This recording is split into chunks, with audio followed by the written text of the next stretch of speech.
us this winter.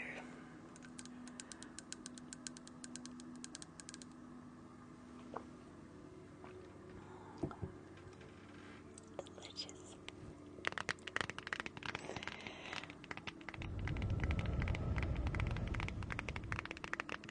90 miles an hour. I just don't even know how to conceive. That's so much. That's good. Do you have a humidifier, Conk? You gotta keep that mucus loose. If it wants to come out, you don't want it to get too thick, so keep hydrating yourself. And if you have a humidifier, breathing moist air really helps keep that mucus thin in your body. Helps it come out, and you can blow your nose and spit it out and stuff. Gotta get it up and out of there, up and out. Away from your lungs. That's great. That's really good news. I'm glad. Maybe it's a quickly passing flu, or maybe even COVID. Water. So much water. Just keep it running.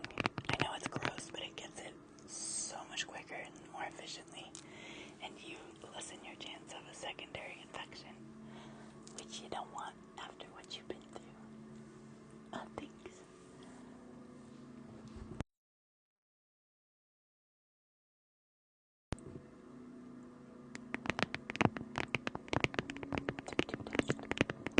Oh, good. I don't know if there's much difference between COVID and the flu for most people these days, averaged out. I understand both can be extremely crazy.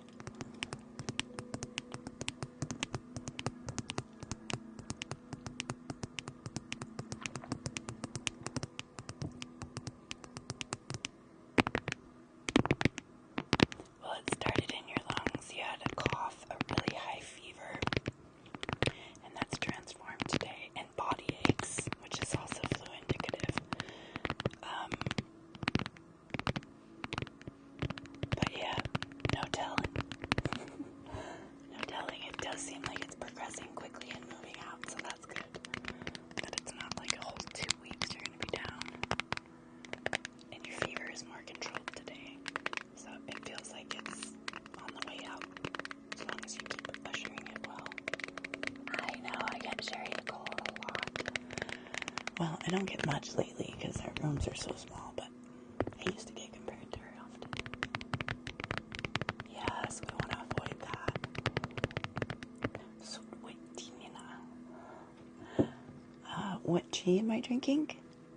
Did I get it?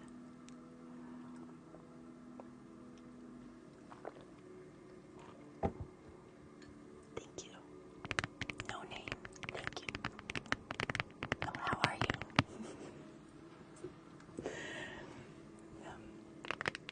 It's new biz. I'm sure there'll be some words in Welsh that sound like that. You can just talk gibberish and it means something in Welsh. Is new biz. NinaStarAsmr in the background. Where's it from? No clue. I bought that as a nanny for babies. I used to take care of little babies overnight for their parents, newborn babies. I was a night nanny. And, yeah, I believe in sound machines and twinkly lights and cozy environments to calm your children. So, night nanny Nina's light. Doing rough.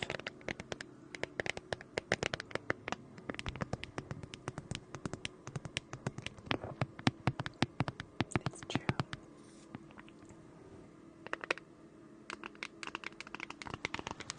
Just look up on Amazon, star projector light.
pretty regularly these days. I try to force myself to go back to at least 5 when I've got my coffee maker set.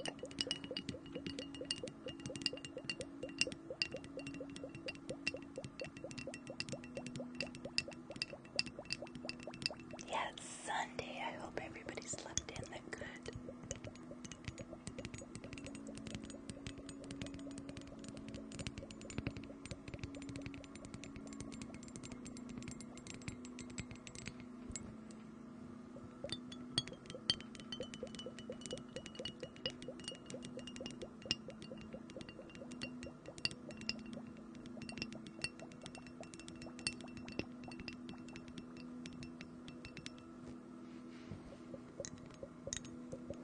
Buongiorno. Where are you? Are you traveling? You tend to talk funny when you're traveling.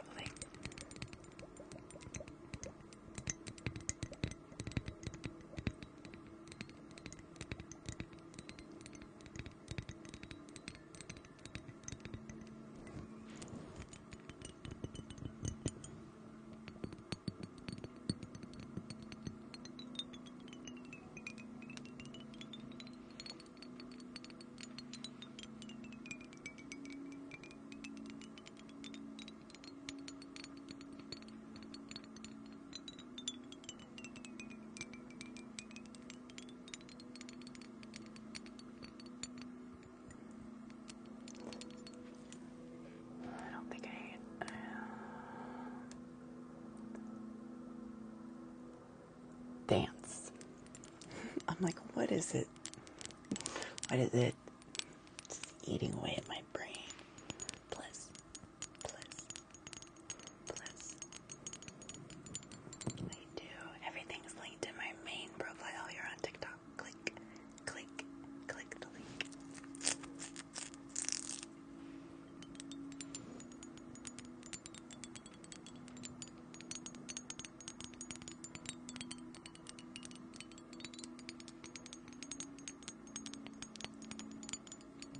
How was your day? Let's talk highlights of your day. What was the first moment you can remember that brought you great joy today? Hey, Kaylee, I was hoping I would summon you. I'm like, I should really wait till she's here. And then I was like, let go to fate. You may summon her with it. And then you hop.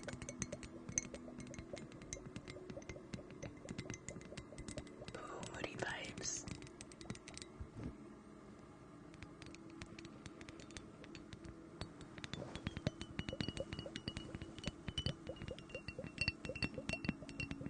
Me going live.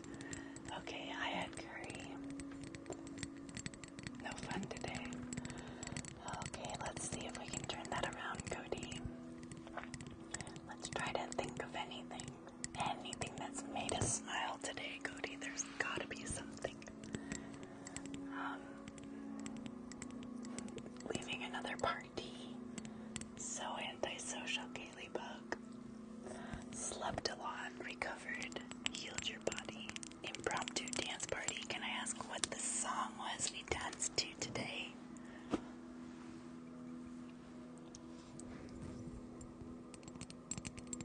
Me going live, there we go.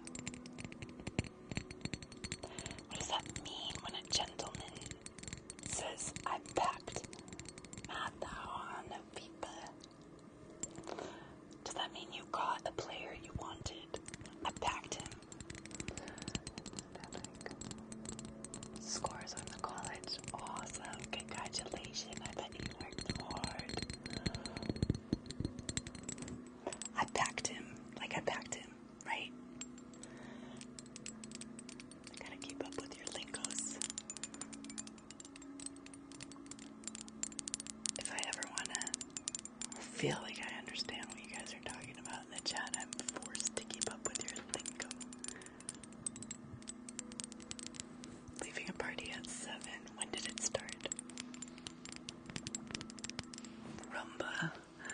The Rumba song by Pitbull, Four Non-Blondes, Rasputin. Oh my goodness. Spontaneous dance parties always have my not only nod of approval, but you get a ribbon. You get a special ribbon.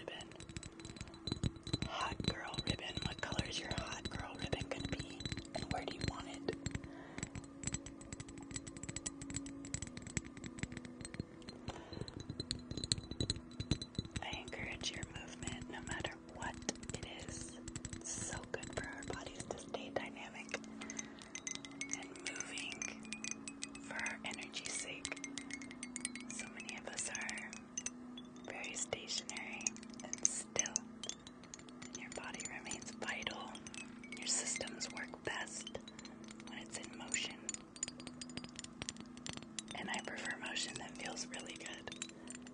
Like dancing or exercising my body in the way that it feels good rather than torture.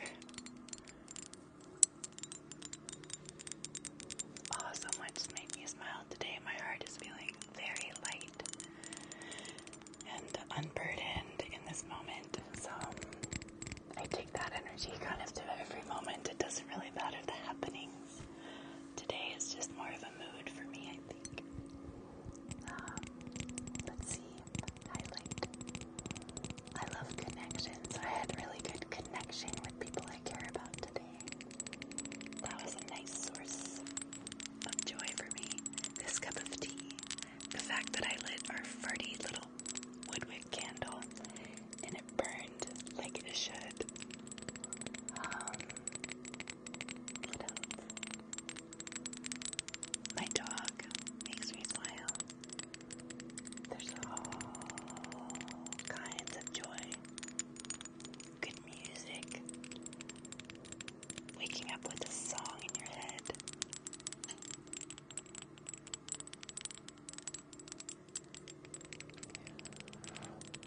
I made a really good sandwich. That was good.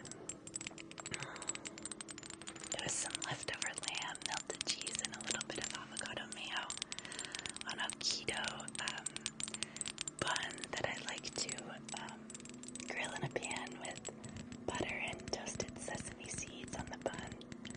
And it was so delicious. It had a nice, burn crisp to the outside, just like I like it. I guess a lot of you would call it, what did you call it? Not a grill, a toasty. Is that a cheese sandwich? It's called a toasty. Or maybe a toasted cheese with lamb. Is that what you would call that? A cheese toasty with lamb and mayo. Which you guys don't have mayo over there, do you? Maybe you do. It's funny you would have mayo and not ranch, though. Cheese toasty with lamb.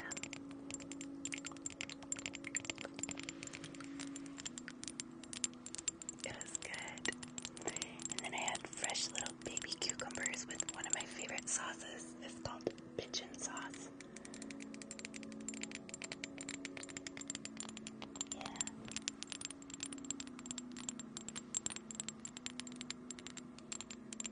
We have mayo, but we don't use mayo in cheese toasty. Oh, really? Nobody does? It's not allowed there.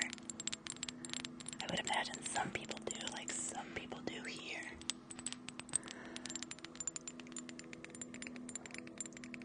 You use mayonnaise to dip French fries in. When you say chips, you're not talking potato chips. Pigeon sauce is fire. Hi, my woman. Happy birthday to you. Happy birthday to you. Happy birthday to Natasha. You are priceless, irreplaceable to me. Everybody say happy birthday, Natasha, in your way. Hearts for Natasha.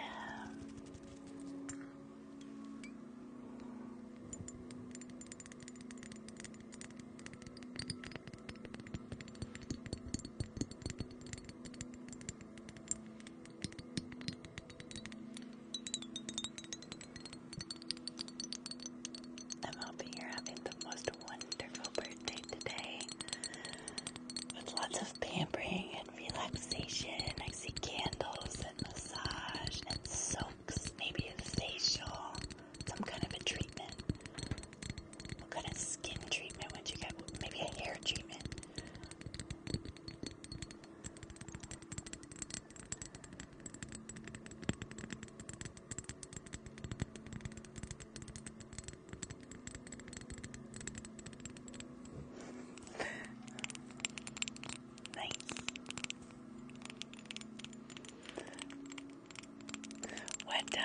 What candle are you using? I remember this green one you bought in your old home when you first moved in there. And I always wonder, I bet she has a lot more candles now. And it's not just that mysterious green one you always wanted the smell of. Just just out of curiosity. Isn't that funny? That's what I remember about one of the first details in your bath. Paul, thank you for the thank you for the galaxy. I'll just put it right here in my pocket. Thank you, Paul. Thank you. I wonder what the bath is like in your new home. I'm so excited for you. What a new year. What an exciting new year.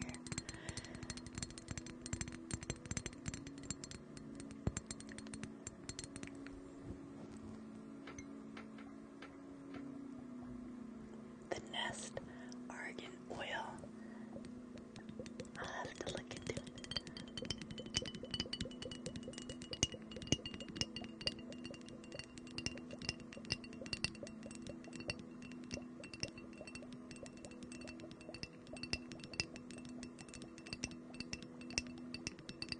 Aw, sweet.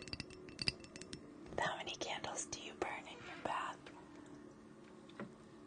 Do you have them all around a tub? What's the scape? The visage of your birthday.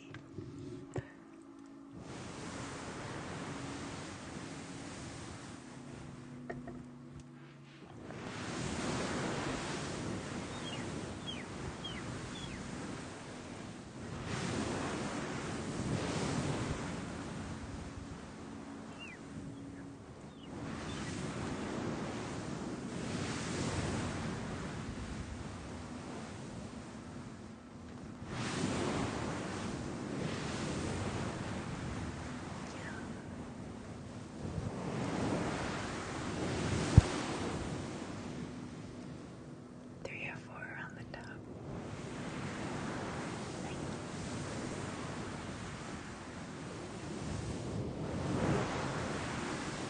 Did you have a good day?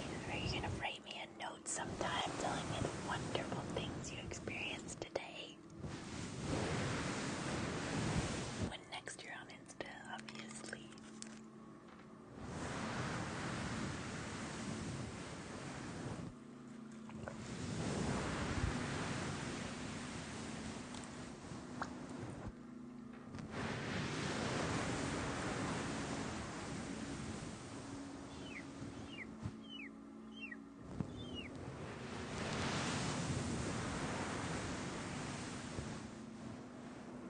Good, good.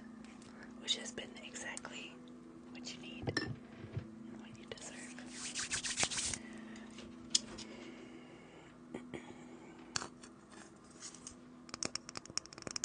And the more you can do it, the more your brain's gonna see it's okay. It was actually really nice. And then your brain receives that input and it tries it again.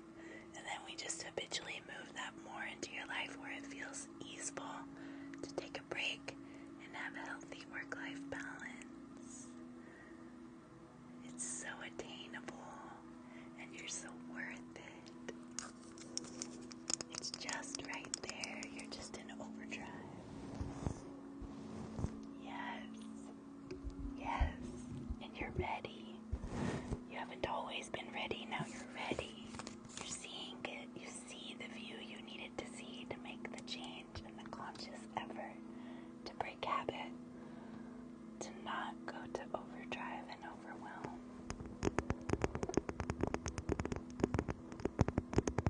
I know there is issue with that, right? I relate.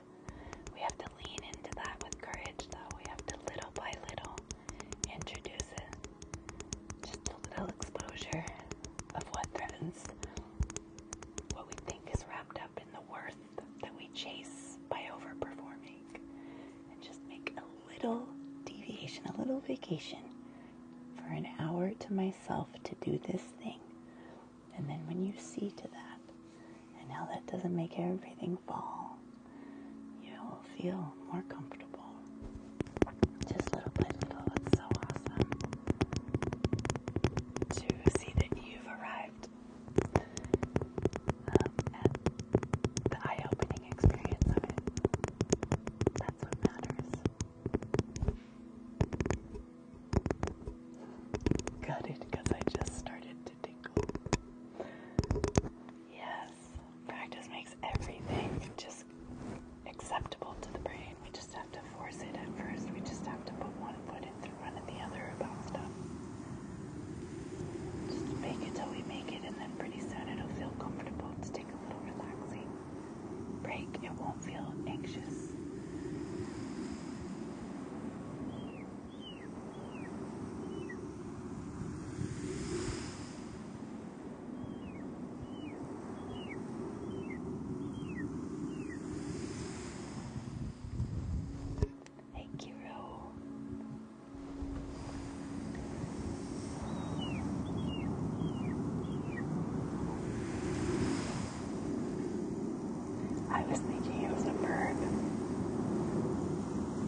going back to school tomorrow too, but I'm not 19 in college like you.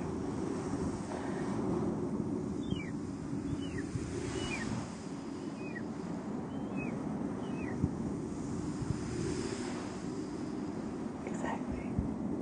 It's a verb. I'm not going crazy.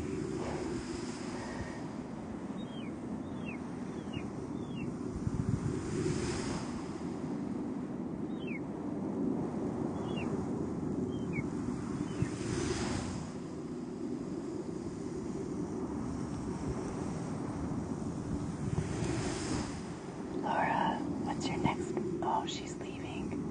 But how about that next book? What's the next book gonna be?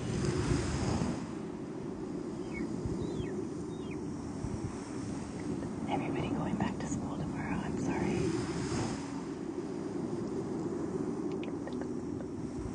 I know it's been a nice break, but you're ready now. You had a nice refresh.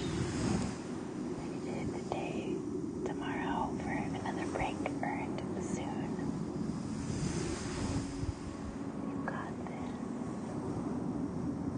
Aw, Abby Star. Thank you for the resub.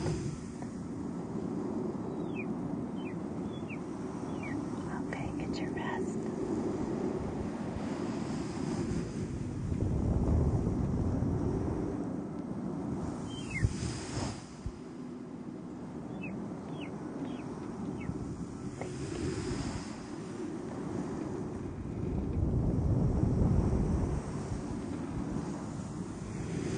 Hey, and for a gentle reminder, we are A-okay. There's nothing to ruminate about. Right. Just need to affirm that when the worry comes in, we just have to meet it with the affirmation. Find the comfort in whatever the worry is bringing up. And then just reaffirm that. Okay, good night.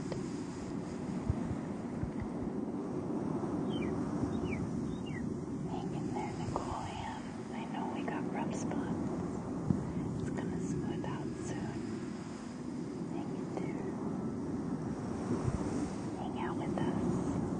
We'll pass the time together while we wait out this little rough patch. Hi, Koya.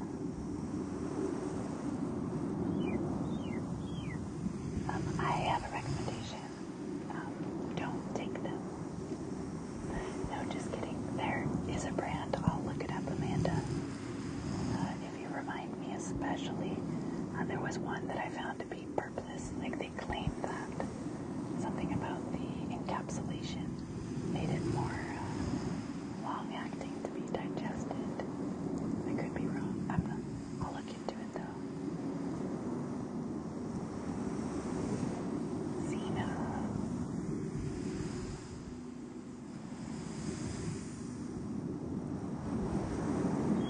Hi, dear.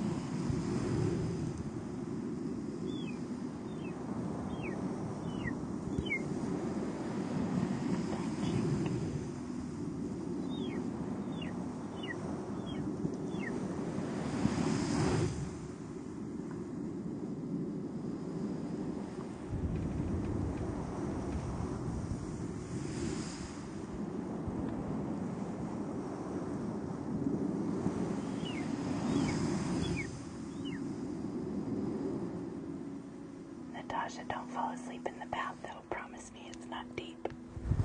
I hate to think of you in one of those deep, like, Japanese soak baths. Falling asleep to my ASMR. Promise there will be no sleeping and only tingling and relaxation. I will refuse to do ASMR if you're bathing. Just kidding. Bathe responsibly, y'all.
showering. I should dedicate the whole live to Natasha, but she wouldn't be able to come up with triggers, and I don't even know she could be here, but I wanted to call it the Natasha birthday stream and just somehow come up with a bunch of triggers for you. If you have any to show at me, or any to share with me, just show me in the chat.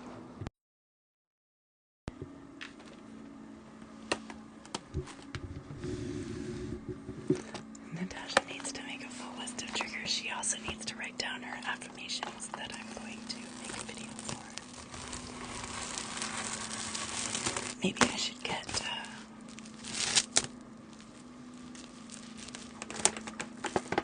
something to help me manage your your things I require of you, your assignments, self-care. We tried the accountability thing. We both fell off that. I think that worked like 3 times.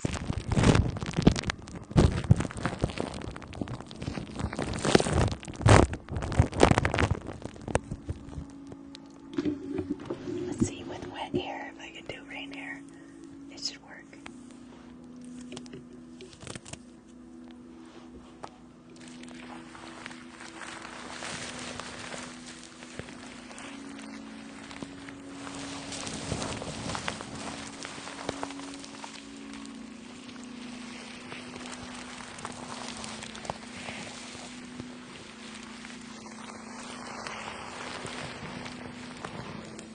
Sai really loves Lana Del Rey too. Sai, we haven't seen Sai in so long, but yeah, he really loved Lana Del Rey. I think Sai loved Lana Del Rey more than Jade, actually. That's so funny because I don't think I'll ever meet anyone who loves Lana Del Rey more than Jade.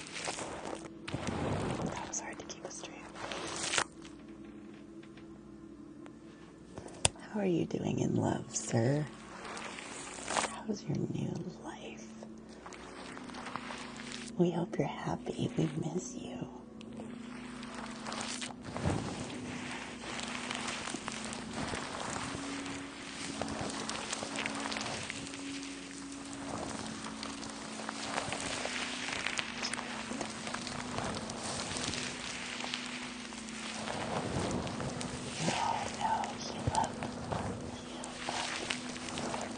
You and Conk are both kind of down for the count with sickness.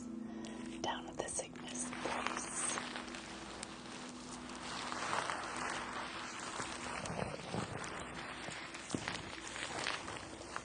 And the job's going well. Relationships well. Who'd have thunk? Even just 6 months ago.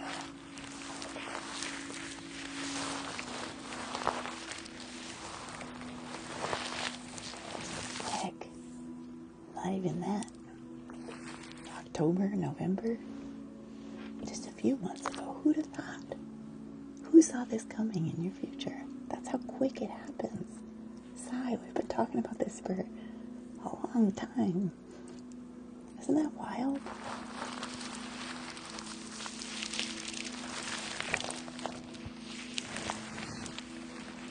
We're so happy Sai found love, dude.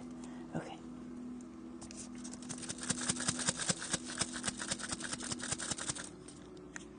This is a weird shaving cream. It's the only shaving cream I like the smell of. But it explodes out. I don't know, something's broken with the nozzle. Give me a second.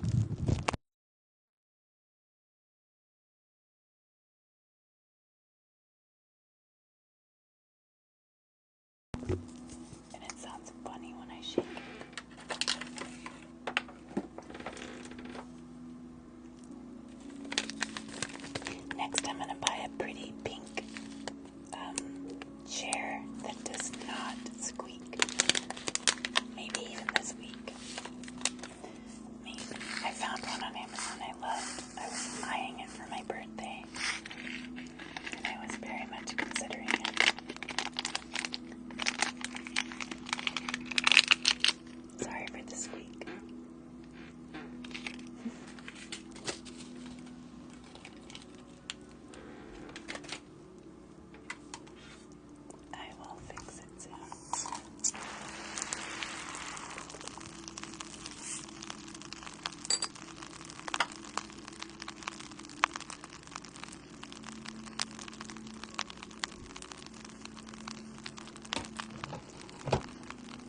here making advances of me last night. You should have seen the chat. Well, if you wanna get with Nina, you gotta get with the Star fam. Because everybody was asking him questions, trying to kind of like dispel me from his attentions.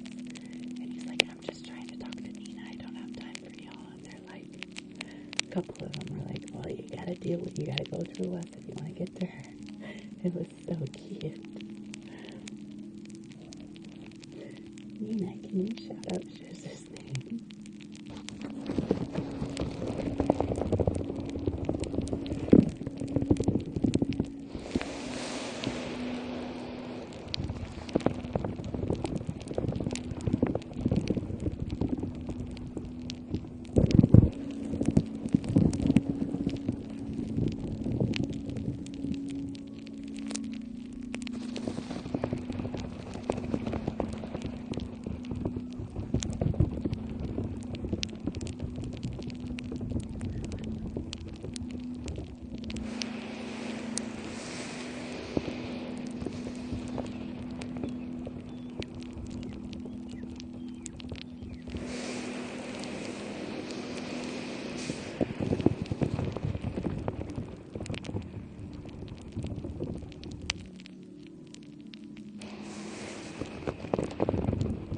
Oh, I hope she's not jealous.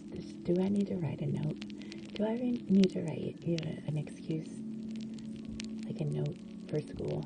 Just be like, we are 100% platonic, 100% guaranteed, no threat. Does that have vibe at all?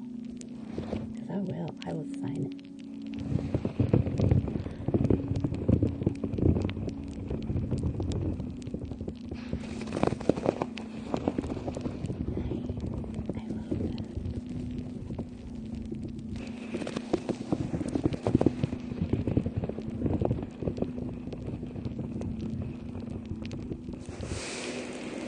Permission slip? Something like that.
Even Sicky does promo. Don't give me that. Or go to sleep. I thought you were falling asleep. Gotta keep this sickness.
We got a blowout. Hang on, folks. Can I do it quietly? Perhaps.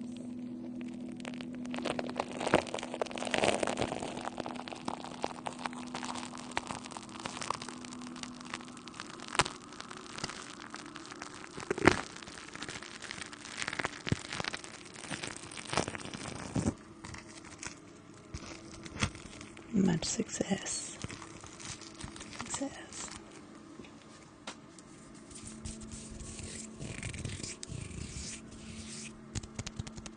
No, that's upside down. That's sleep upside down, silly boy. You're delirious. 102 temperature. No, just like sleep like with a couple more pillows so you're elevated at an angle. You know what I mean? That keeps, that keeps everything kind of flowing rather than equal, just difficult with your phlegm and sleeping. You're coughing. Just give you a better chance. Better rest. Okay, what are we missing? Oh, we gotta do crisscross for your birthday. That's the first time we met over crisscross.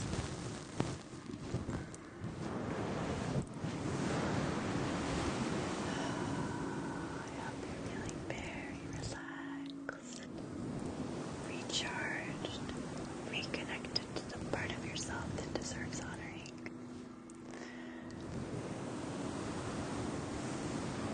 One of the story posts that I put today was significant to the context of our discussions and claiming your joys, finding what fills your cup so we avoid the tendency of overwork and overperforming in an empty pursuit to find worth or value in a non-sustainable, unhealthy way to yourself that sacrifices your own needs and cup-filling self-nourishment.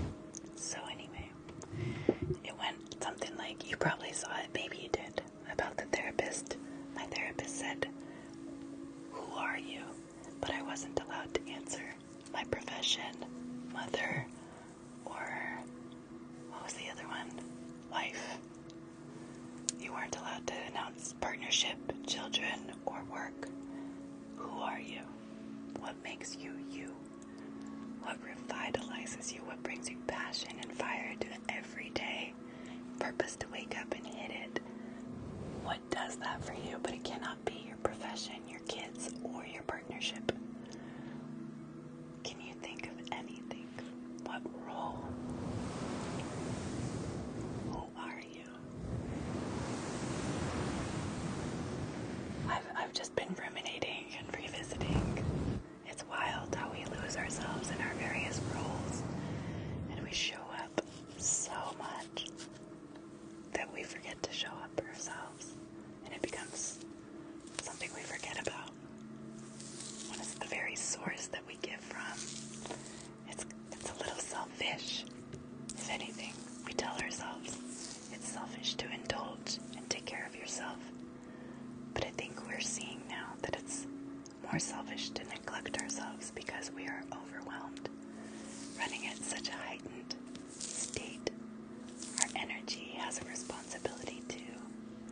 Your people need, my people need us to show up empowered, vitalized, pouring from a full cup.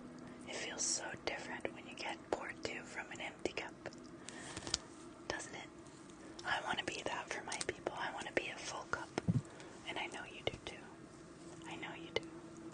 This is all from good intention. It's just lessons we have to relearn and reframe. Okay, TED Talk out. Crisscross. Cross. Apple. Sauce. Spiders, friendly spiders crawling up and down your back. Just tickle, tickle, tickle, tickle,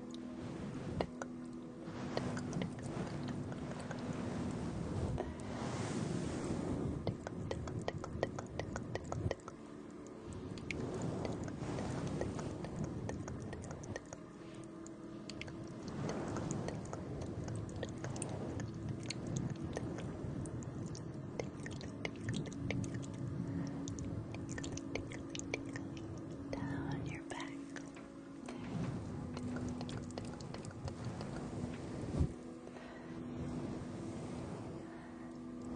Nice. Thank you. It might have had a pinch of salt for you. Just a little dabble, do you? Mostly universally directed.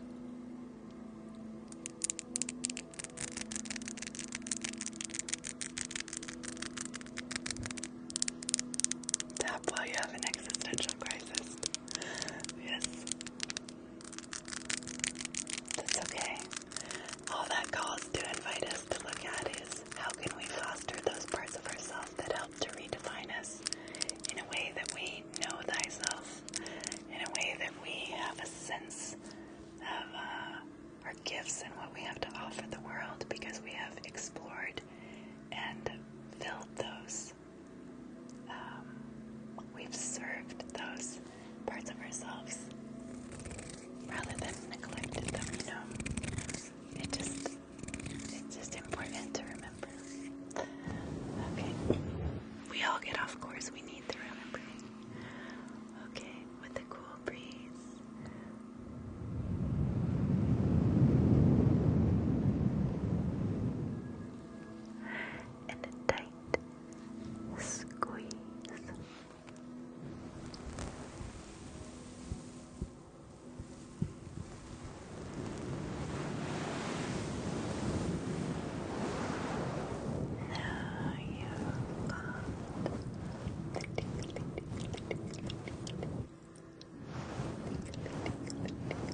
Oh my, look. I've been doing flower crowns. I have 50 of them. It's okay. It doesn't matter. You see whatever draws you into the ASMR. That's all I care about.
become that. We have to grow into the ability to better balance all the overwhelm. I'm here to help. You got this. You're doing so good.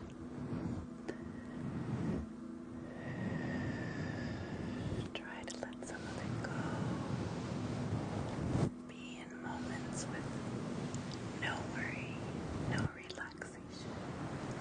Be in those moments as much as you can, and those moments will lengthen.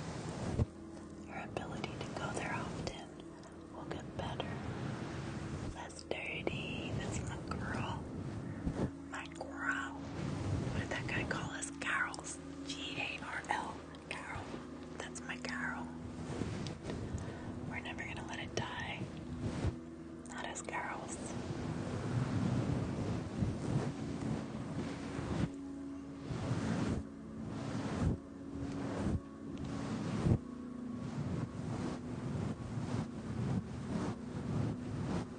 Amazing. Because that's who you are. When you own it, you become it, and you watch it unfold. And it becomes more natural every day. Every time we get a new opportunity to really lock it in. Changed behavior, changed pattern thinking. It starts to become evident. And it's so inspiring. It's what keeps us going. It's worth recognizing and taking inventory of every day.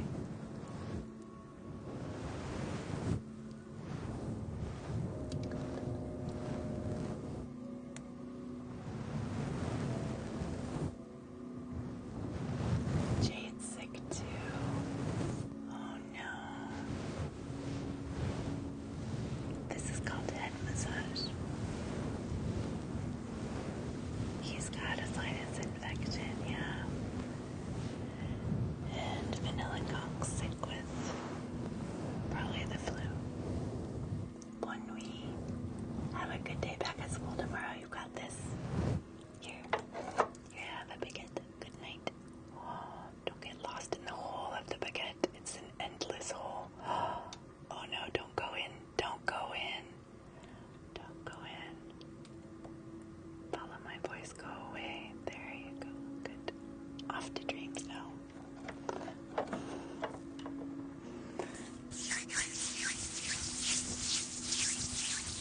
I'm falling.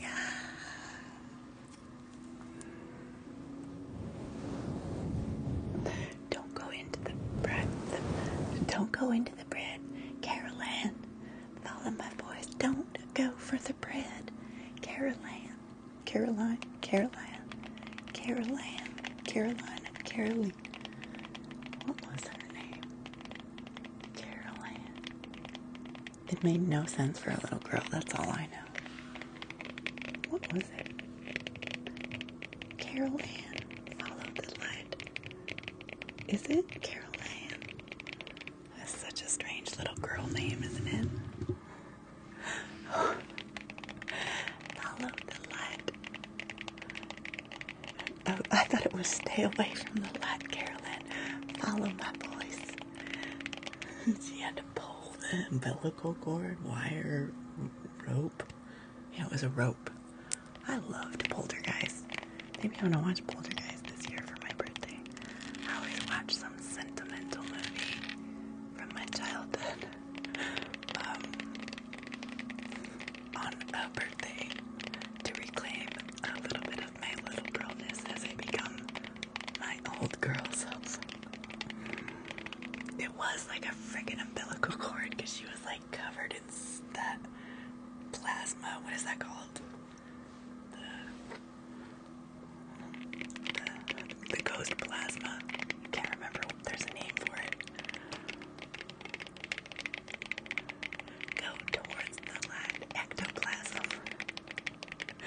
She was covered in ectoplasm. It was disgusting. And blood too. I'm pretty sure it was. Yeah. Poltergeist is so fun. Let's do it.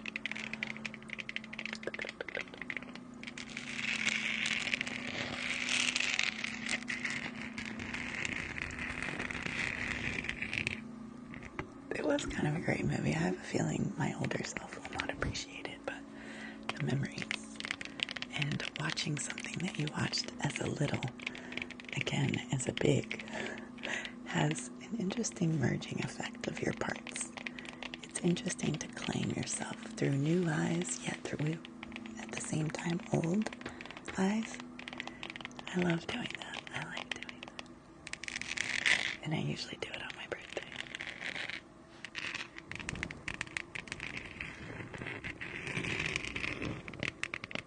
This is Galaxy Light.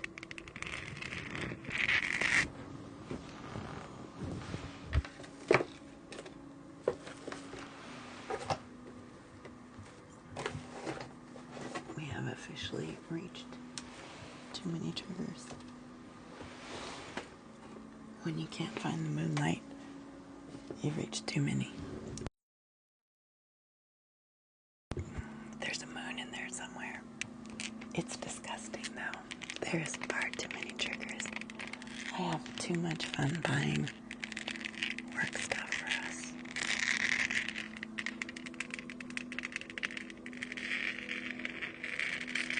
Did you? I'm not sure I ever saw it.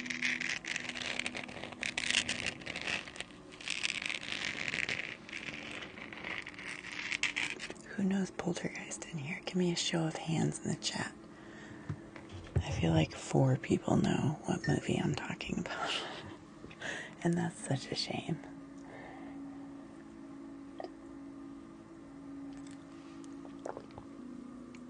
Thank you, Vanilla.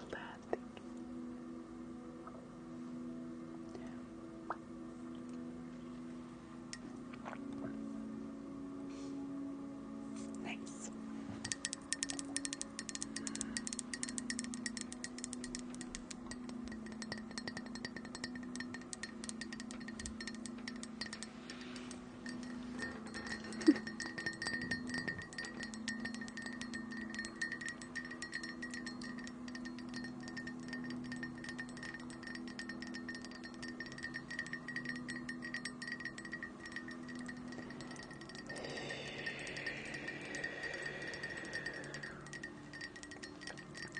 One more time for the people in the back. What kind of tea does Nina drink?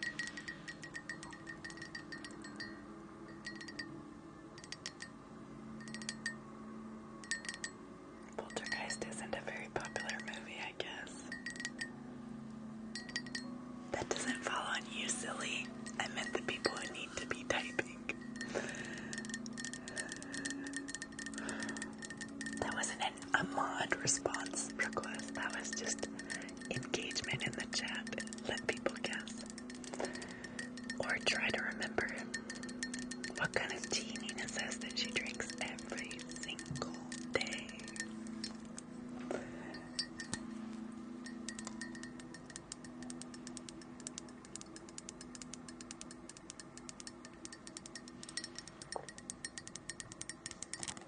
She did. It's true, because she's that professional to this. It has become her.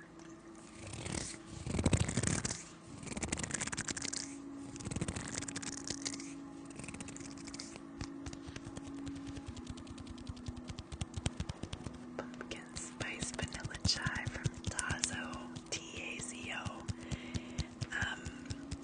And I regret to tell you that, so I'm gonna give you an amnesia wipe now, okay? Just stay still, because I realized the last time I did this, my tea went out of stock, and I rely on my tea, so I told you your answer, but now I'm gonna have to amnesiafy you, okay?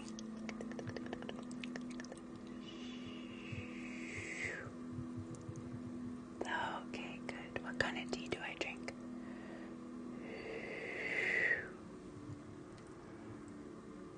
Does anybody know what kind of tea I drink?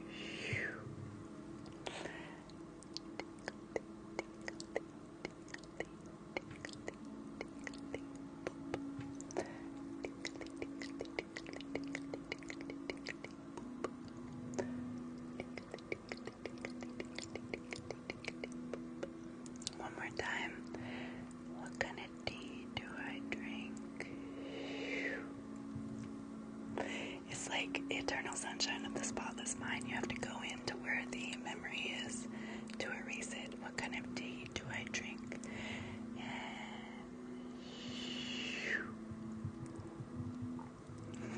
Good.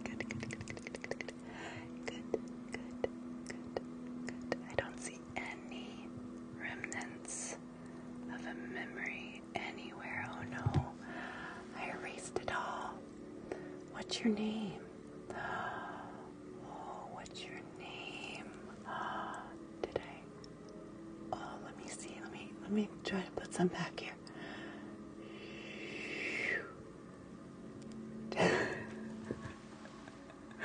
Did that work? Yeah, let me try again here.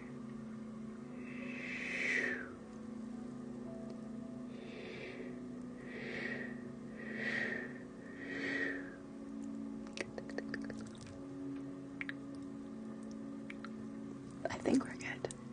I think you're fine. Go to sleep so you can wake up for school in the morning. You'll be great at that test. Promise.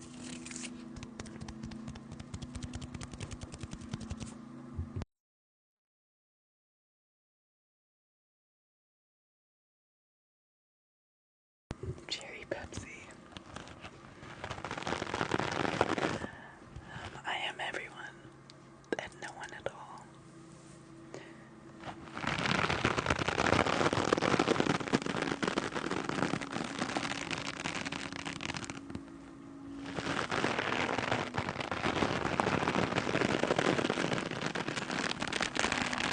Wait, do you think that's what the Beatles song, I Am the Eggman and the Walrus? Could you?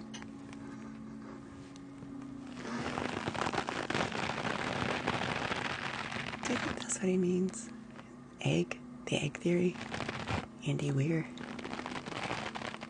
Maybe?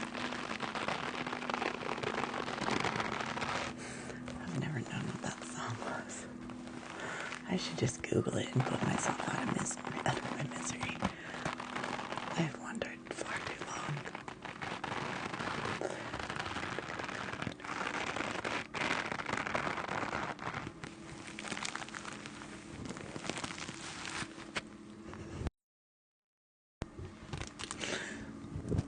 Well, everything is at a certain point.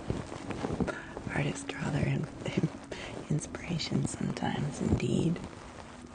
Especially in that time.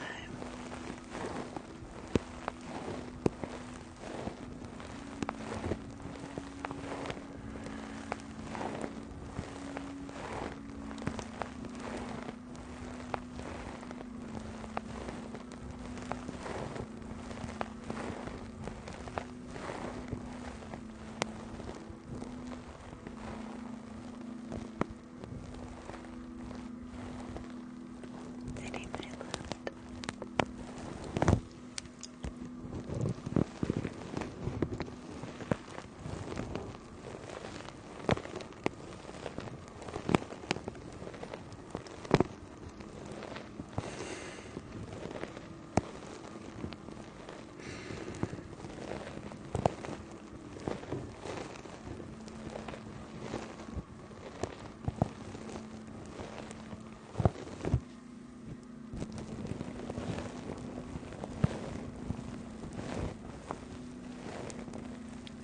Oh, I can't do crunchy sponges. It's just attacking my eyes with ASMR.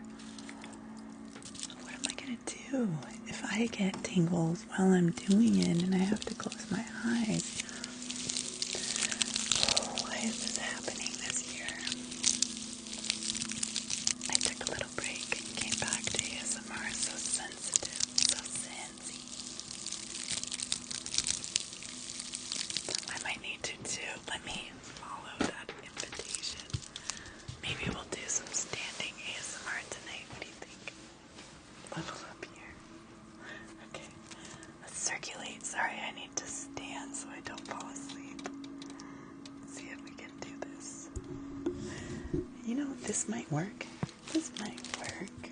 I could make this work for a minute.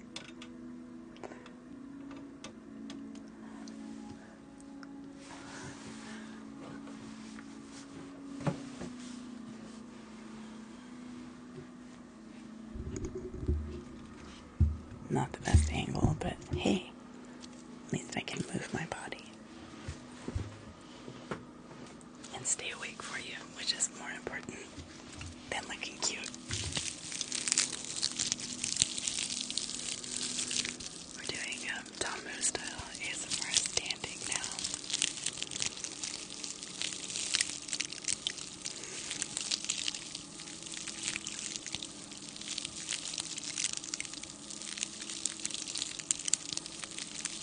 I'll fight you. Looking up under my chin is guaranteed a bad angle, babes. It's true for everybody. But it's okay. It's what I got to work with. They are cute little acorns, aren't they? But you can't see my face. There. I'm really gonna regret this.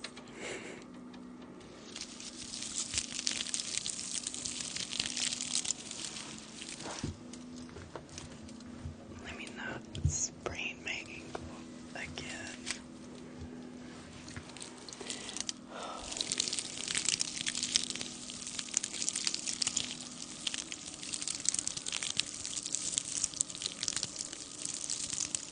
I know, right? The rolling chair. I stepped wrongly on my step the other day. Felt like I re-sprained my ankle, but it didn't. It's not sore anymore, but I was scared. My side ligaments are not strong. My front ones are great, no pain. But anytime there's a twist, those sides just don't feel strong. I don't know if they're still re-stretched and I'm waiting for them to tighten up. I don't know what I'm waiting for. I feel like it's been going on for a while. How do I do it? I don't want to do ABCs. It hurts. Because I still have the hardware in there and it grinds on my tendon every time I twist and turn my foot. It's just grinding on that tendon every time over the screw heads. But I keep trying to figure out if there's like a body weight exercise I could do to just kind of tilt. I don't know. Maybe I'll do one of those exercise bands.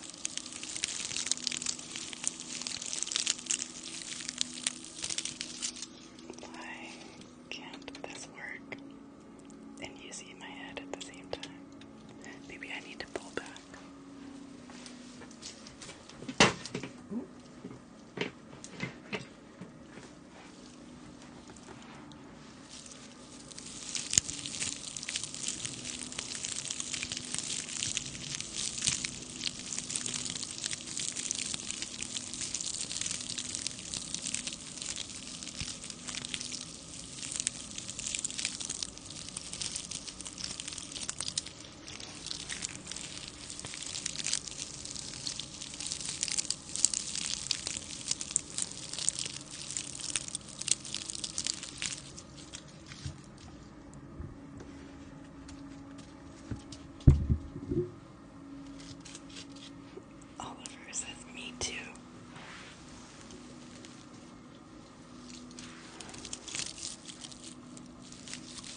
the rescue.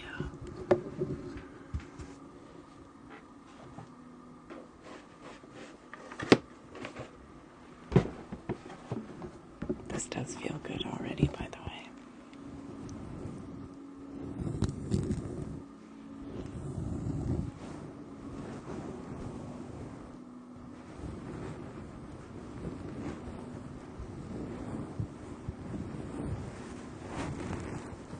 Good, just relax. If I get stomach sounds, you're really gonna hear it because it's like, hi. Good night. Sweet dreams. Relax.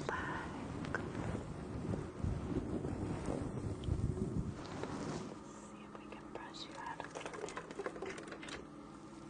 With my little brush here, okay?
I actually did do a haircut today.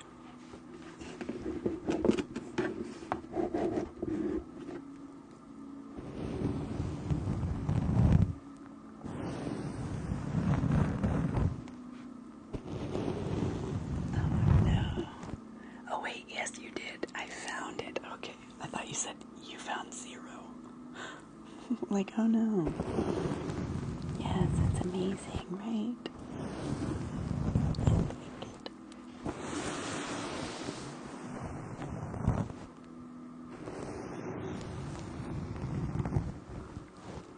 It's so good. I love it. It's like, what would you say, a cream in black box. A dark cream though. Like a, yeah, cream soda, like froth. Almost like a light brown. That's probably more accurate.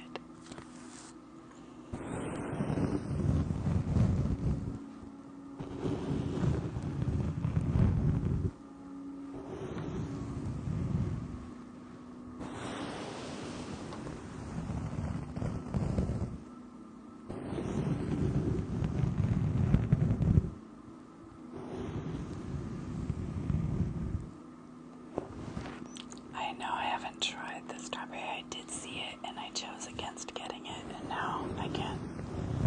I kind of dropped off. Hi, Layla. Layla. Got me on my knees, Layla.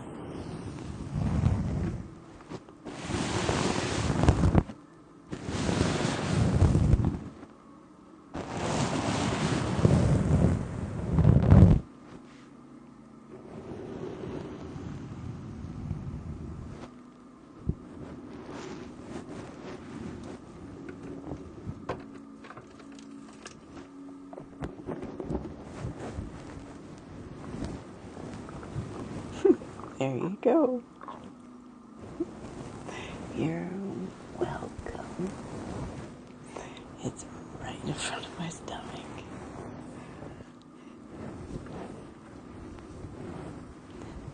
Like Robin Williams said, hello, good morning, Vietnam. Here's my stomach sounds.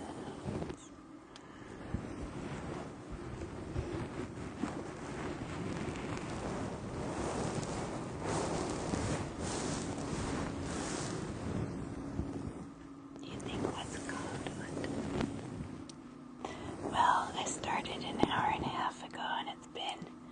quiet night so far. I might wrap up in, I don't know, half an hour. We'll see how it goes. We'll see. Yeah, I'm a little bit, tiny bit sleepy.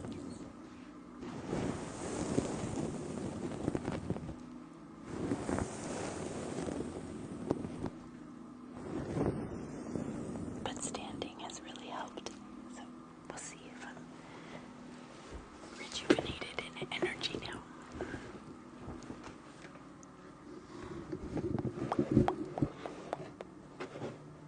I was putting myself to sleep by sitting, so I had to stand for a few, just to kind of get my circulation back up, I think.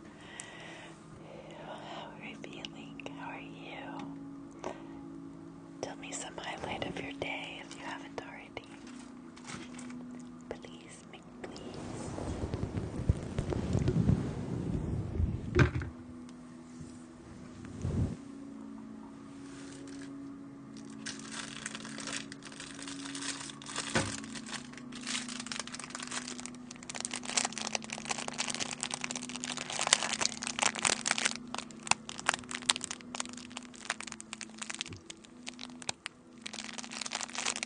Hubs found me squatting in the kitchen.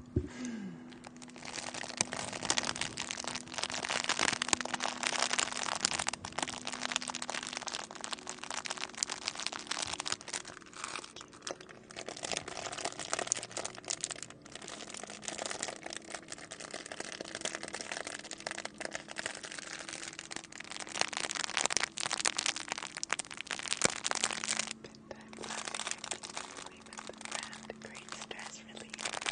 Yeah, good connection's incredible, isn't it?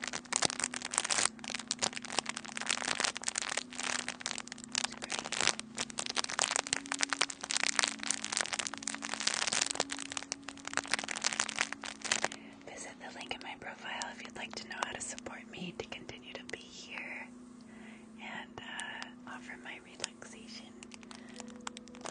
I do trigger requests during my lives. If you'd like to drop yours, visit the link in my main profile on TikTok. Just click right here, click my picture, go to my profile link, and send me a little note. Tell me what you want to see next.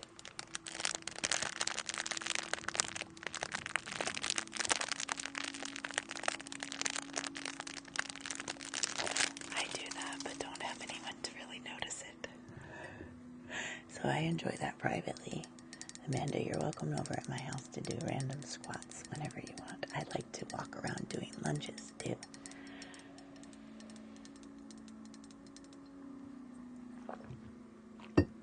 Apparently I like to spontaneously break out into a little squat session in the shower too, when I should be shampooing my hair.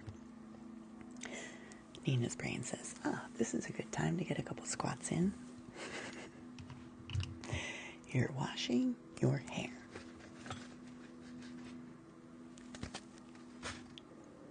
That won't do for you.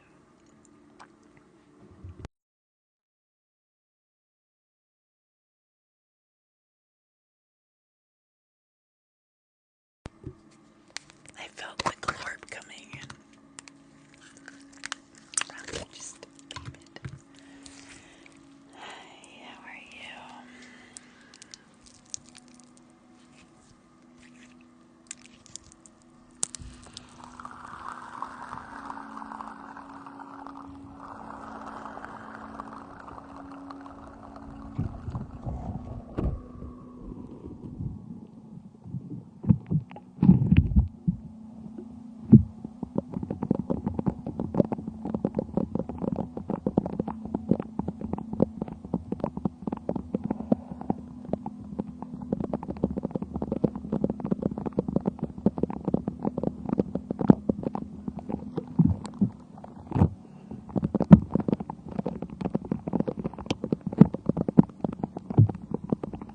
Sometimes I'll do it in a dressing room too.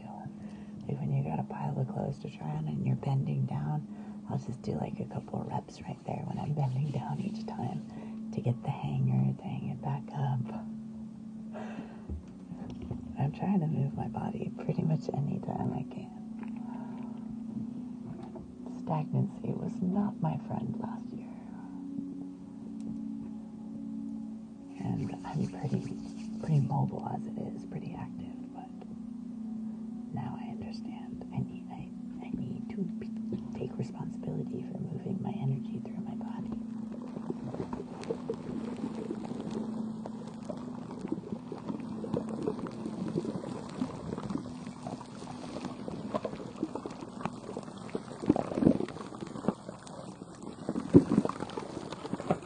I consider myself omnivore. I definitely need to, or is it ambivert? Dang it all, I can't ever remember omnivore or ambivert. I am both. I vacillate between the two extremes. But I have to be well regulated. And I have requirements to shift. I can't push myself either way. With too much alone time and introverted behavior, and I can't push myself with extroversion. I have more introversion at my natural disposal than I do extrovert energy. I have particularities about where I spend my time socially. But when I do, it's a great source of extrovert for me. And I show up with different energy, vibrancy, I guess. But I don't have that if I've depleted myself. I'm more methodical, calculated, and really checked out and robotic, if you ask me. My vitality and energy source is connected to honoring both the introvert and extrovert in me. I've even started to lean into different times of day, doing different things for me. Identifying that my actions and my rituals in the morning are almost the counterpart to what I do in the evenings. Learning about myself like that, what feels best, what kind of energies are right. I know I tend to only journal first thing in the morning. That's my self-reflection time, my window with my coffee, pretty consistently, and then into the late morning sometimes with my epiphanies, circling back around with my daily duties, to write a few more notes, but then I stop being so. Thank you. How are you? Oh, I love your ASMR. How are you feeling? How are you feeling? Thank you for being here. You relax me so much, I don't think you know. I usually just quietly sit in your lives. I really love your handwork, though. I do, woman.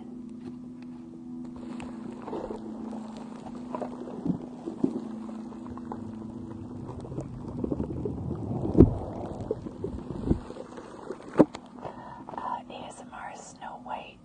I don't know how to say her name. I haven't heard her say it yet, and I won't murder it out loud until someone helps me pronounce it.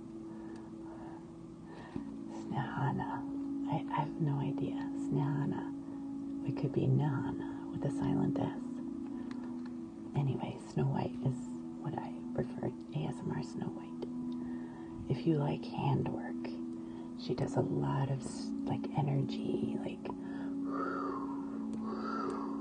all the time. She's right above. Let's see. ASMR _ Snow White. Just do a search for that if you don't see her in your chat.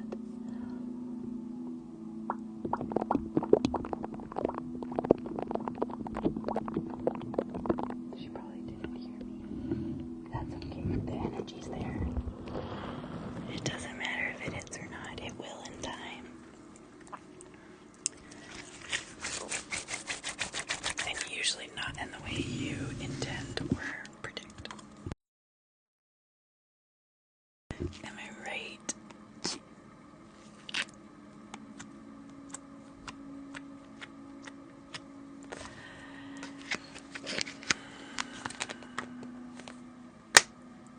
Sweet.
oh, okay, if I show up, they'll come. If I build it, they will come, and you feel inspired. Oh, that's great. And then they take it away.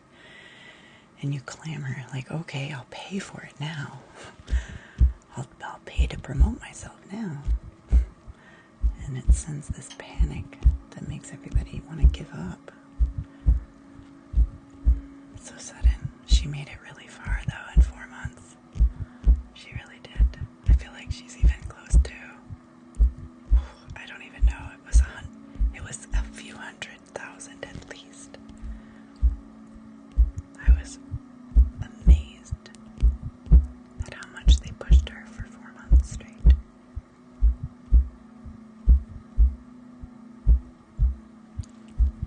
I know English isn't her first language, though, so she probably just ducked in and out, maybe. But I definitely recommend the follow. At least if you'd be curious as to one of the people I tune into during the day when I'm sitting in my massage chair.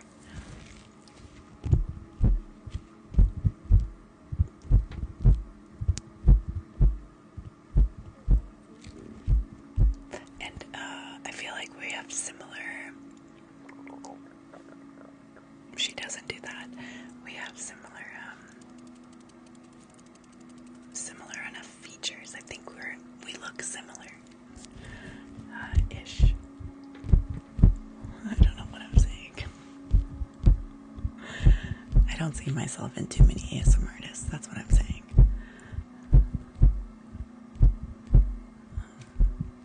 I don't feel like I look like any of them, but I relate to her a little bit more. I feel like we're similar enough that I see a little bit of myself in her, as we all should try to.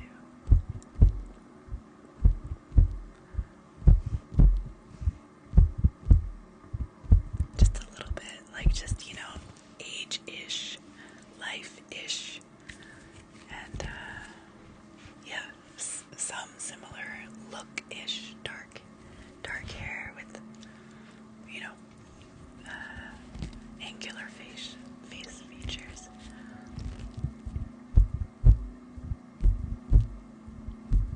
Or bone structure or something, I don't know. But it's nice to just vibe out with her sometimes if she's on. It's usually good timing for me. ASMR Snow White. Just do a search. Go to your TikTok or just write it down, ASMR Snow White, and you'll pull her up. It's difficult with her underscores, but if you do a search, ASMR Snow White, I'm sure she's probably the only one. I hope she's the only one. SNEJANA. I don't know how to say that name. So ASMR Snow White.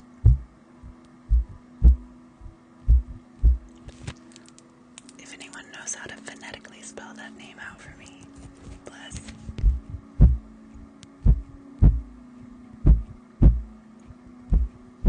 Oh, Taffy, okay.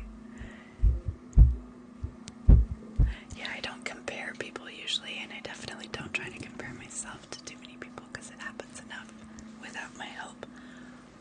But when I watch her, I do see a little bit of myself in the reflection of her face, just to feel a little connection that way, which I think is the important first key for ASMR, being able to relate to your artist. And they have a special key to unlock safety or familiarity, and that helps you let your guard down to relax. Hello, how are you today? I hope you're feeling relaxed.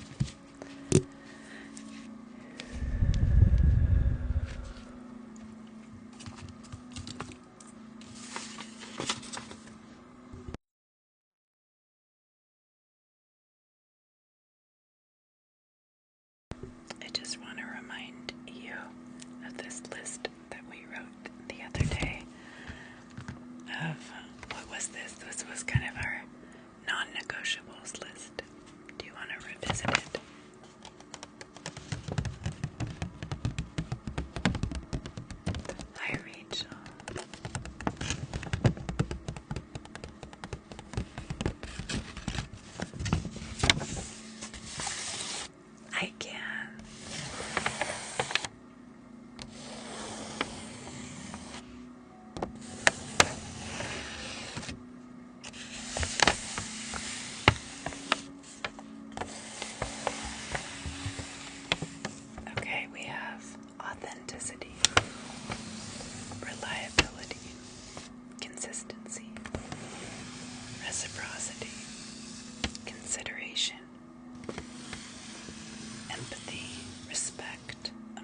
into our lives.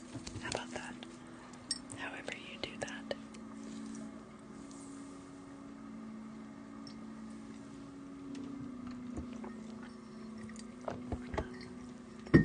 Oh. Alright, a little bit of the lip gloss. Or we should call this, it's Unicorn Glow Lip Stain. It's really a stick, but it's a water stick. It's interesting. It's a stain that is not drying.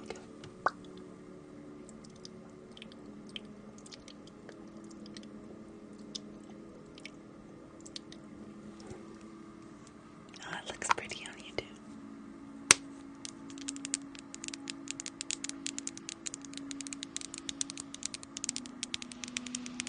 I think this one's cherry.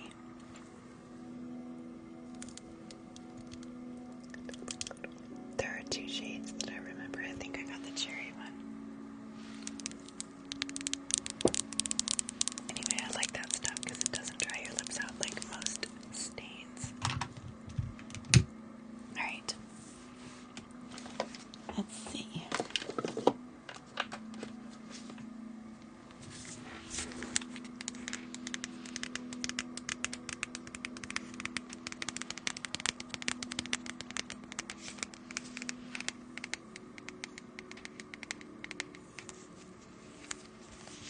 I started reading daily meditations that have daily assignments, for each date. So I've just been going through those every day of the year.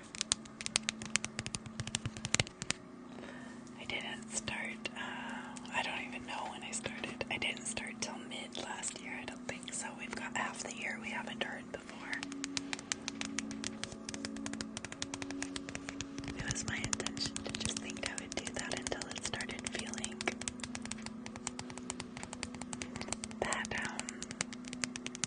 that it was familiar and we read it before. And oh yes, a unicorn glow.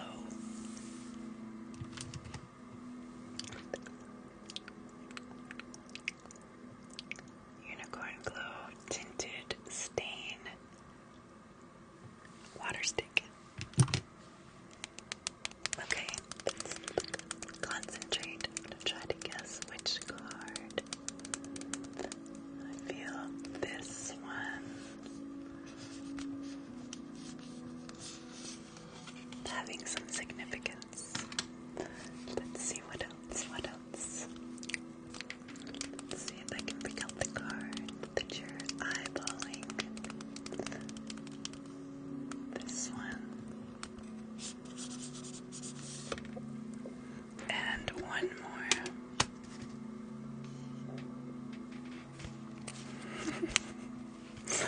Not here, ride boy. Keep looking, just keep scrolling through the lives. Maybe that'll get someplace somewhere. What? I'm gonna pick this one.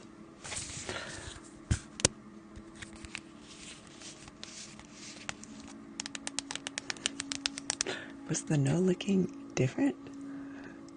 For you and ride boy coming in clutch.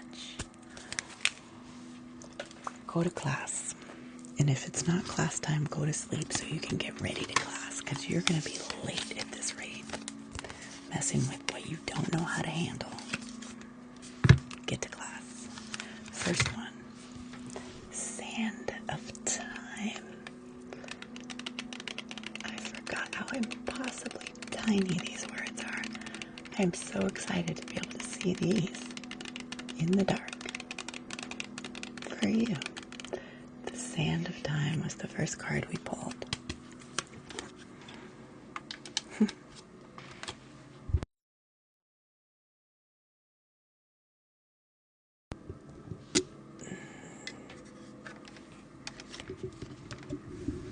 Oh, those are just minor pickup lines. We don't need to block or mute people. Well, maybe we do. I don't know. I just wanted them a good talking to. That's all. They could hang out and discover ASMR and just shush your mouth. You're welcome to do that. But your advances are not welcome. Not those kinds of advances.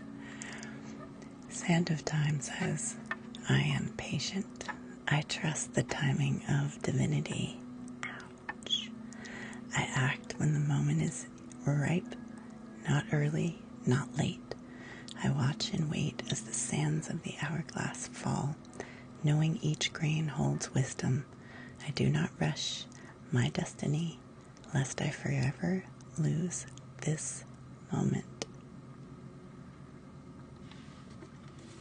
Deep. Deep.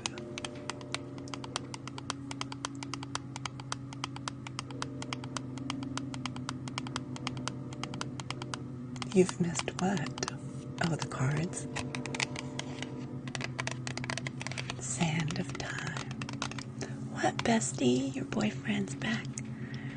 My boyfriend's back and he's gonna get some booty. Hey now, his boyfriend's back. Observatory of the Mind.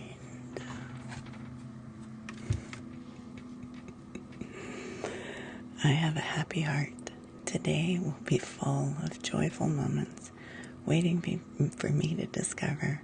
My gratitude overflows from my inner self to those around me. But I have had 4 martinis. Derek is lipless.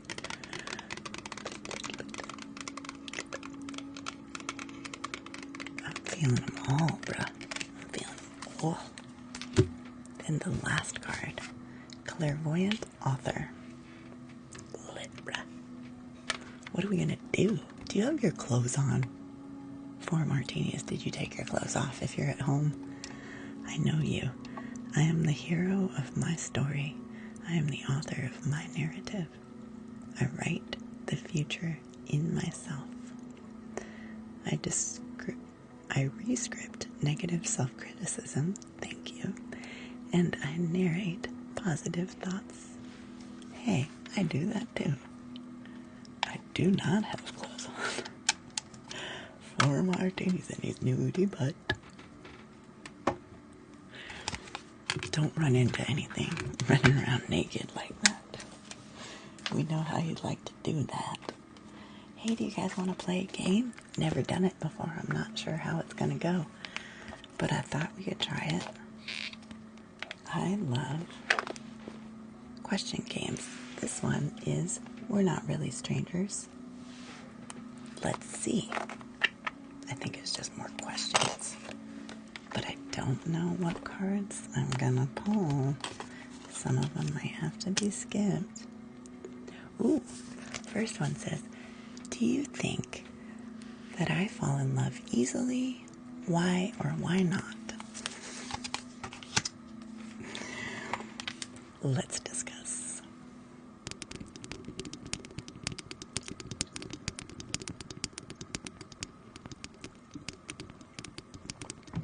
Sai says, nope.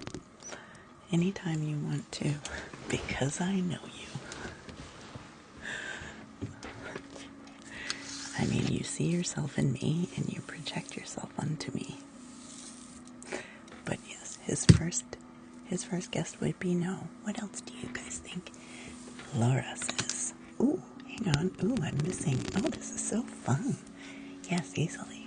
But you mask up and don't show it. Ow. Can I record this? Oh, I want these. This is so interesting to me, what you guys think of me. Yes, easily, but you mask up and don't show it. Yikes, okay. Truth bombs. We got this, let's go. Easily, because you're a lover, but you've been protecting your heart for too long. Now that you don't easily fall in love. Let's discuss if I nair my whole body, will I still be an otter or no?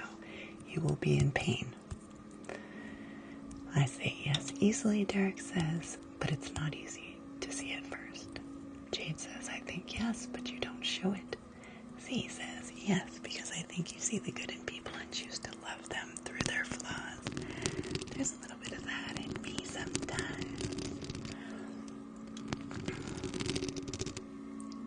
It's fun.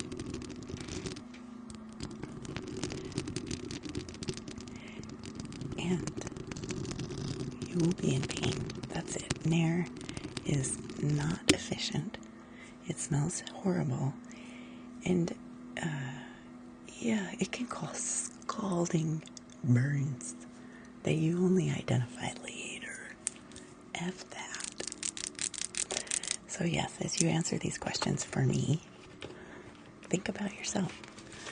Okay, the next one. I don't want to know that. These are some questions that you don't want to ask 280 people. Okay. I think I've already given that away.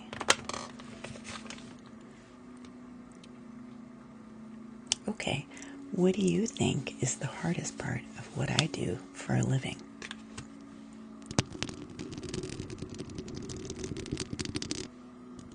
It was just something like if I was a morning or a night person, and we just literally talked about that this week. I'd just rather skip things that we've already discussed. What do you think is the hardest part of what I do for a living? Okay. Thank you, Kwan.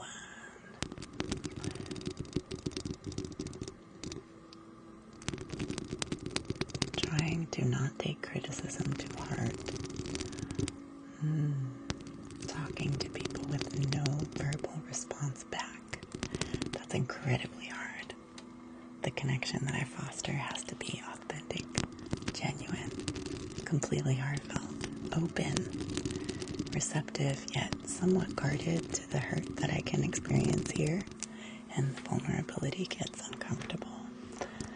But at the end of the day, when I sign off, the loneliest moments are when I'm done with my stream.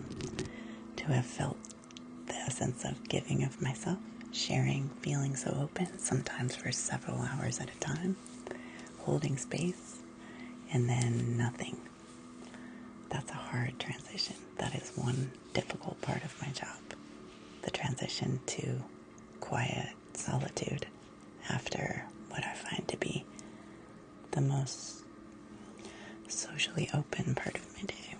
Even though it's not necessarily reciprocated, it's a social feeling and experience for me. Anyway, the hardest part is maybe showing up when you don't want to because you work in a comfort space. Yeah, that's not hard for me. I love this. I love working from home. I work in my bedroom. Little secret you don't need to pass on in the future because that's a vulnerable fact I don't share with many people. But my bed's right over there. This is my comfort space. And I love just being able to film a video if I need to or connect on a call. And it doesn't bother me because my work is not draining for me. It's relaxing for me and it's hard to stay awake. But I would do it if I wasn't physically limited by that. I love showing up and feeling the purpose of this.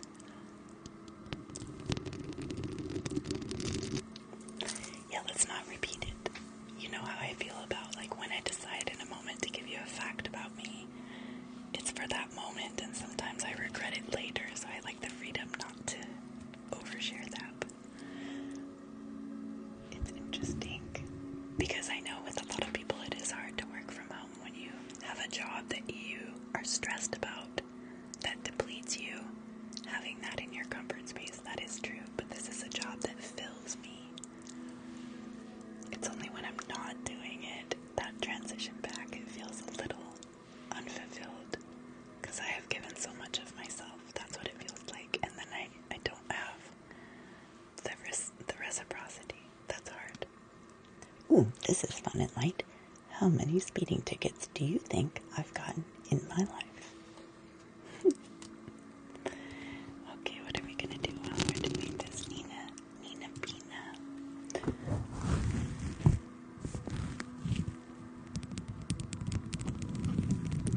Jade thinks I've gotten none. This is funny. Okay, Derek thinks I've gotten 7. Z thinks I've gotten 3. E Thanks for Jade. Jade knows I drive amazingly because I've driven Jade's car. Courtney, not amazing, but you know, in a place I've never been before, I did okay. Courtney 2, Cassie 0, Jennifer 2. How many speeding tickets do you think I've got in my life? Ashen 1, Rachel 0, Psycho 1, Jenna 2.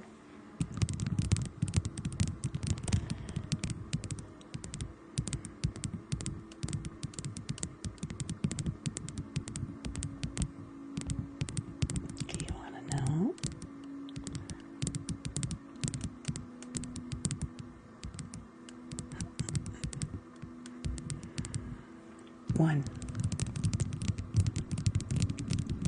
One ticket, and it broke my heart because I had gotten really far in life without any speeding tickets.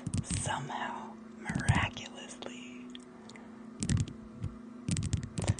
But yes, one speeding ticket on a road trip in a town that I don't travel too often. So that was a pain in the butt to show up and try to get it reduced. But I did. It was reduced to just something minimal to my points or something. Let's go. I figured Capricorn, double Capricorn energy. But I do speed. I'm just not easy to catch.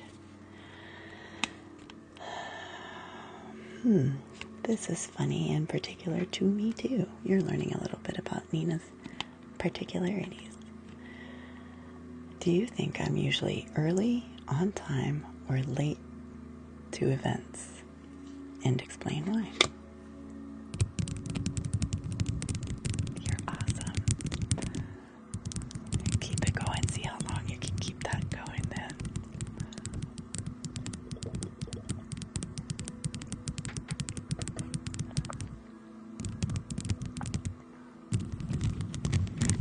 Okay, everybody says on time. Early. You're so cute.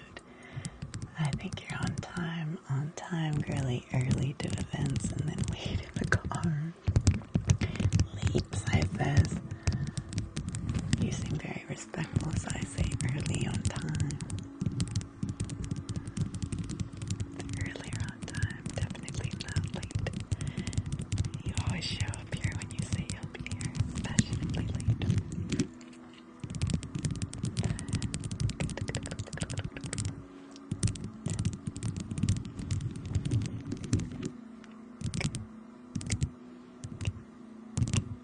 Maybe it depends on whether you want to go or not. You got a little bit, but that is usually when I'll forgive myself for being 5 to 10 minutes late. I'm usually extremely punctual. I do show it as a sign of respect. I don't like to keep people waiting, and I like to let them know if I'm running late. So I am not perfect, and I definitely do show up late, but I'm extremely punctual at heart, and I will announce my lateness, and it's usually within 15 minutes. It's never much later than that, and I over-explain when I'm later. And yeah, I guess I could admit that I feel the same in return, because that's based in I don't like to be kept waiting either. So I don't expect what I can't put out into the world. So how I show up is how I am learning to see that I deserve to be treated. So that is a trait about me. I am pretty punctual. Just because I have that to offer. And it works for me. Do you guys relate? You're early to everything. That's fun. Okay. I'm going to reach a point where I feel too vulnerable doing this. Do you still have fun with this? We're not really strangers. Ooh, this one's juicy. We like the juice. Respecting people's time. I think it's so basic, and I understand and totally forgive mistakes. Just don't keep people waiting. I was made to wait and abandoned as a child, and it's just something I'm not meant to do later. Okay. Do you think ever checked an ex's phone for evidence? Such a particular personality that does that. Do you think I've ever checked an ex's phone for evidence? It is called We're Not Really Strangers. Okay, Courtney says yes. Jade says yes. Dirk says no. Rachel, no. Jennifer, no. Ooh, Strawberry thinks I don't seem the type. Capricorns just know with their intuition, their gut sense. Are you validating that? Yes, curiosity has the Capricorns looking. Emmy says no. Courtney, maybe not now, but in the past. Jade, right. Jade, so curious. Well, here's the thing about me. I'm extremely curious. Yes, but I am respectful and I'm direct. So if I'm curious, I'll usually ask. I won't betray someone's privacy to find out. That's just a moral thing for me.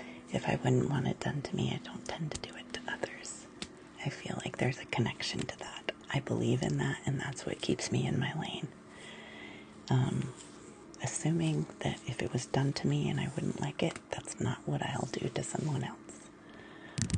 So I don't invade people's private objects, journals, private things, if not invited. Yeah.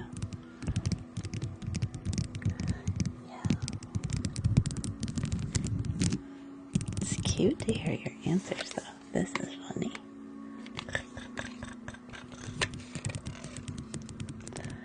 I give the girl from my phone and I say, look for whatever you want. I got nothing to hide. That's an honorable offer.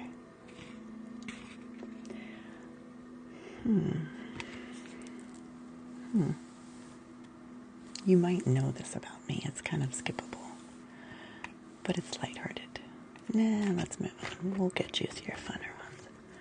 It was just about reality shows. I think I've talked about that as well. Oh, okay. What compliment do you think I like to hear the most? This one might sting. That's okay, I'm prepared for it. What compliment do you think I like to hear most? Don't hurt me.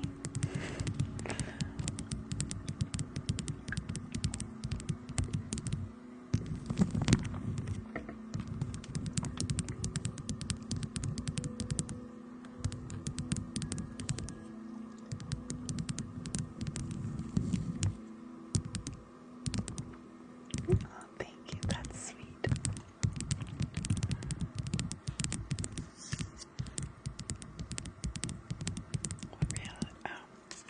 What compliment do you think I... Oh my God, that was the wrong question. I'm so sorry.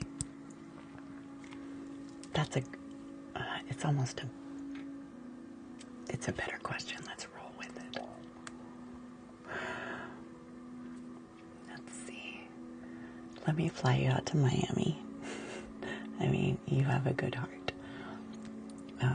You have a beautiful aura, you really do. You seem like you prefer compliments about your personality and who you are rather than looks. This is true. See? The strawberry says it's hard. Non-physical compliments. I mean, we all like to feel desirable and attractive, certainly to the people we're interested in, but you're right. Comments on my physical character are less comfy to receive as a whole from strangers than compliments to my character. I think when you help people heal or be comfortable, it's good for your heart. That you make others feel seen and loved. Maybe that you bring peace to people's lives. Yes, definitely purpose. Compliments to the purpose and the effect that I have on people is incredible to hear. I value that highly, and it helps me lay my head down proudly at night. physical compliments are wonderful because I haven't received very many of them in real life. Just the stunningness that people can express, but that's not something I typically like to hear from strangers as a whole. I like to have some foundation of knowing before receiving that. But yes, compliments on character are wonderful.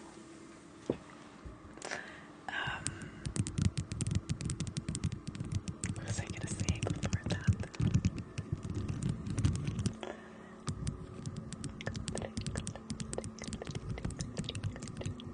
Oh, so the funny thing was, Sai was answering correctly, and I read the compliment, or I read the card incorrectly. Hang on.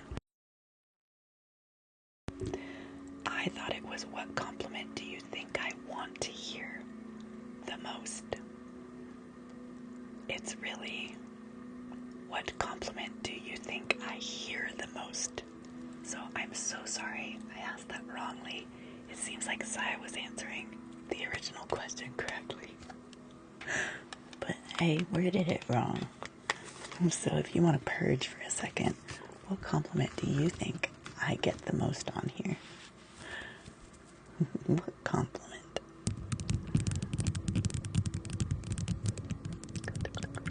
Or just in general, in life, what compliment do you think I hear the most? Not comparison, compliment. Is that just a general compliment to be compared to somebody? I guess. I don't find it complimentary, but... Okay, compliments. Lana Del Rey. Nails. I love your tattoos. That one guy's wife. Cool tats. Adam Sandler's wife. You're beautiful, baby girl. Love your hair and nails in real life, too.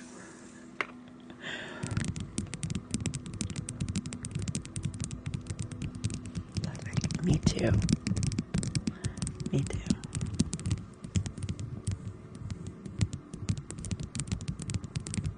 Okay.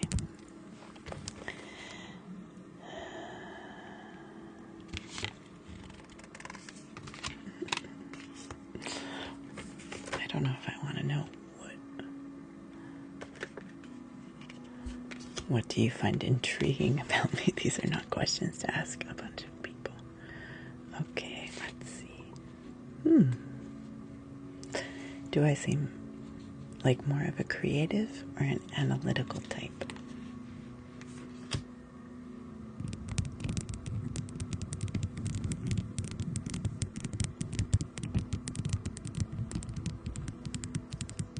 Do you think I'm more creative or analytical?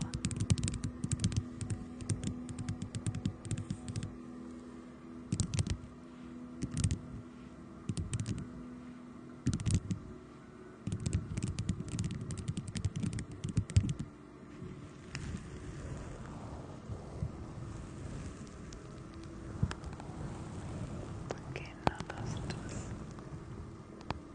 But I think for analytical, to make me choose.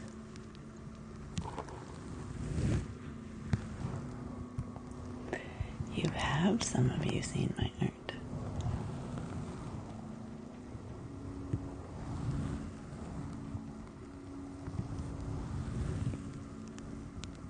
You've also seen my analytical side.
Alright, well, from what I gathered, Will, Psychopants, and Robin, a little bit Robin, both is the answer.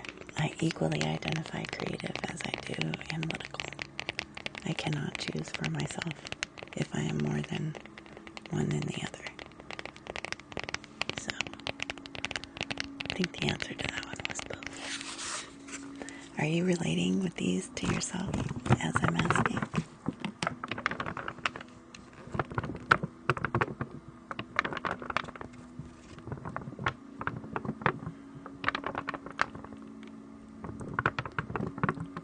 Hang on just a second.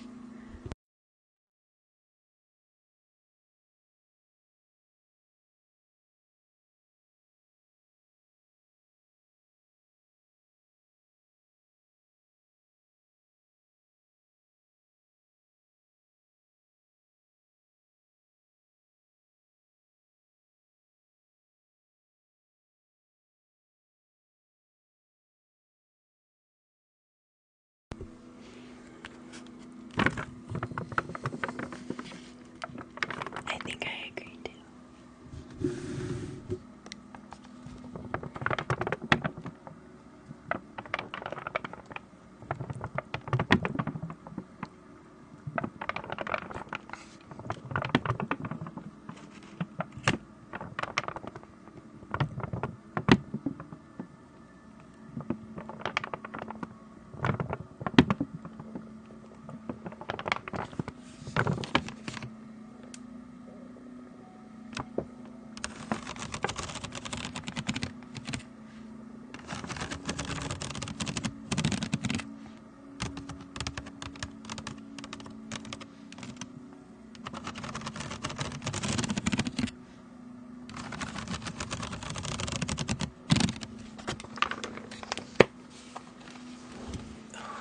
My hips need some opening.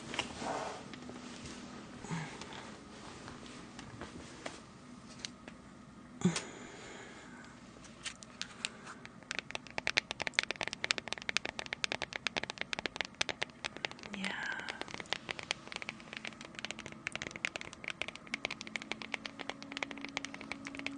You're way more analytical than creative. Well, maybe you haven't developed your creative outlets yet. I didn't until, well, that's not true at all. I've always been creative, and I've always been analytical, or at least extremely practical. Very organizing, very leading the show, taking care of everybody. When are we gonna get there? Who's gonna be there? How long are we gonna stay? Analyzing everybody's, yeah. I tend to show up a little more analytically.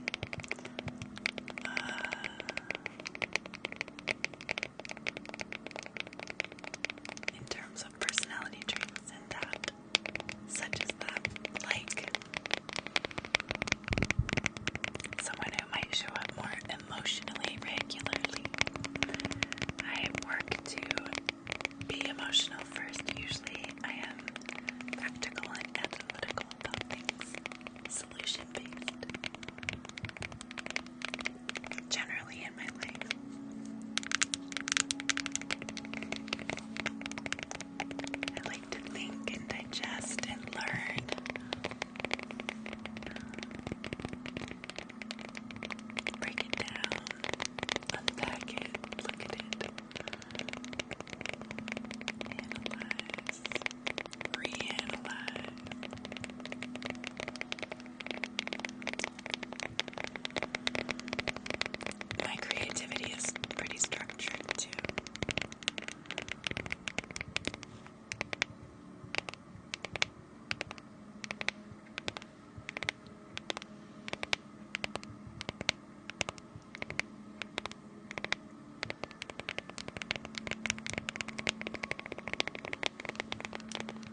Me too. Nina's trying to stay on long tonight.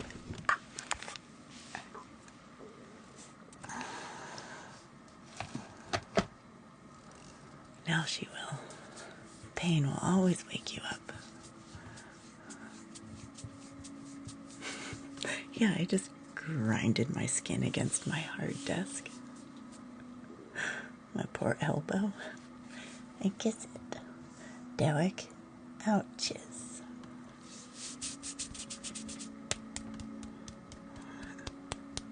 It's fine. Okay.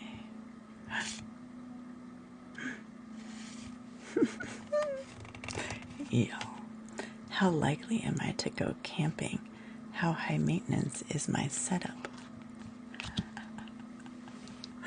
You'll be nice.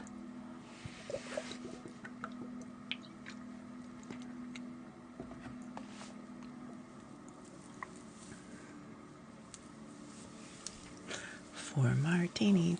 Dee. Robin says, glamping maybe. What would make you think that? Glamping, I think. Very high maintenance, but you liked camping. Same as me.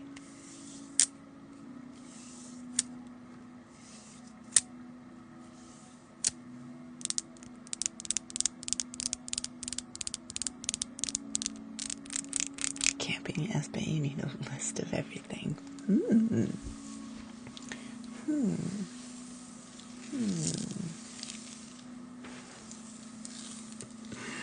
Alright. Somehow I can't imagine you camping. Will, maybe in a cabin. How likely am I to go camping? The question is, and how high maintenance is my setup? A girl needs her amenities, you know. Do you tell random whisper ramble stories? I think I am right now. I don't think you'd be a tent type camper, maybe a cabin or RV. I can imagine you camping, but not primitive.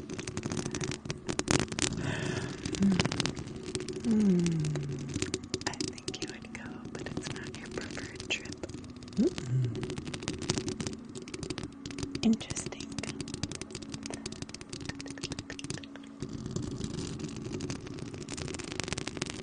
Have we weighed in? Have we all responded?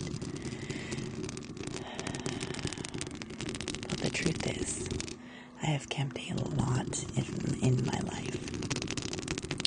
And it has been quite primitive, very minimal, and what Psycho Pants alluded to, quite organized. She's not wrong. I make sure that I have what I need to eat and all my supplies, and it's well packed. And I have lived on the road in the back of a pickup with a camper top, and often slept in nice temperate nights in my sleeping bag on the ground next to the waterside, on rocks and dirt. And I usually go quiet places that are not campsites that you don't pay to get into. So secret camping sites, often undiscovered and well sought out, magical little places by a waterside that I can wash my clothes in. And I would say it's roughing it by your terms. I don't wear makeup. I obviously don't wear flower crowns or my jewelry. And I go rough it mode. So as Robin would describe, more primitive than ever glam. I've never been a glamper. I've stayed in a, what is that called? A camper on wheels, right? Ugh. I stayed in one of those once, and it was only because it was at a campsite with a family that I joined, and there were mosquitoes everywhere. And I hate mosquitoes. So, well, hating mosquitoes might make me seem high maintenance. I will spray. That's pretty much the extent of it. And I don't like sleeping inside things. I've had camping tents when the weather is inclement, but I usually usually plan well for whether to invite sleeping outside, because I love the feeling of nature and being one with it. And I don't like too many obstructions to that when I'm trying to connect with it. Okay, that was fun. You were almost all wrong. And the funny part is I've given the hint because I've given the life story that there was a time in my life where I lived on the road. And just for the record, I never thought. I mean, I appear high maintenance here. Of course you don't know that about me. But it's cute. It's cute how we form opinions about each other. And I'm glad to share a side of me that you don't often get to see or know about.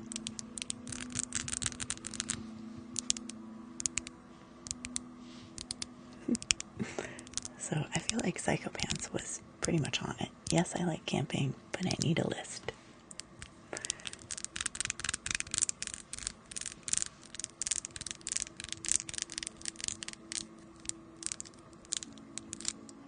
Are you?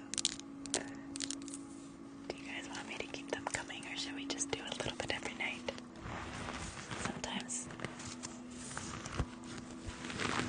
we like a little break from the talk.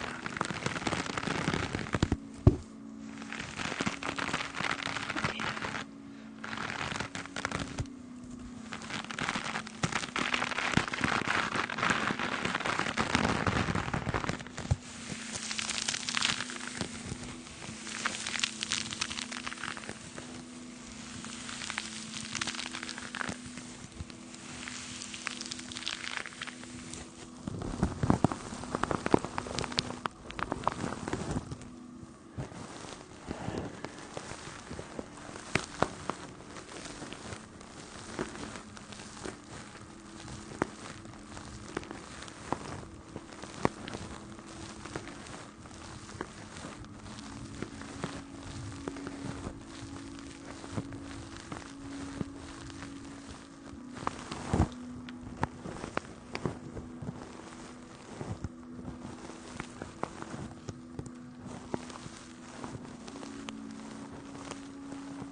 Some of the regulars would be sad.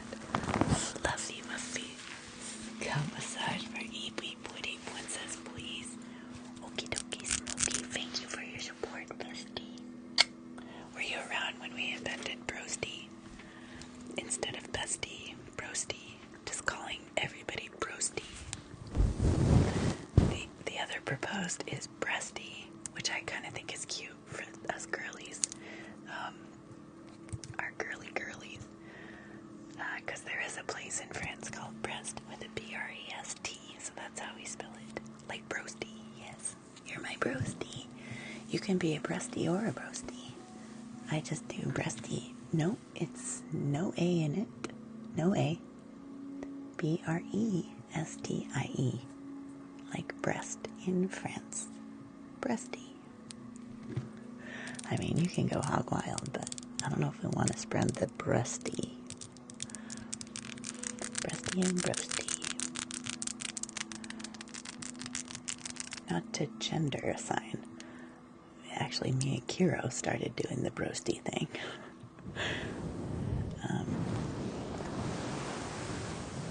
She got too wild with it. Broasty for sure. I love them interchangeably. I want to be a breasty and a broasty. I feel I'm both. I believe in duality, though.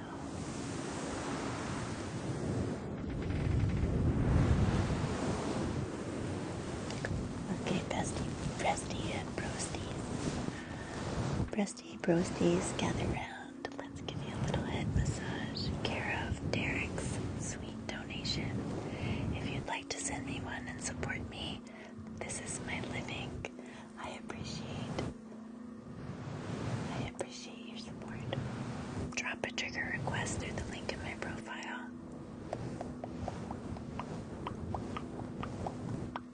That's one band I don't know, Slipknot.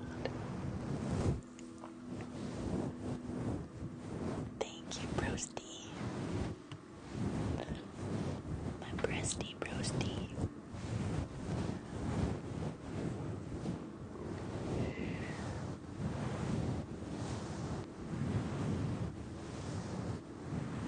Did you know that LD has been subscribed for 20 months to me? Like some of you, I know, but I just got the alert. It's so cute that I can see that.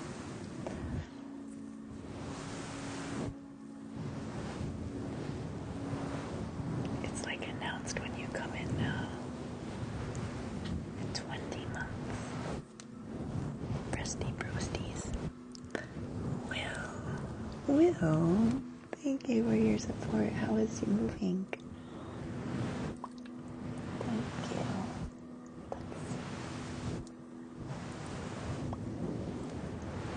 What else did I put on your video? All I remember is the face brushing. I know. Me too, breasty. Me too. I'm glad you all found me.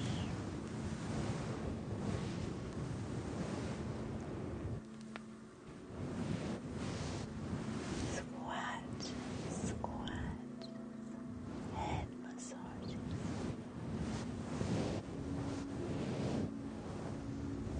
Sore in the snow, I'm sure. So slippery, that's hard.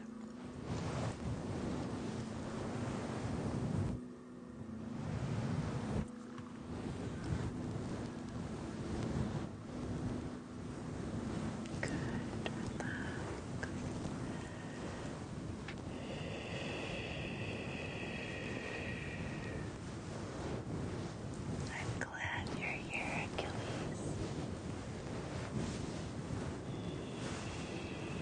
So cold, I know.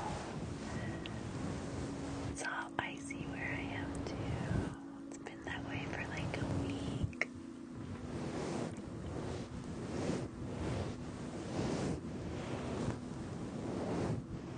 I think it's gonna start warming up literally now though.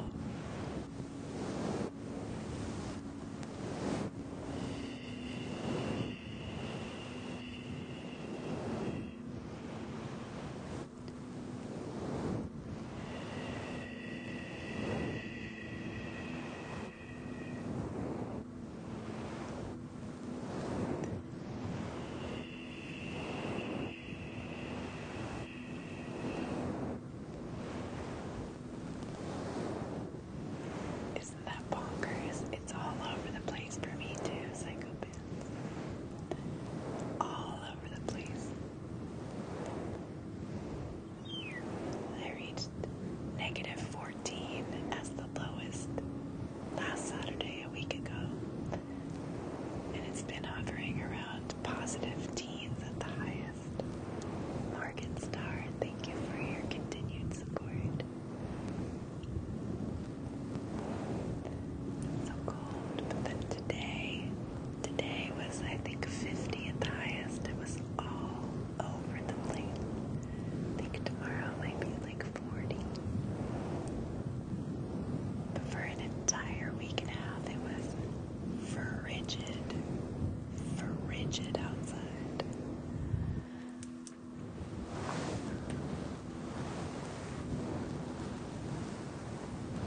Especially with the wind chill factor, it was like negative 30 at one point.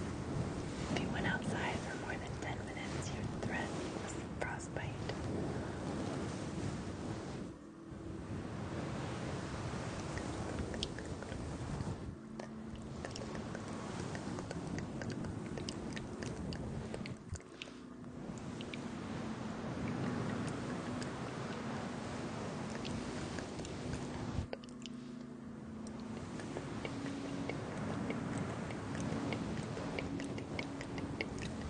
What are we gonna do for Will? Personal attention. Maybe I should read. Let's read some poetry. I got a couple poetry books for my birthday and I have not read them enough at all. Let's read. Not children's book, but still reading. Right. That one is totally empty and I'm gonna say goodbye to you. Thank you for serving me well.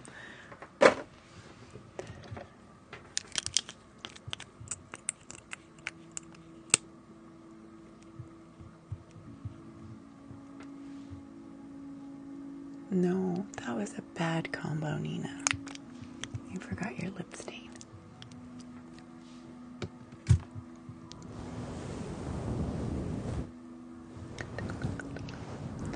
Wait, what did I say? Not all my broasty is coming. Making it toasty. Yes. Okay, what did I do? What are we gonna do for Will? What did we say? Reading. Does reading sound good? Or do you want something personal attention? You gotta pick a little bit. I'll read from my books no matter what.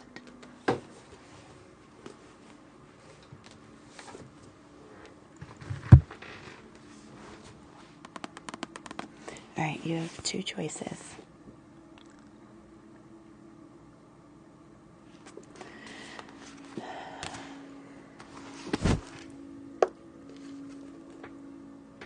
When the waves come, the fall, the rise. Both by the same girl, both with slightly different mood tones. A collection of poetry, quotes, reminders to those who have felt love but also felt broken. Remember that the waves come, you will be here. And then the other one is, do not feel sorry for me, I am a woman, I laugh at scars, converse with the moon, throw my hands up in love, drag my body through wars, and heal again. But I am a woman and a warrior and I rise. So there's that one, and the waves. Okay, for now let's do the waves. We will poke into all of these.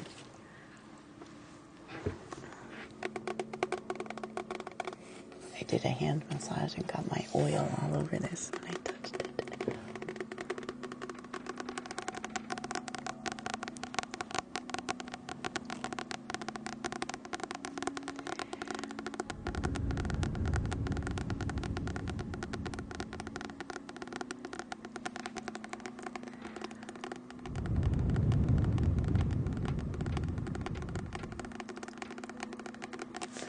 Do you want to screenshot it? Or I'll take a picture of it if you remind me. But you could also just screenshot.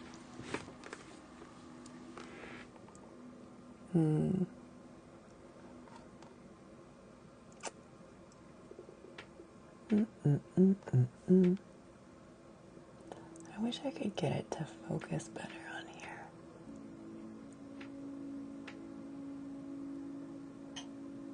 I'm trying to get it to focus. Oh, whatever, I'll take a picture. Sorry, that was lame. Hey, it's the real me. Okay, real me.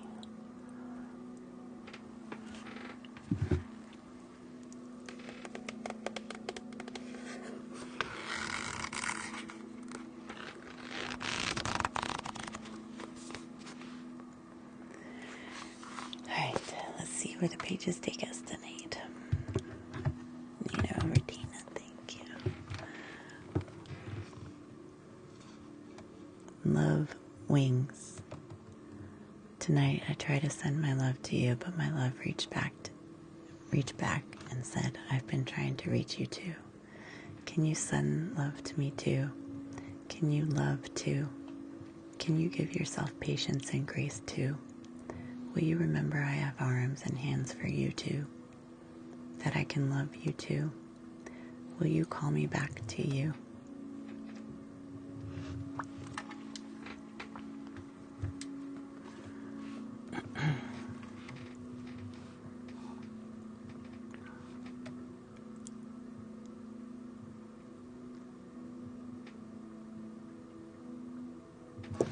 Alright, this one's kind of a long one. But it's kind of nice. Maybe it has something. I might have buried myself in you a little. I know it's not right. I know I'm supposed to bloom for myself. But I did, and here I am. Murky hands and tired fingers, trying to pull my roots out of you. They're all stuck. They cascade down your veins, as if I've always been a part of you. I've tried to cut myself out of you and you out of me, but the roots stare at me and wrap themselves around my hands, reminding me of what I have to lose. I'm firmly planted in myself now. I took seeds I tried to plant into you and I harvested them in myself. It's beautiful, but you still have these pieces of me I can't seem to dig out. I made your ribs my shelter. I bathed in your rivers, and you bathed in mine. I let you have the best of me. I let your roots come inside and call me home. I don't think I'll ever get the pieces I left stuck in you back. And I don't think the universe will ever stop planting us near each other. Oh, I'm sorry, that was chilly. That gave me chills. Sorry, some of these are stingy and some of them are really uplifting, and we have to appreciate the duality. Okay, so hold sadness, embrace her, but then let her go. There is room for change when she is here, but there is room for ascension when she is gone. That's a nice one. This is When the Waves Come by Maya.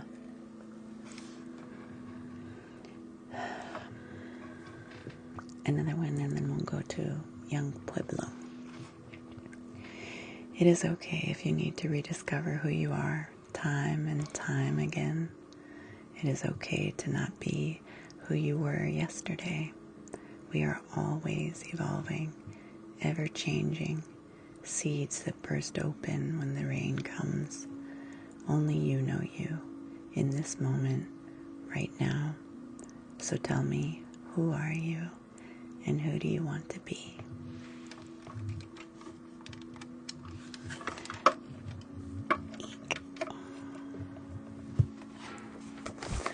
Again, that's When the Waves Come on Amazon by Maya and the AIA. She's someone I recently discovered and really liked her style. And this is a guy I've loved for years through Instagram originally, and I didn't know he had this other book.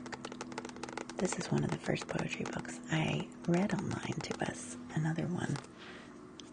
So this one is called Inward by Young Pueblo. And these are also random pics that may or may not have context, but shortly worded.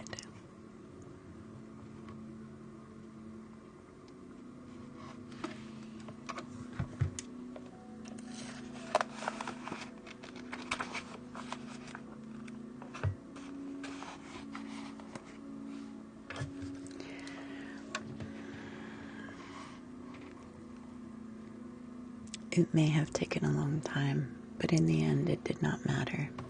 After much healing through self-observation, she now had strength, she now had courage, and the wisdom to wield her new magic with virtue. No longer did she run from her pain or her troubles. No longer did she allow delusions to capture her mind. No longer did she doubt that the greatest healer she has ever met is her own unconditional love. You are a healer.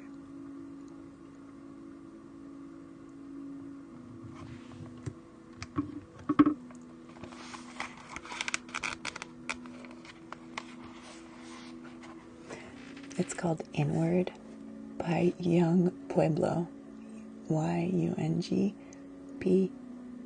YUNGPUEBLO.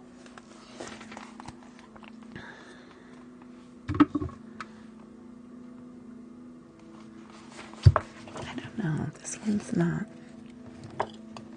Let's read a longer one and give him one more chance.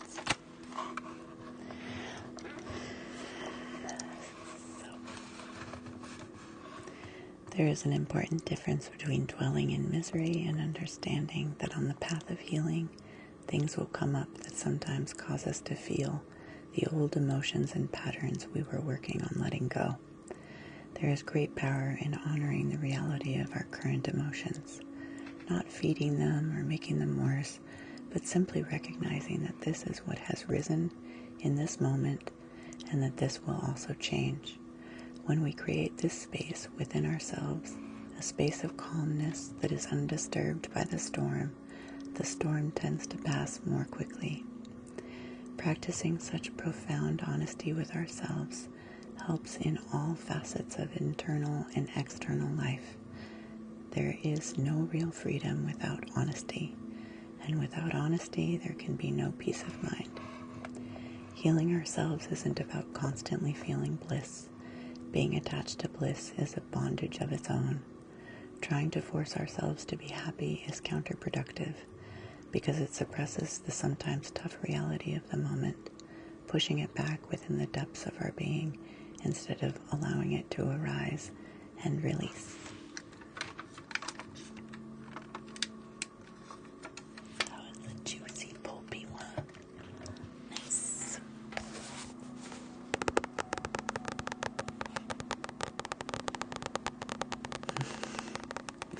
Amazing. I just ordered 3 books separately, someone cut me off.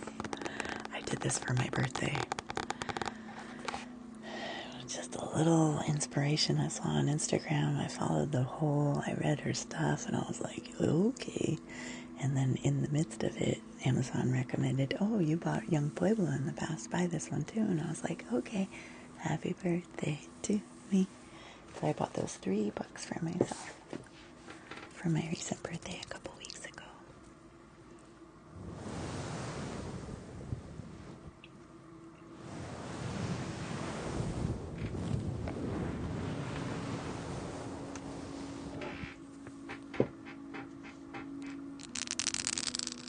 They aren't. I've gotten lazy about that. It's not worth it if you wanted to buy it, but maybe I should remember to put them on there so it would be easy to link.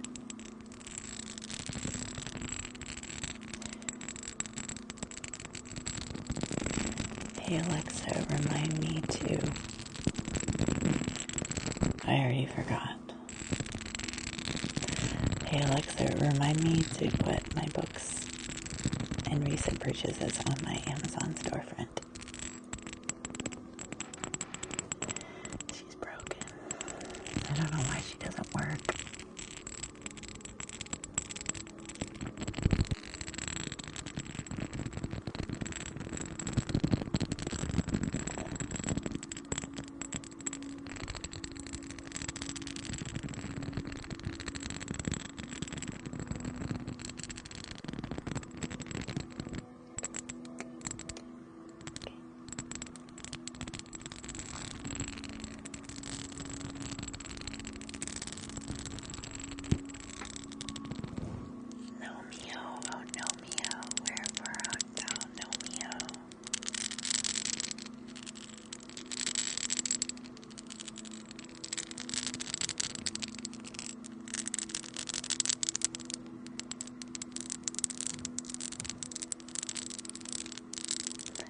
Put them on there when I'm done. They are not crispy. Oh, my eyes are going with that one. We need to consult Nomeo. Wake me up before you go. Leave me hanging on back.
I'm good, thank you. My ASMR is making my eyes roll back in my head, but other than that,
well, what's the cheapest way to see the northern lights? Apparently this is the year to do it if I'm gonna do it. Because it's the brightest year in, what, 20 years, was it?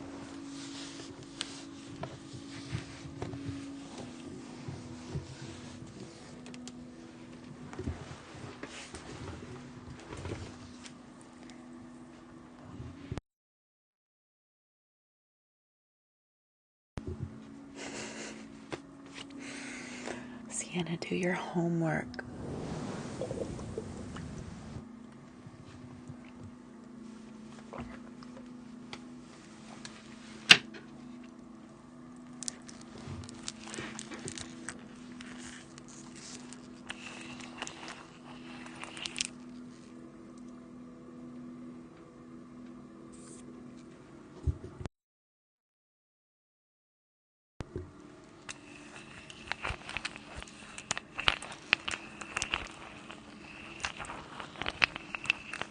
Even Maine doesn't get it too frequently.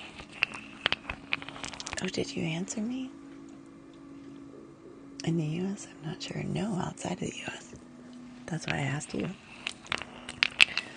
I was thinking like Iceland or somewhere off the coast up there, but I don't know. Cruise or rent a cabin out in the receiving areas up there. There were a few. Iceland, November to March. Okay, and that's the season, yeah?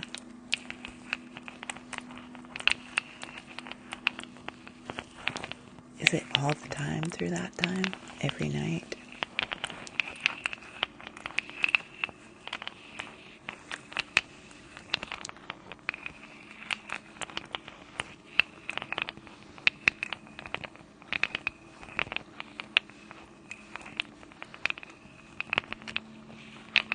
When it's clear the conditions are good, you should be able to see them from November to March clearly every night, as long as there's no blockages in the sky.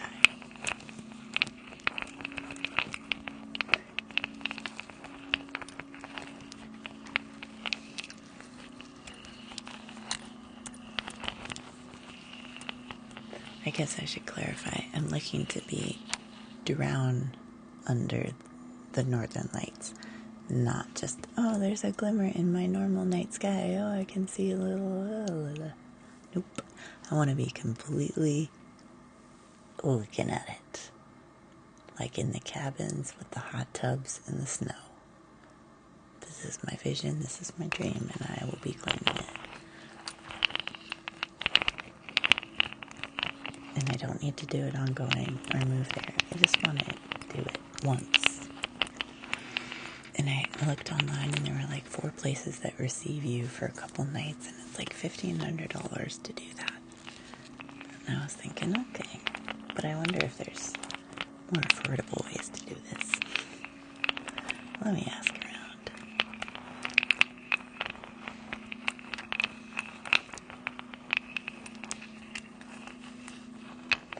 Right. You can definitely find cheaper than $1,500. Okay. Yeah, Reykjavik I was looking at. Glamping in an igloo. I mean, I don't want to be cold. I would like the hot tub outside with the steam and the snow, and you're warm, and then you run inside your little windowed cabin and you see the sky and everything, and you sleep under it.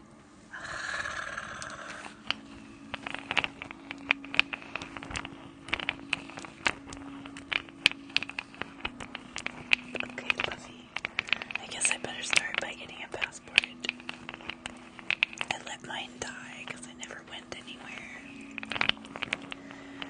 And I didn't realize that you have to get a new one, and so it's expired, so I have to go through the whole process.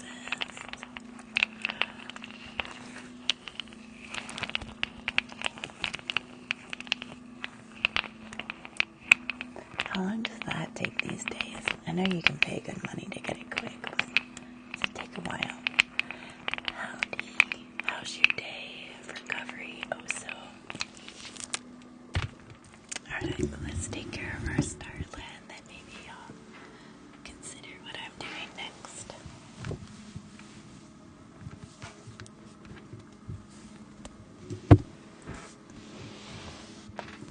Depends on the state.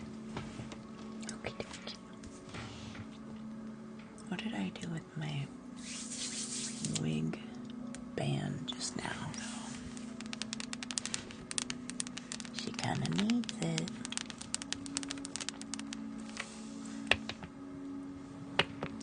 Expedited, expensive, but yeah, you can do it.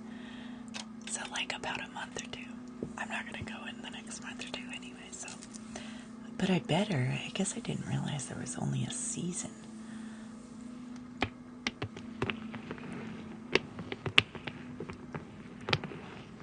Yes, it is. I found it too. Have I shown that to you guys recently? I like to show it off. It's beautiful. Let me bring my antler to start though.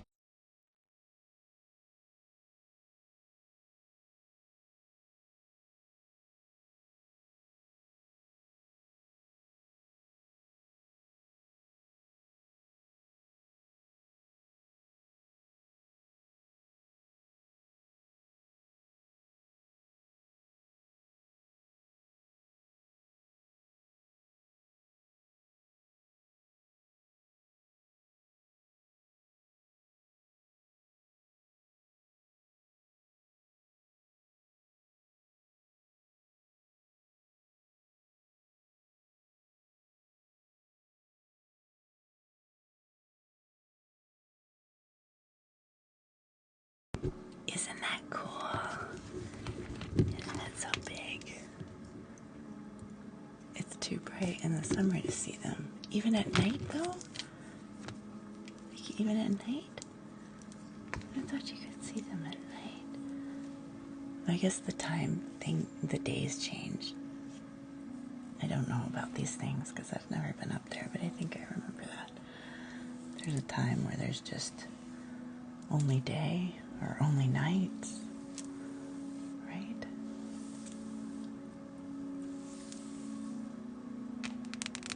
Right. Okay, so that's what it is. 30 Days of Night is one of my favorite movies. Vampire movies.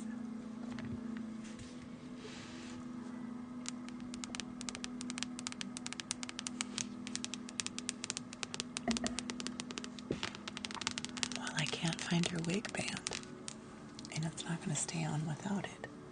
Oh, there it is. Bless.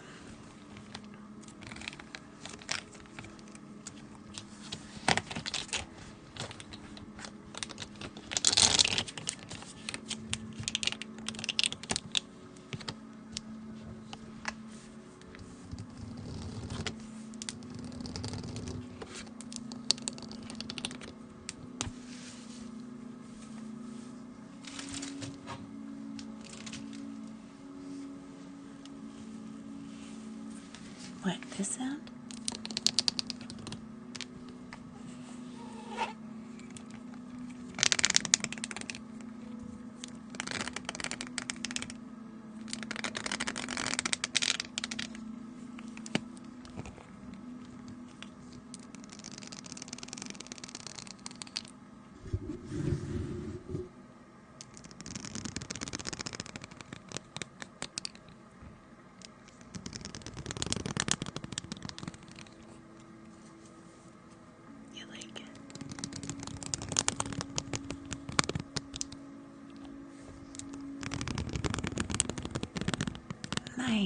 I mixed this special because I'm particular. They didn't have the right shade, so I just combined them. Really, you guys love wig band, huh?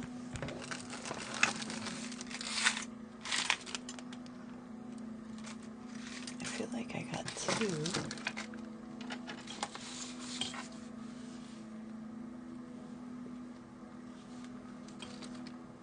But I'll have to look with the lights on.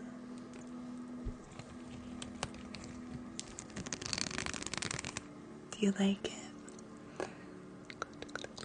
I was trying to get just the right green.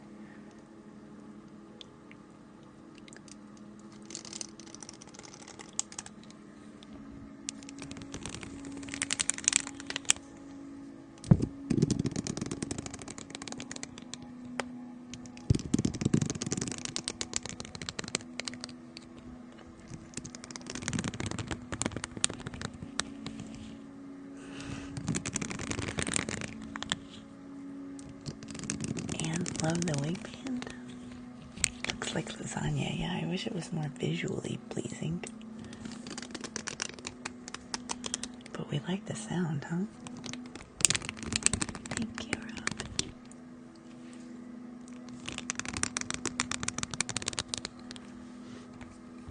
You deserve to treat yourself the way you treat others. You deserve that. You deserve to gift yourself as much as you deserve to do that for others.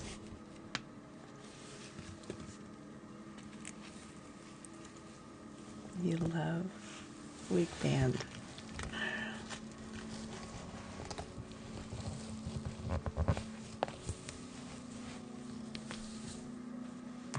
I'm so back. Remember how good the wig cap was too? Yeah. When I first got her, she had a cloth wig cap on her head that everybody loved. Oh, look. Let's have some fun. Let's see if we can recreate wig cap. Wig cap. It's a weaving cap. I'm not sure it's gonna work as a wig cap. Maybe. This is like from the 70s, apparently.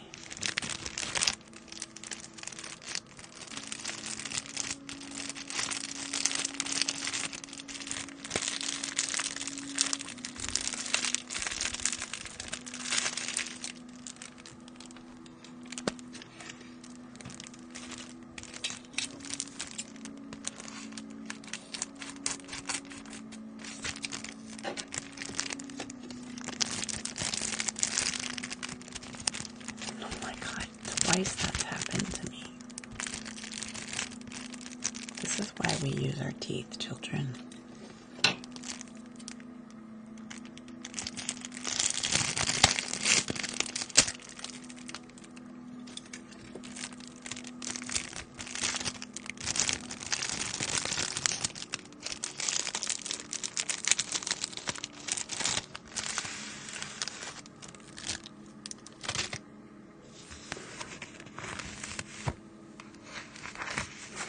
The name. Like, no forethought of how you present in the world. Or maybe there was too much forethought and it was the wrong thought. It's just the wrong thought for you right now. Let's rethink this. Come bum. Let's think about how we show up in the world. What do you want to do? You could do anything. You could be anything. Is that really what you want to do? Oh, okay. We need the band and that. I regret immediately everything I just said. Good. Well, the trait to be able to show up and take accountability and make correction is an amazing human trait. I love that. Alright, the blood bowl. Let's go. Easy. Ooh, so check her out on me. out. I'm so excited. I want to pencil in her eyebrows though. Her eyebrows be bushy, man.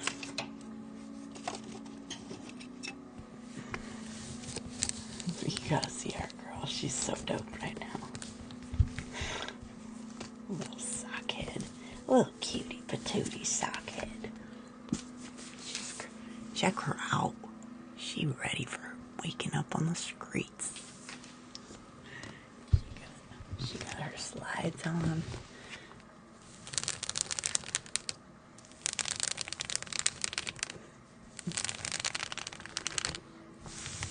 Wig cap, wig cap.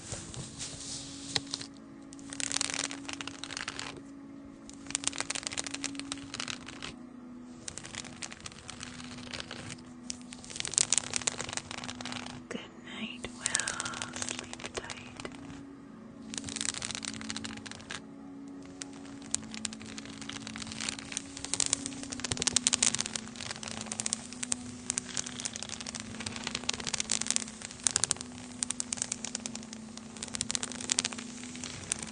What do you guys think of wig cap?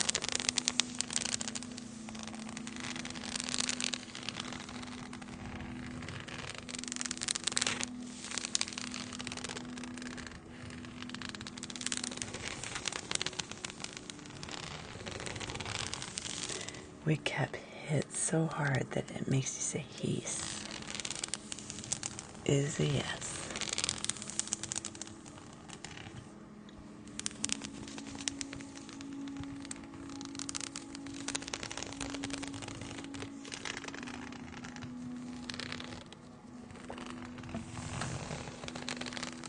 Thanks. It is tonight. I'm not sure why. Sometimes the lighting feels weird on TikTok. I do my makeup pretty much the same every night, but sometimes it really glows my highlight and sometimes it's pretty washed. I don't know.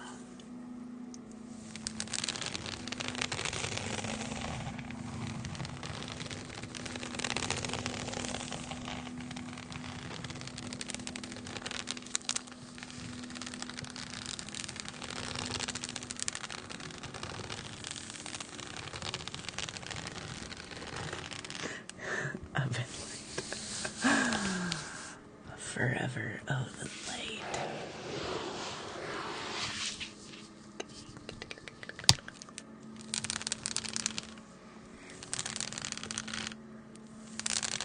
It's always the light, oh so. You can't argue, you know good lighting is everything. Good lighting changes everything.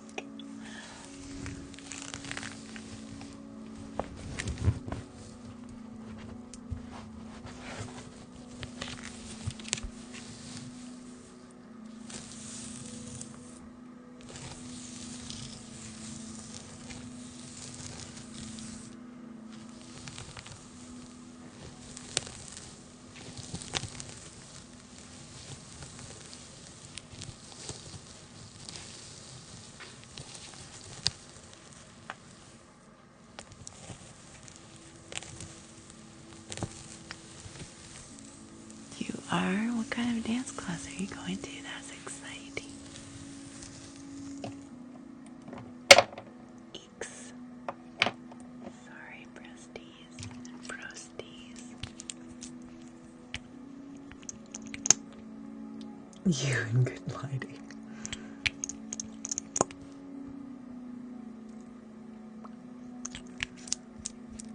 Jason, you take really nice pictures.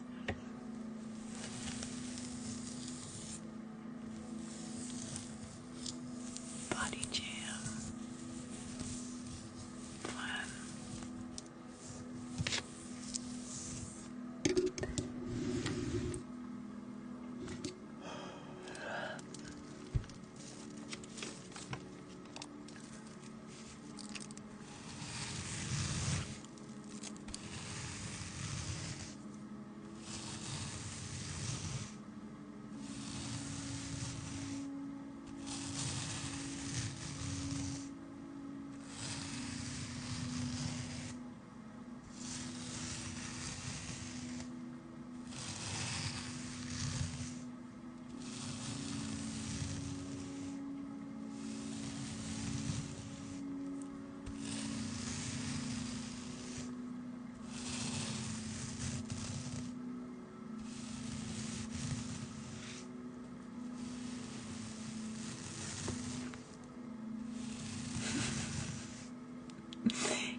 8 o'clock.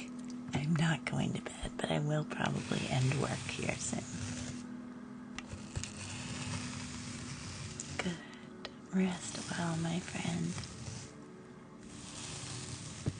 I've been awake since 4, essentially, so I will probably join the sleep party later, but probably in a few hours.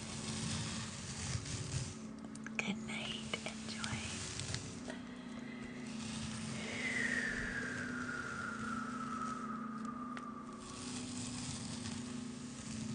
The ASMR just affects me too. It's just really maybe hitting my face right now. It's hard to keep my eyes open.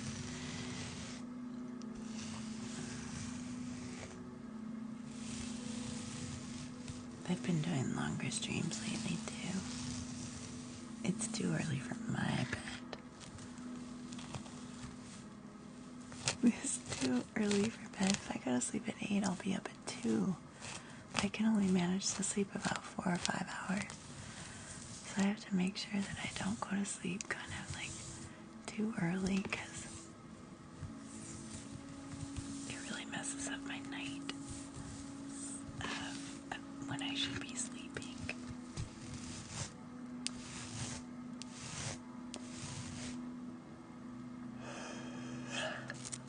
Today's different though.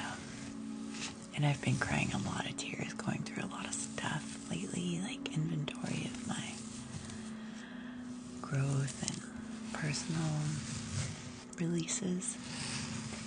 And so that always kind of does drain my energy to a sleepier tone.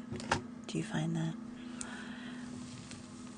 Emoting is a little exhausting sometimes. Just crying can be exhausting to your body.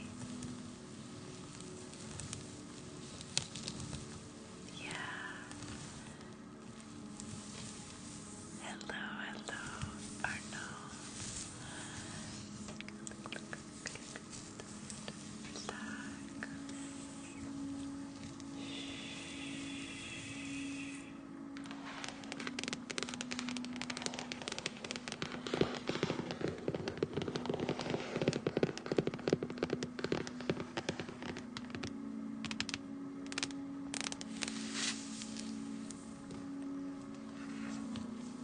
Okay, let's see if we can tie this hair up.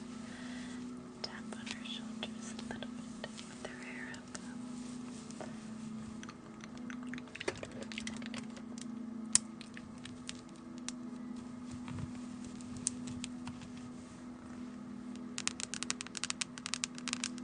Thank you, Ashley.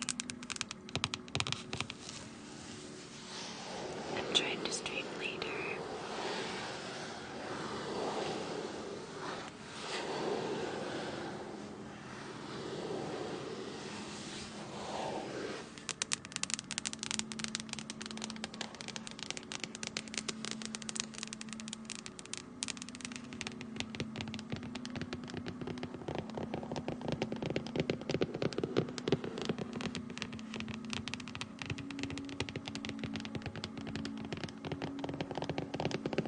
Why?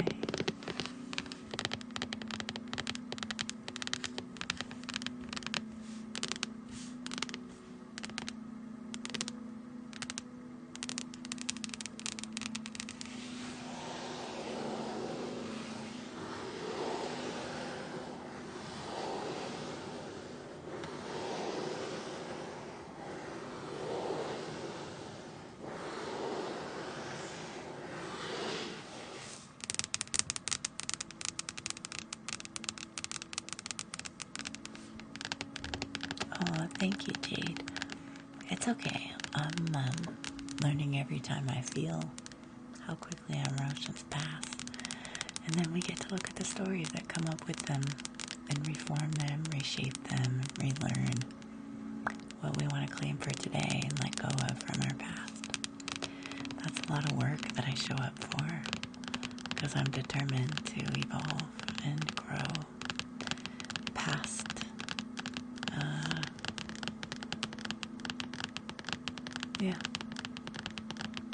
past things that need to be processed. It's the work.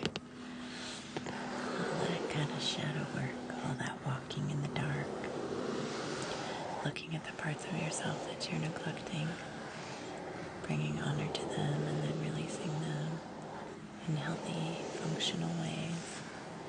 It's difficult. It's big work. Thank you for the hug during it.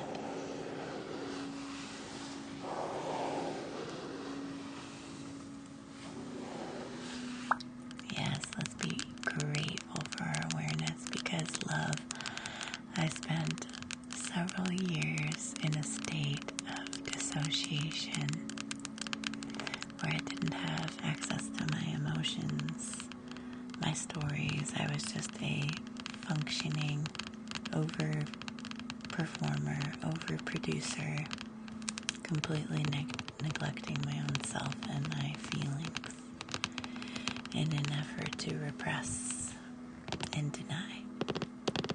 And that has given me the perspective to be fully grateful for being in connection to my emotions again and my mind, body, spirit connection. And I take that work seriously so that I not slip back into the disconnect. That was the worst feeling, to feel so disconnected. So I will feel it all now, and I'm happy to do so. Even though some days it's hard, and then it's heavy work, some days it's light work. And my progress is more important than lack of suffering.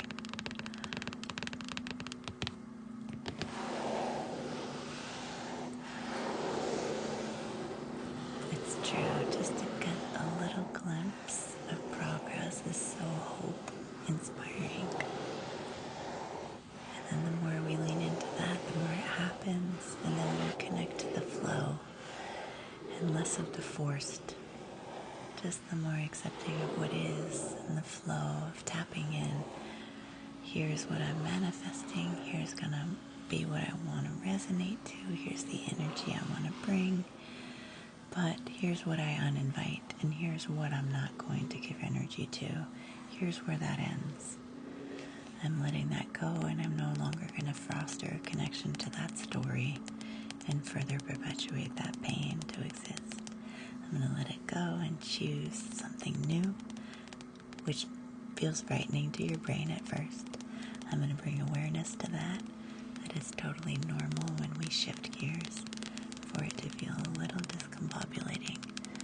But we remember that it's transitory, transient, very quick transition into something else. Into something else, and the more we feel it and less repression, the more quickly we witness it to turn into something else. And all those years of resistance and repression took more energy out of us than simply feeling and discarding what doesn't work for us anymore. There's liberation in that. It's worthy of exploring. It's been incredibly worthy of me exploring, and it's shifted my life. Just perspective. Just perspective and willingness to show up and find new where it doesn't work with the old. Tears wash it away though, and for me, I find when I connect to my most inner truths as I'm journaling and processing and really resonating with myself in an effort to purge and let go,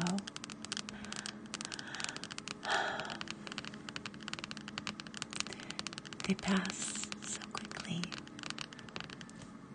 It's so undaunting. It's nice to witness that the tears bring truth, though.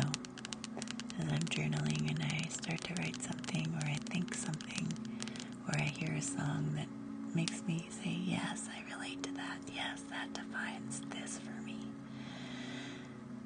Those tears represent a truth.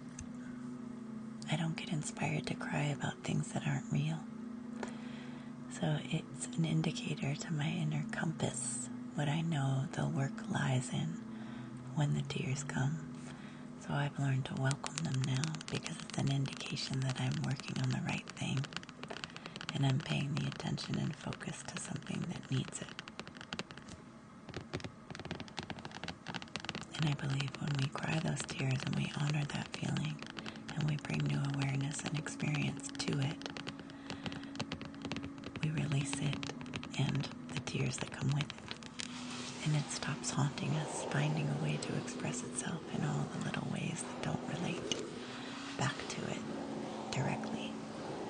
If we just face it head on, directly deal with what's coming up, and find the courage to feel it and process it, find what works and let the rest go, we're liberated. So that's worth it for me. That freedom and liberation. And finding the life that I want to live for myself. And the identity I want to claim for myself. I've been lost in a lot of my jobs. My last 2 jobs doing ASMR and nannying have been incredibly connecting work, so they're not depleting. But I have also become lost in them. Less so about the ASMR because I wanted to bring the consciousness to my old habits and not lose myself in this work. So today, for instance, I could have scrambled to be here at 4 sharp. And I would have sacrificed a shower and taking my time getting ready, having good phone calls that I needed to have, and just tending to myself in a less hurried way. I could have let all that go to be here on time at 4 o'clock. But I don't think that matters as much as what I did with the extra hour for myself today. So just making little choices like that brings some consciousness to my tendency to overwork and overperform and then deplete myself. And we learn how to give these hours to ourselves here and there. It's not going to change anyone's life incredibly if I show up at 5 instead of 4. I'm still showing up. And then I also get a little less stressed when I've taken the extra time for myself. Oh, thank you, food. I used to wear flower crowns all the time when I first started streaming, and I've kind of gotten out of habit. But some tops, like this one in particular, inspire me, and I associate with a flower crown. I don't think I've worn this shirt without a flower crown.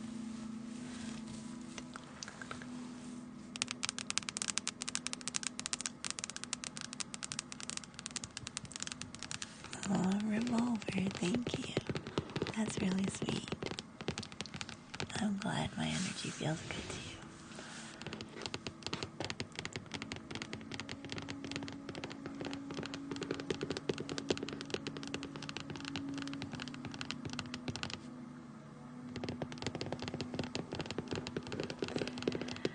I would upload this, but it looks like I'm falling asleep the entire live I've been on, 3.5 hours. It just looks like a daisy-eyed Nina with this ASMR in her face right now. It's literally closing my eyes for me. ASMR is amazing. The whole response amazes me of our nervous system and our brains. It's crazy.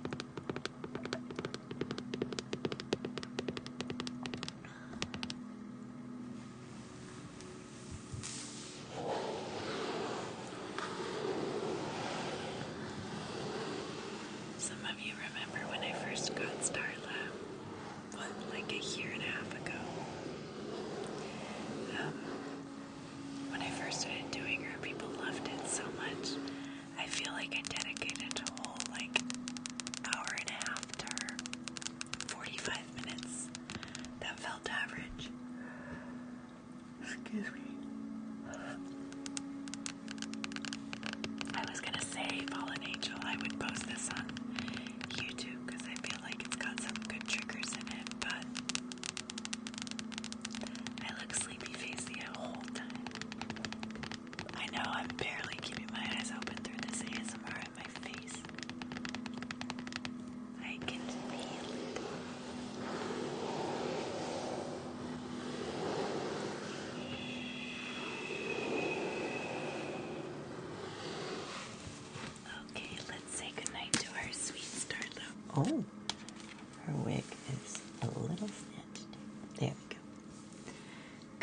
start then.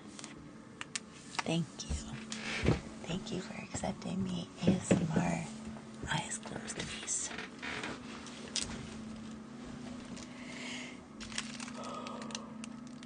And honestly, I need another cup of tea because 3.5 hours my tea is expended.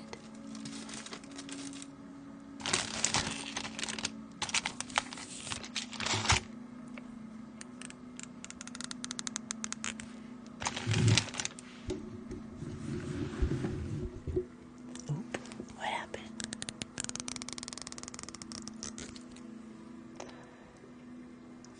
Healthy.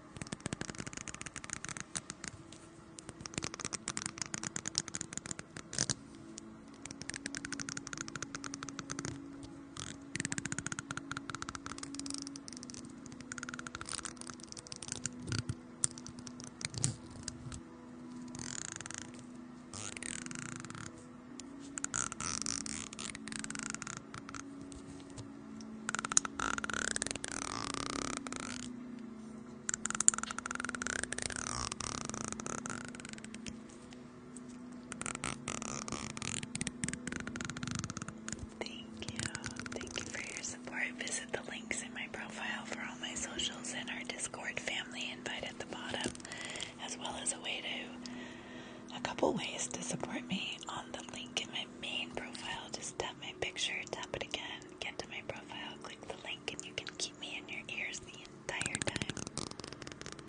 This is just a random one. I definitely have it.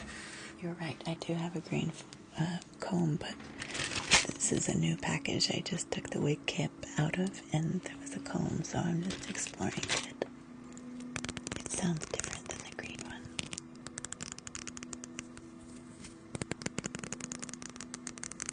The teeth are looser.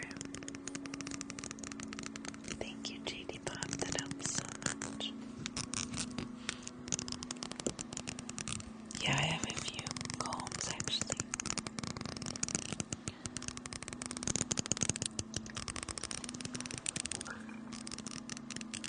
Some of them were doozies and some of them were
unless I'm working. I don't scroll here enough anymore. Unless I'm watching ASMR. You know what I mean? I never even scroll through posts. It's so weird. Oh, it's been a year. It's been a wild year, but we're starting a new one, so get ready.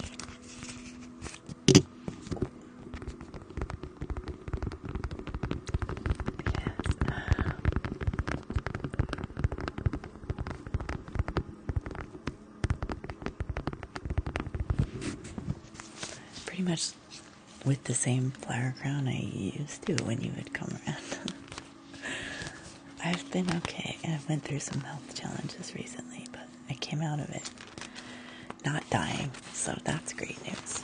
And it's given me a new purchase on life in a lot of ways, so I'm just kind of wading through that, being real, showing up, trying to heal people and myself.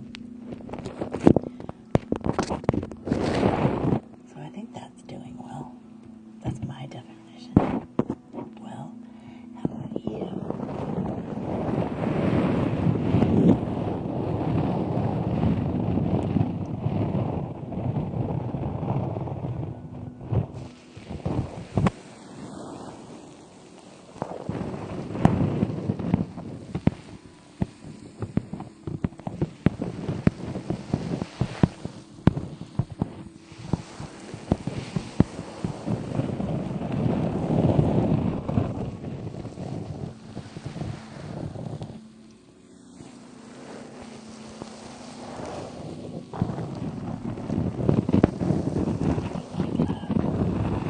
I lost about 20 pounds.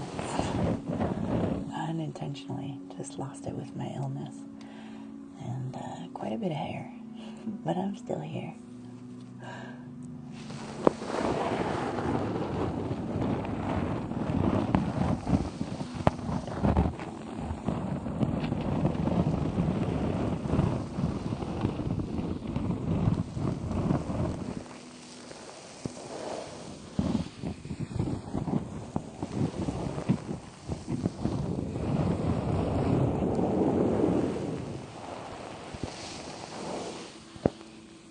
Well, it just came to an end about a month ago with my last surgery, and I've since been recovering slowly every day, more and more, and reclaiming myself. And it lasted about 3 months. So at the end of last year. But the last month has been good. Things are looking up, and I'm feeling great. Symptoms are subsiding. All good. It was just a really big cancer scare. I thought I had lymphoma for about 2 months of testing. But it was a scare, and it was something else entirely that none of us understood. That has to do with tattoo ink being in your lymph nodes. And your lymph nodes are black with tattoos. And none of us know it. Sometimes it can cause clogs in your lymph nodes, and hard, painless lymphs appear out of nowhere and never resolve. And that is malignant presenting. And the doctors and the pathologists see every indication of cancer for quite a while until they cut it out of you and discover that it is actually ink and not cancer, and that your lymph just got clogged with it because the ink particles of tattoos are too large sometimes to go through the netting of the fibers of our lymph nodes. And so, yeah, it's something to know about, and it's really rare, but it made me really sick. And I had no clue. The doctors I was dealing with, they didn't have a clue because it's pretty rare. But yeah, that was a thing. That was definitely a thing for me very recently. With a broken leg and a sprained ankle from an injury that started it all. It's been a wild ride. But I'm off that ride now. We're doing something else. I know it's called lymphadenopathy. Lymphadenopathy, like the Dr. doctors like to call it, lymphadenopathy. And it doesn't usually make you sick, but it made me really sick because it was combined with me elevating my broken leg, which affected the flow and circulation of my body in a sedentary way, and it was a perfect storm for problems. So I had night sweats, incredible weight loss overnight, like within a couple weeks, and a lot of symptoms, anxiety, racing thoughts, panic attacks, lymphadenopathy, lymphadenopathy, tattoo ink, lymphadenopathy. If you do a search for it here on TikTok, you'll find some interesting little things. Even some links to studies, but nothing like you'll find on PubMed journals. So that was my last 4 months, and now I released that. I guess I'm starting to announce the news that other people who have tattoos, if you ever develop a hard, painless lymph node, go into your doctor's office, get it checked out, but talk to people about how that is a thing, because not a lot of doctors understand that if your patient has tattoos, there's a likelihood that a lymph node that's hard and painless could just be tattooing, and there's no need to surgically remove it or go through two months of testing, worrying that you're dying from a fast, aggressive lymphoma that presents with all the markers that showed up in my testing. If there was more knowledge about that in the medical world, then I feel like our doctors would understand, hey, let's do this particular ink test to make sure that that's tattoo ink in that lymph nodes before we just start cutting out things that we need. To remove a lymph node risks problems with the flow of your body. But that's what they do when they're worried about cancer.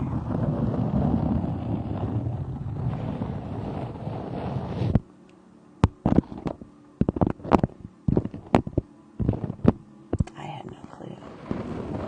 But it makes perfect sense. Your ink is part of your bloodstream. And your bloodstream has lymph nodes traveling all throughout your body. Could they have drained it? What would have happened likely if I ignored it? Had I not been concerned, which you always should be with a hard, painless lymph, it's the number one sign for cancer. It's a really good indicator if you have no other signs of infection and you have a hard lymph node to go to your doctor and go through the testing. But if you have tattoos like me, just keep in the back of your mind, it could also just be ink clogging the work. I don't think the clog would have happened in the lymph node in my leg if I didn't have the broken leg elevated for a month. I think that exacerbated the drain of it, and it would have maybe resolved on its own and not make me sick.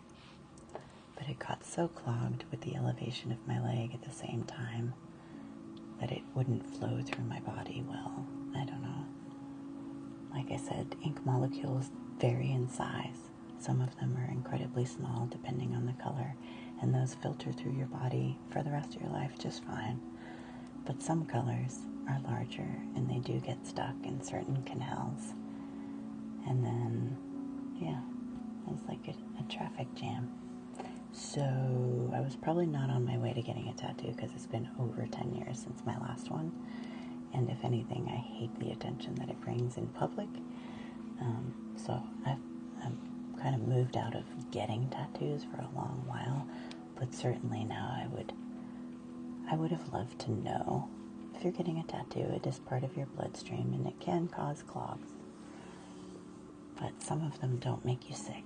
That's the thing to remember. My thing made me so sick because I think I had the perfect storm of a broken leg with it. Do you know what I mean? I think it was a perfect storm of events that don't happen very often to people. I think I was a rarity. And all the doctors have confirmed that as well. So I don't think it's common. But it was incredibly scary because the pathology of my biopsies came back exactly like lymphoma. It's very malignant presenting. That's the important part, is that it can be misconstrued if you don't do the right tests with the right ink contrast. It's not called a PET, it's called something else. It's a radioactive ink they can put in your body and do a CAT scan to see if a hard, painless lymph might be draining from a tattoo.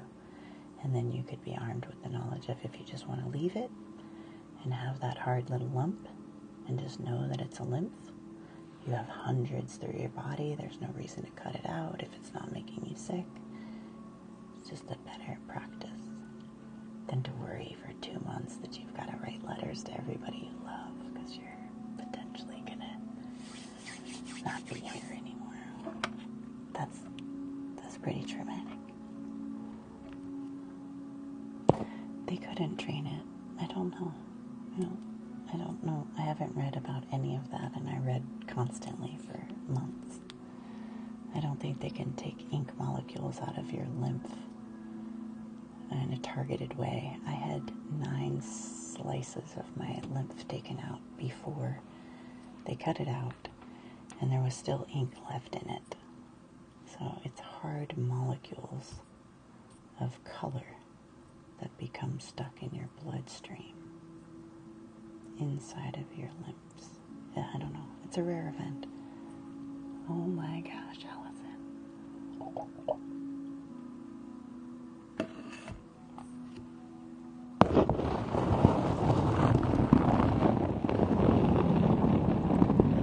That's literally the first time I've told that entire story. I was waiting for the moment to feel like I had the fortitude to feel like it was behind me enough to start talking about it without emotion. Because it was incredibly severing to my mind, body, and spirit. Just about broke me too. It's hard to prepare yourself for leaving this world when you're not ready. It's really hard. It's a challenging thing to think every single day. As you know, as I'm sure you watched me struggle with. Not quite knowing the full details of everything, but knowing that it was serious and that it was life-threatening. And yeah, there's so many of us that are tattooed now. I think it bears being a little bit of a poster girl about it, just to spread the word. If I had just known one person who had been through the same thing. Yes, I had tattoos. I had a hard, painless lymph, and it was fine. It was fine. I would have loved that information, because at least I would have had hope. Maybe it's not what they think it is. But I couldn't think of anything that could cause this.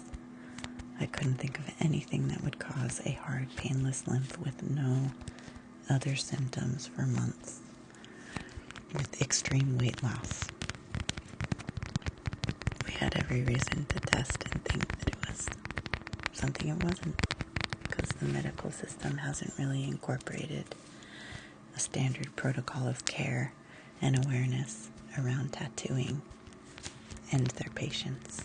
They still just kind of disregard that. I don't even know that doctors are aware that it's normal for lymph glands to be black in people who have tattoos. And they don't know until they kind of cut you open.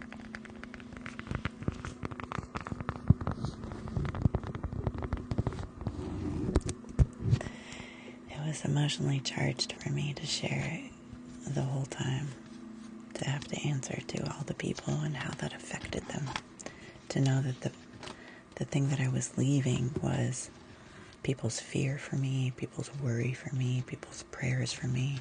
I wanted to leave a light and healing. I want to affect people as long as I can to relax. I didn't want to make it about something that I was trying to get a respite of just for an hour or two of my day. It allowed me to transform some of my mood and focus my attention on something else for a short while. share it all fully and carry you along with the details, because everybody would be wanting to know every day if there was any news. And I couldn't bear the brunt of having to answer no every day that I'm trying to hold patience for learning what I had to wait to learn for so long. I would have loved to take you along completely transparently through it, but I just couldn't muster it. You have to remember, I was also weak. I couldn't sleep more than an hour at a time. I was losing weight. I couldn't eat. I was nauseous. I couldn't breathe right. I'd have panic attacks out of nowhere. So I was in no place to hold a space for being a container for other people to worry around it. And I wasn't clear how to represent it because I was afraid. And I wanted, at least if I was going to offer information, to have some solution with it and not just create fear. If you have tattoos, yeah. I did the best I could, and I shared what I could, you're right.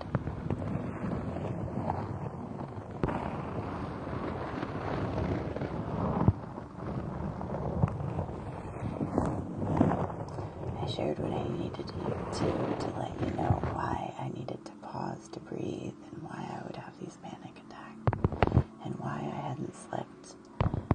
I had to explain a little bit of that, but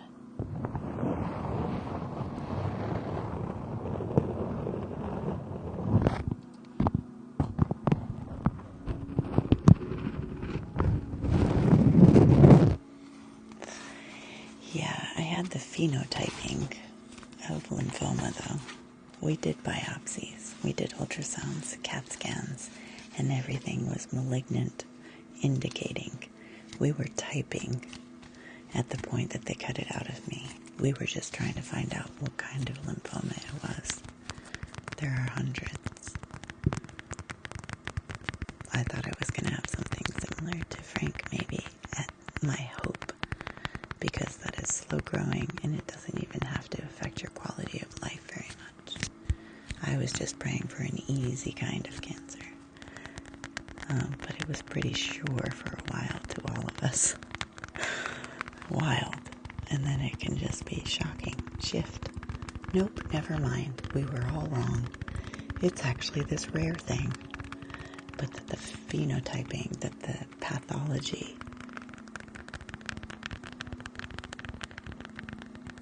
really, I'm sorry.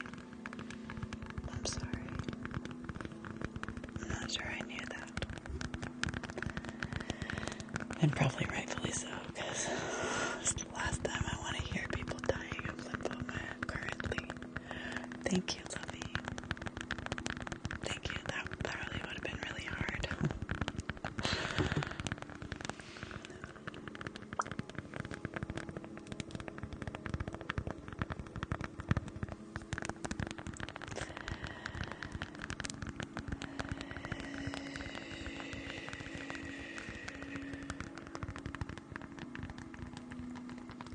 But I can breathe now, and I don't have panic attacks, and the hair growth will come back, I hope, and so will my appetite, and I will slowly just reclaim myself, knowing that I'm not passing anytime soon.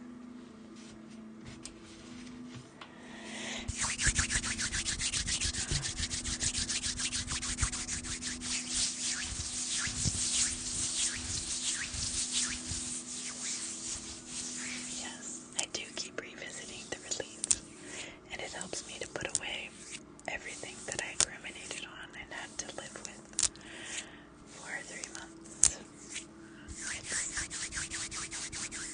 It's helpful to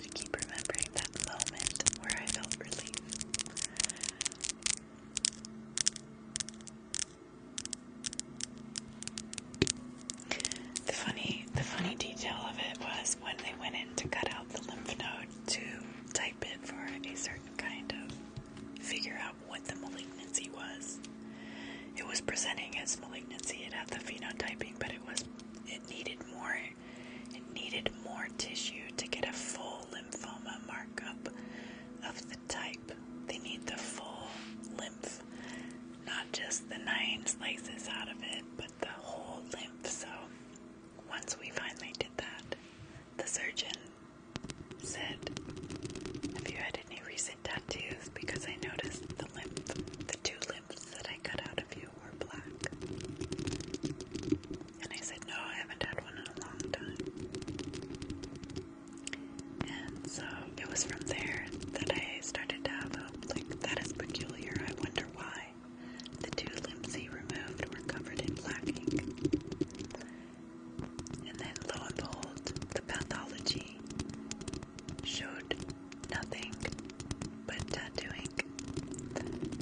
And the lymphocytes and the markers that were showing elevation, which would be very similar and present as cancer, was just caused by the blockage. It was a disease of the lymph nodes itself based on the blockage of ink. And they encapsulated, but they didn't form tumors. They just kind of held a traffic jam of ink in them. And that created what looked like cancer for 3 months. Until we finally cut them out and they saw, wow, this is just ink in a rare event, making her really sick with all the same symptoms. It was a close one. Probably the closest call to being really bad news turned good news within a second. That's a shift. Think of that too. You're ready to leave this world. You're really ready to prepare spiritually for that. You live that reality and prepare yourself every day for 2 months. And then you start to have a hope. Maybe it's not that, but you're not sure. You do that for another month. And then all of a sudden it's all gone. There's no worry. You're not dying. Shift. 180. Plot change. Plot shift. But you're already kind of there emotionally. That's surreal. You have to correct course. And it's a wonderful course to correct too, but it's surreal. Because you've gone through the whole process to prepare yourself mentally for dread. And then it's almost like you've been pranked. And all that was not real. Weird. That's pretty much behind me now, though. I don't feel any of that. I just remember it. I don't carry it currently with me except the gratitude and the zest that I'm determined to have for life now. Seeing how quickly it can be gone in the blink of an eye, To have tangible recent experience with that has given me, a new determination to grab the life I want. Thank you. I kind of made it. It was a plain evil eye, but I painted it green and gold. It was just regular, like balsa wood.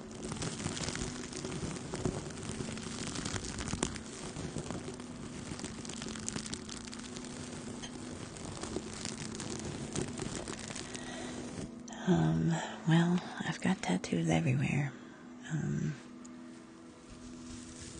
Was it because, I've got tattoos everywhere, so they can't know where it came from. There is ink local to all my nodes, technically. It's cute, I like it, thank you.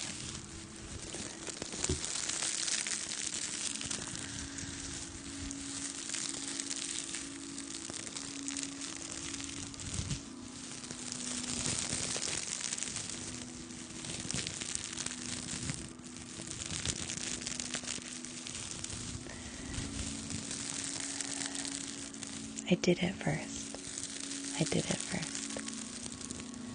I don't think I do now. but I had regret. I had the shock of, why the heck is nobody talking about this, especially before you get a tattoo? Why does the medical community not know about this? And yes, if I didn't have tattoos, it wouldn't happen to me. So it felt a little self-imposed. Like my decisions caused this. It's not my fault, but it is direct consequence of having tattoos. And nobody talks about it. So, I don't know. Just the perfect storm for me. I don't know that it happens too often. Do I have a tattoo right where it was? No. The nearest tattoos are both about 7 inches away. And again, this has been circulating in my body for over 10 years. It could be, yeah. I broke my leg. It caused me to elevate my leg, which caused a normal lymph swelling. And then tattoo ink particles clogged the works. And it created lymphadenopathy, which is a disease of your lymph nodes. It created a infectious response in my body to create white blood cells or different cells, not white blood cells, but markers in my cellular structure to fight. It created T cells, C cells, T cells, B cells, and other things that were concerning that would only present typically with cancer and lymphoma. So if there was more word about it out there, I feel like it could be that, but it could also be that. Since you have tattoos, let's inquire further. But nobody did that. Nobody inquired about my tattoos until he was cutting out my lymph nodes at the end stage. Yeah, I feel like too. Thank you, Casey. I even feel like most of my tattoo friends don't know about it at all.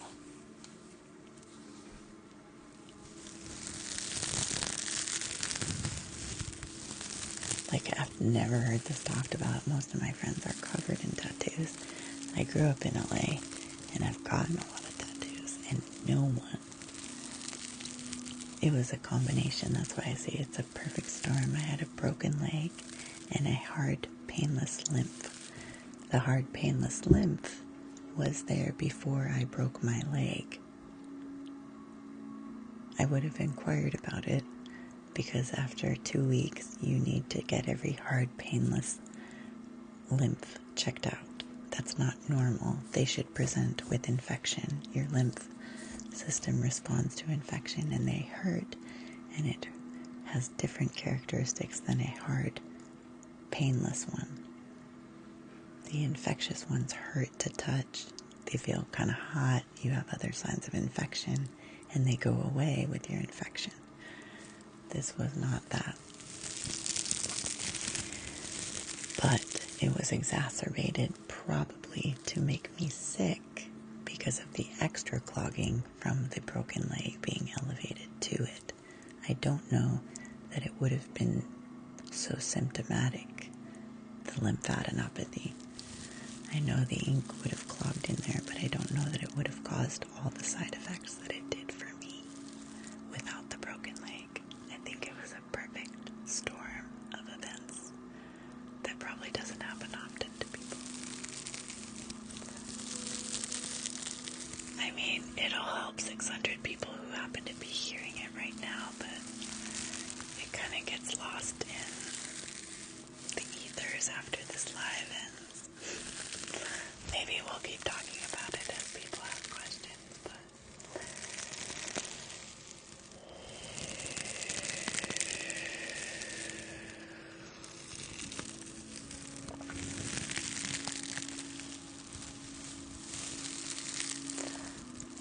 I have a new,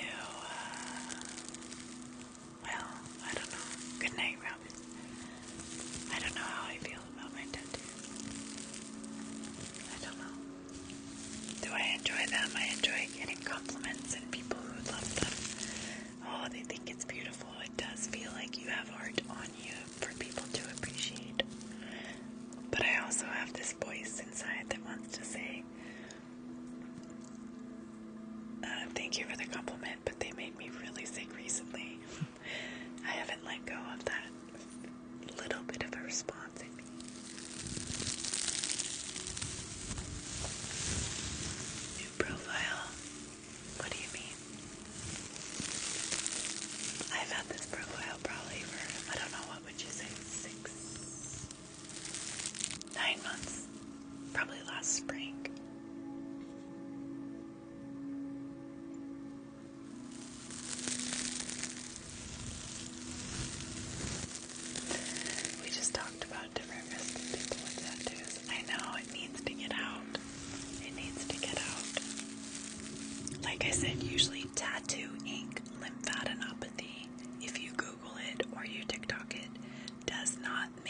likely that we could do the imagery. I think it's called IRDF or something. There's a particular ink that they can put a contrast into your veins and do a C scan and see that the actual ink is draining to that lymph, and you can see the trail, so they can confirm that is only caused by that. And then you can decide if there's no other symptoms. Maybe you just live with this hard lymph. I was incredibly sick because of the lymph drainage challenge of having a broken leg. It just wasn't getting the normal venal return. The venous return is important to your lymph gland. Your whole branch of lymphs runs through your whole body.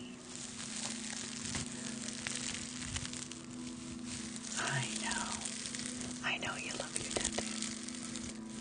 I know. It was a culmination of events for me, and who knows, maybe I will get a tattoo in the future, I don't know. But I do have a newfound hesitance to it, and I do think that most people are completely unaware, like me, going around their lives covered in tattoo, having no idea what their insides look like. Because your insides have black ink circulating through and all the color ink. That's why you bleed when you're getting a tattoo. It's going to where you bleed. And those tattoo ink particles are getting in your bloodstream.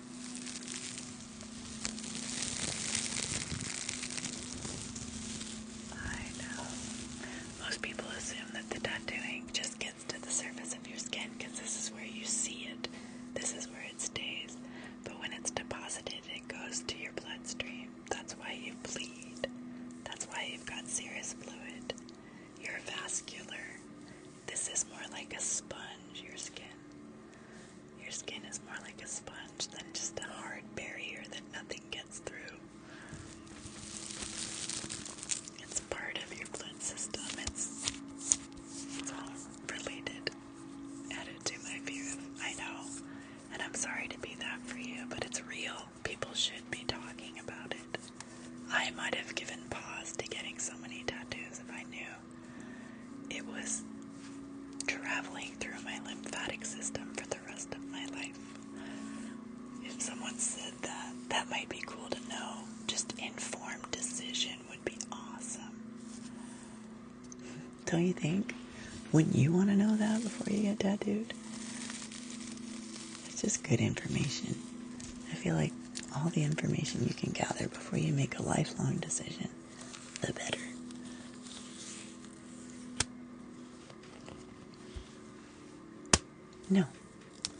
No, I was talking about an illness that I just went through, and I'm kind of wrapping it up, so I don't want to linger. Thank you. Hi.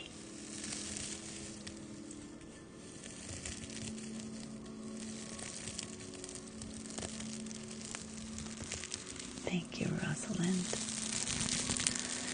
Yeah. I just want to empower us all to know what we're dealing with when we go out there and do stuff. Nobody tells us. And it's crazy that the medical system wouldn't know either. At least the ones I dealt with.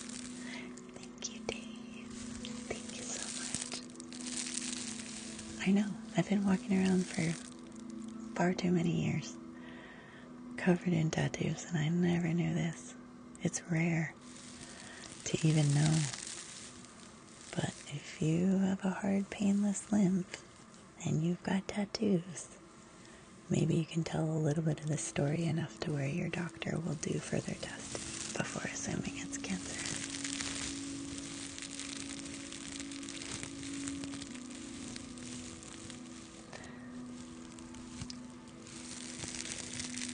Thank you, so. We absolutely always have to be our own advocates. We can never sacrifice that to somebody else.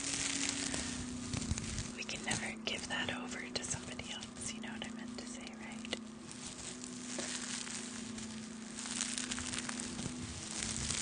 Submit that to somebody else. I don't know what I'm trying to say. We can't give that to somebody else. We can't assume that to somebody else.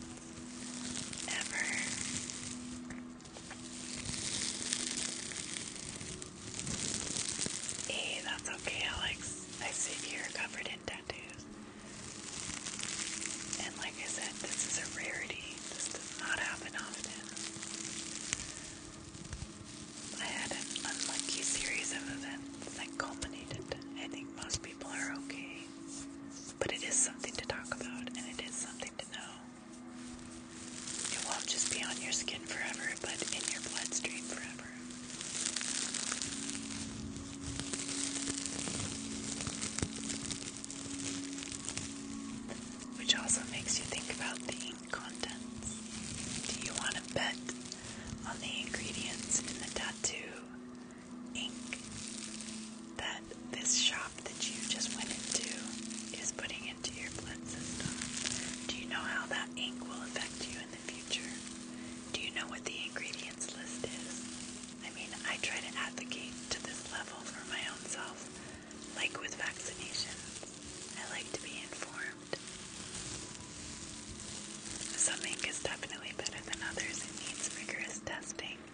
Some inks have been even banned in the UK, where they have much more, I would say, safe precautions in their FDA type of regulations. They don't have an FDA like we do, but yeah, they've gotten rid of blue ink over there because of the problems of the ingredients in it. It's questionable to be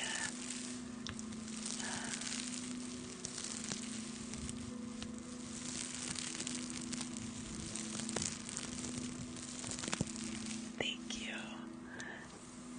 Sorry, I'm lost in the sauce of sharing my story and trying to answer questions. I have every color there is.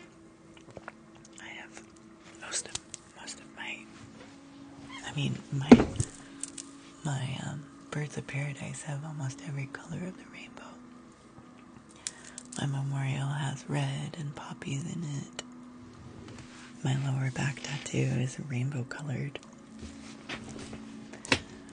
My legs have color in them, vibrant colors. There's all kinds of ink circulating me. I just had no clue. Everything's a little dangerous. But it's good to know. It's good to know what you're deciding. I think most people assume if other people have it, then it's safe. And they don't really look much further.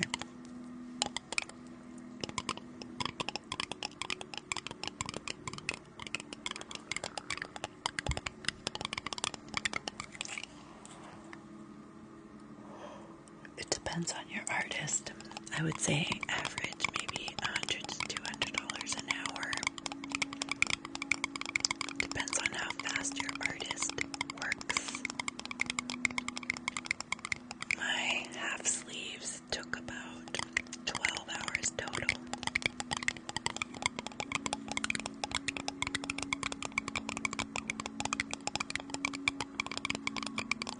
I'm not sure. I already answered that a little bit. I really don't know. This is a month ago. It's all very new information. I'm still processing. I don't know how I feel about putting ink in my body in the future. I know I'm not in any kind of rush to get any more. It's been over 10 years since I've been tattooed. I'm not really interested in acquiring more tattoos anyway. So, would I do it now? I don't know. I don't really know.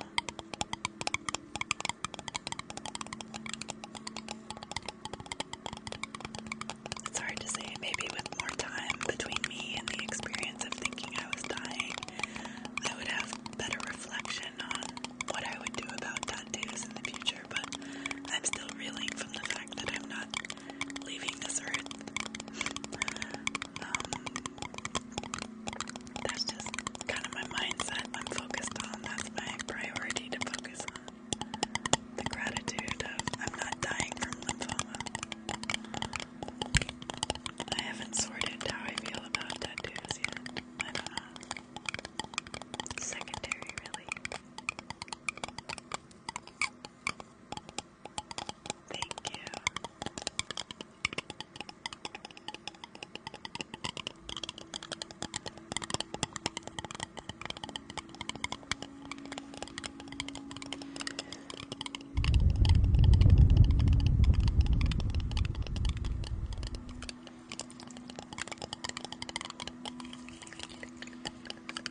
definitely not asking that one, Jade.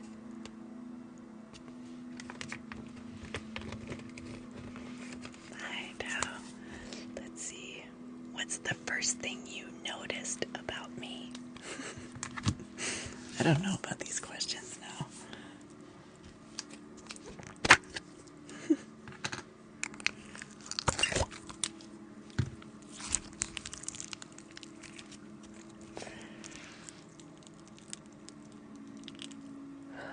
My yawn ability. My ability to yawn 5 times in 3 minutes. My smile. My smile. That's so sweet.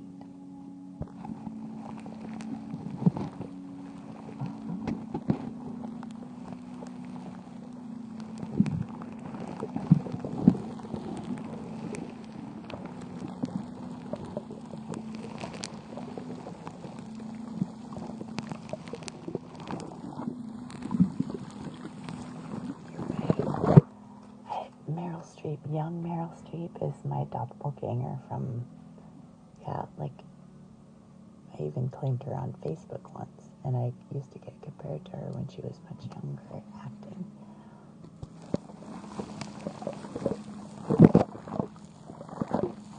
So sorry. I'll make it stop. Drink some more in my drink.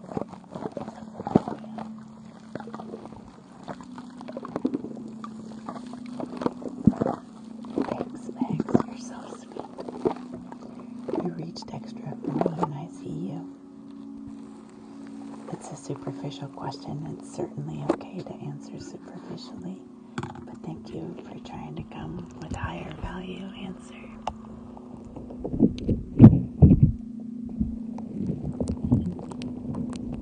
That's sweet. Alrighty.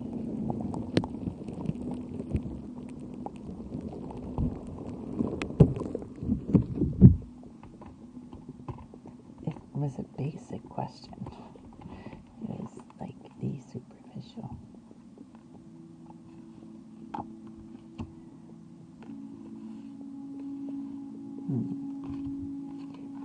Do you know a lot of these questions? Yes, I do.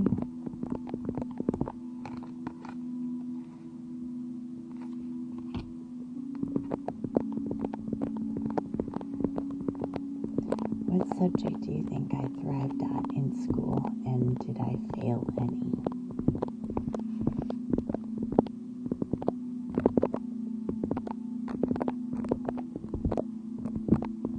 What subject do you think I thrived at in school, and did I fail any?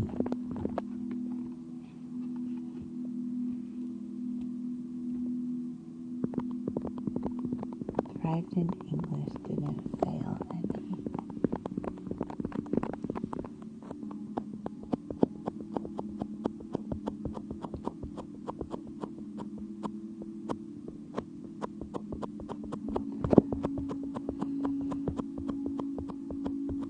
You give me thriving English vibes. I love that. That's such a cool answer. You give me you thrived in English class vibes. Like, out of this context, that'd be such a hilarious comment to somebody. You give me you failed your math class. Am I getting that right?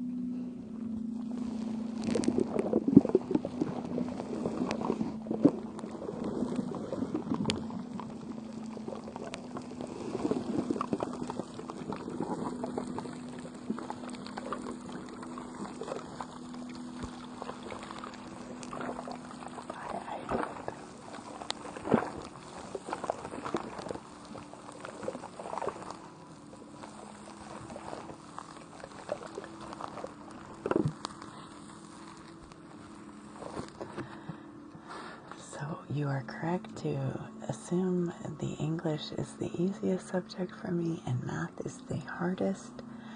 I have just barely scathed by having to retake some math classes, some semesters with quite difficult situations where teachers going on. And I thrived in English and philosophy.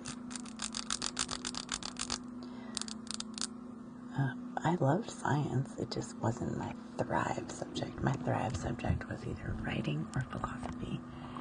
And when I had philosophy in my curriculum as a junior and senior and college, that was my favorite subject, absolutely.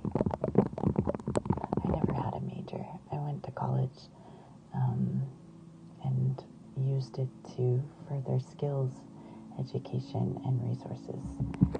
I did a lot of sculpting, so I used my college for the foundry and the philosophy classes and the psychology classes, the art history and the art. I delved in every subject that sounded interesting to learn more. And yeah, I never had a major. Went on to have some wild careers that didn't have to do with any kind of a degree. Why don't you kill the poetry? No, you do not. Poetry's hard.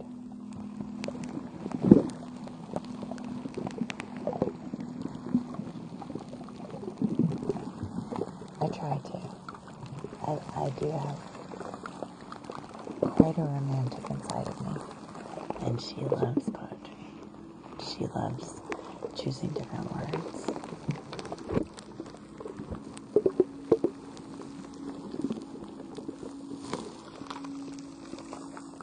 Math makes me feel I'm stupid every day.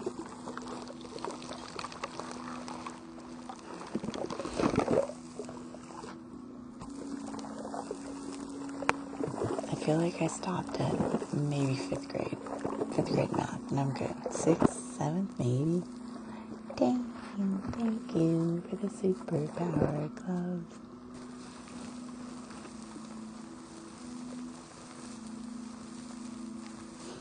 Every day I'm just embarrassed. I'm like, have to announce to all my friends, just like my talk to text thing. I have a lot of typos when you read me because I talk to text and I don't edit. I don't have enough time in my day to respond to everybody. I'm sorry if I need to stop and type it out and correct mistakes before I send. So I hold myself to a little release so I can cover the quantity of people I need to respond to than the quality of how I form the response. Because if you read me phonetically, you get about 99% of what I tried to say. So it works. It works for most of my co-relating.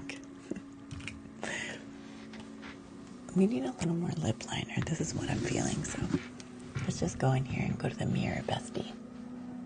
What is this? Lauren Hutton or something? Yes, it is. I don't know the color. Don't ask me.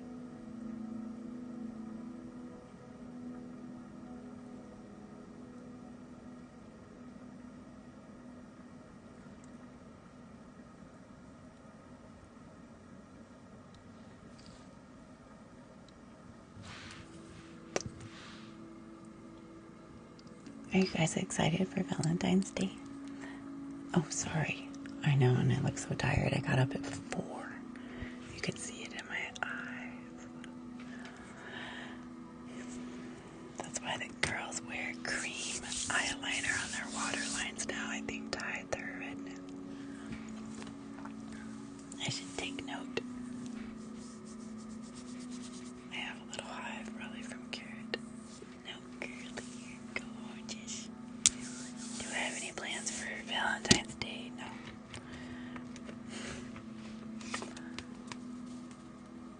I have done white eyeliner. I have done white and cream eyeliner last year.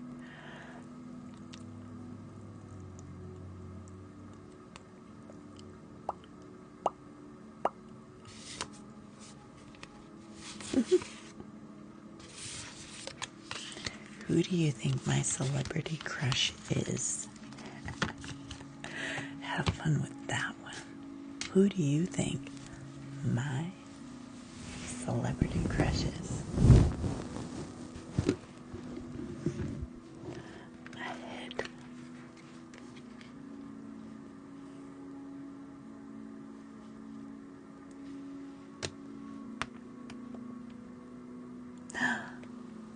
Green tie. How did you know, Leah? I wanted to. How did I know someone was going to come in here and say George Clooney? Isn't he 70? How old is George Clooney? Doctor? My heart is crushed. Really? Thanks. Y'all think my dream man is George Clooney or Dr. Phil? The bald guy who's 80? How old do I look? You don't think I can pull better than Dr. Phil? I'm sorry, we're going full volume in your face right now.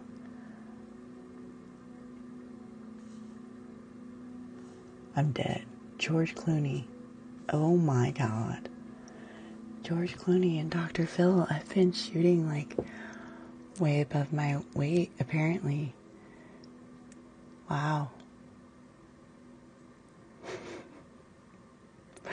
You love Dr. Phil? Nicolas Cage, get out of here. Y'all are trash with your answers right now. Clooney's elite, but come on. My celebrity crush. My dream man or woman in a celebrity, and your answer is Dr. Phil and George Clooney. They'd be effing lucky. Just kidding. Who the heck said the audacity? I was joking, honey. Feel the burn. Jason Momoa. Irene. Didn't you say George Clooney to begin with, though? Ryan Gosling, Chris Pine. Not Tom Cruise, not Chris Pine. I mean, are you suggesting Bernie Sanders? Feel the burn? Matthew McConaughey. I love his personality. Scarlett Johansson has looked pretty dang hot. Tom Hardy. Cillian Murphy. You're not wrong. Leonardo has been pretty awesome. Not Johnny Depp, like, no. Idris Elba, maybe. Jennifer Lawrence, maybe. You guys are cute. You're just telling me what you're projecting onto me. Your crushes. Exposed Dr. Phil. That's like saying David Letterman. Girls who just like crush for older men. Not me. Not me. I've never looked up to older men and found incredible attraction. Or women, to be fair. And I don't know if that means I'm ageist or I'm just trying to meet, like, someone in my mind that is equal. Like, that's what I tend to resonate. I don't want to, like, reach, attraction, crushes. Probably going to be someone not of the elderly era. Got us. Hint, please? No, this is just a game.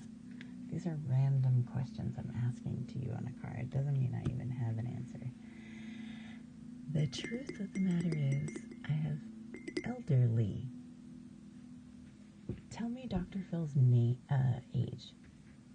And if that's not elderly, I'm assuming at least 70 or 80. Same with George. I think George Clooney's at least 60. Am I wrong? Halle Berry. She's ageless. How is Halle Berry ageless? Keto, I tell you. Just kidding. No, 73. That's grandpa age, y'all. Dr. Phil. Russell Crowe's pretty dang. Sometimes. J-Lo, always. I've been devotedly and openly crushed for J-Lo. J-Lo's like OG crush. She was so fired. She still is. She still is. I like Margot Robbie sometimes. When he's 62. Yeah, that's just a bit far off. That's just too big of a gap. Yeah, I don't have those kinds of issues.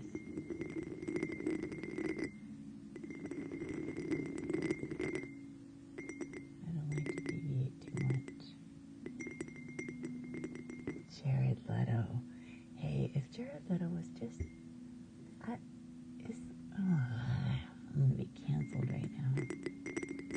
Couldn't we just be honest and authentic? I'm sure he thinks it himself.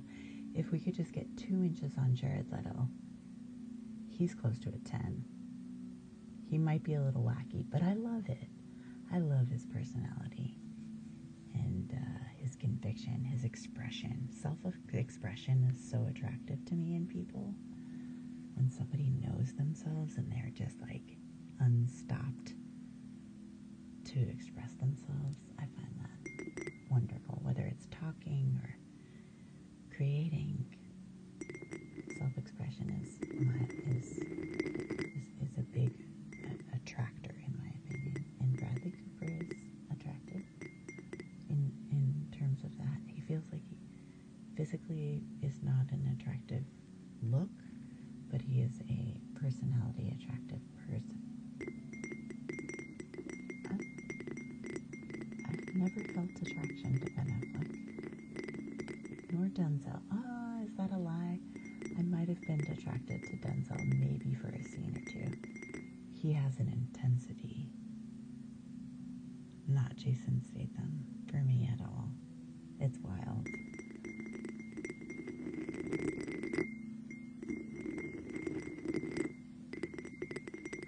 Nina out here. Judging celebrities. How did we get here? Just because I was going to play a game with you. Apparently someone said we weren't allowed to be attracted to Leonardo DiCaprio no matter how wonderful of an actor he is. The Revenant, I mean, come on. Wolf on Wall Street. He's such a good actor. But because he refuses to date women like over 21 or something, or 20 something inappropriate.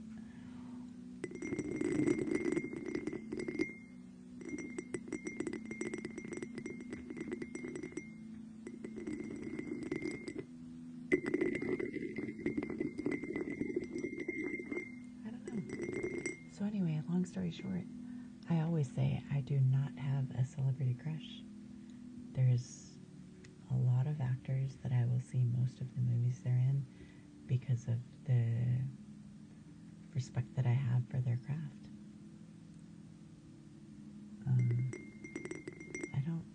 I don't garner crushes, and I try not to on people I know absolutely nothing about, like actors.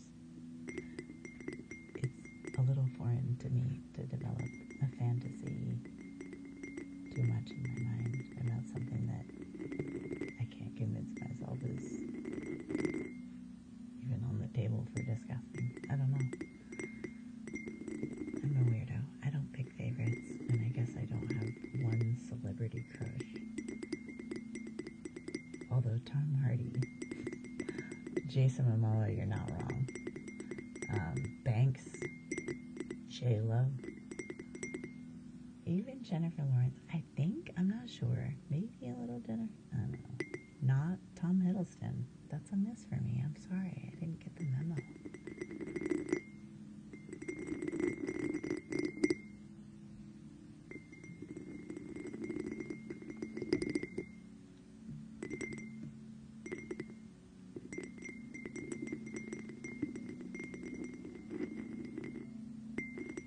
And there is something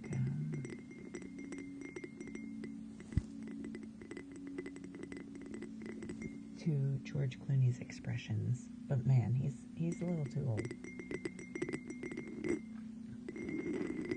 I do find like expressive faces attractive.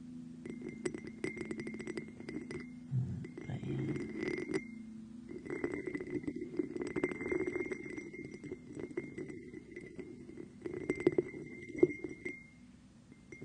Even if he always looks dirty. He doesn't look dirty when he's reading you storybooks. So charming with his dogs. Get out of here. Blake Lively has been some hotness. Sometimes she's not, though. It's strange. I feel like it's determined by the role. That's why it's so foreign to me to think of celebrities like that, because I've seen some of them with so many different characters. You don't get a feeling for who they even are. That is so important to me, to feel attraction to somebody, to know what their substance is.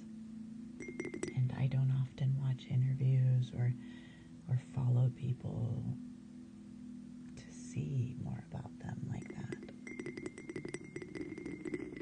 I don't inquire deeply into the personal lives or the personal things about celebrities, like interviews. I just kind of watch them and their creative works, and I keep my fantasy or attraction out of it. I don't know. But Tom Hardy, just kidding. No, I really don't know. I really don't. Cillian Murphy, for sure. I mean, his Peaky Blinder character, come on. But that was me being in love with that character and the substance in that character, not the actor that played the character. I can separate the two. Does that make sense? That's a fictional character.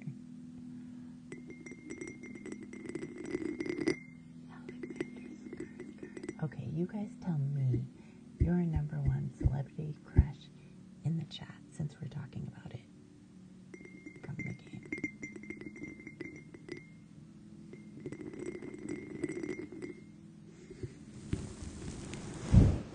This is such a silly game, but I kind of love it. You guys learned a lot about me tonight, huh? You get many characters. Crushes on the characters, attachment to the characters, but do I see myself with celebrities? Never. I've never been like that. I don't do that. I need substance for attraction. Oh man, some of these questions so basic.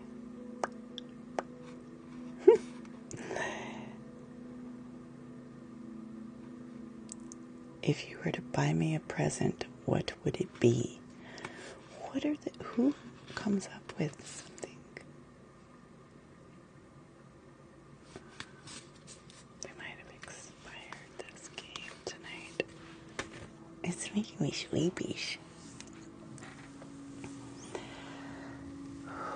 Stretches, we've been here, let's see, 5 hours. Alright, I'm good.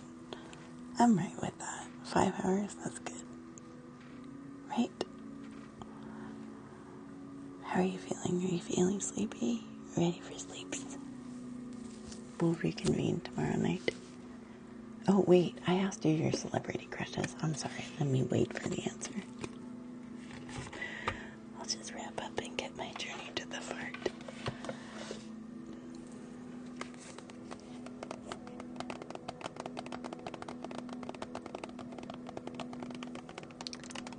Journey to the spleen. Daily meditations on the path to freeing your soul.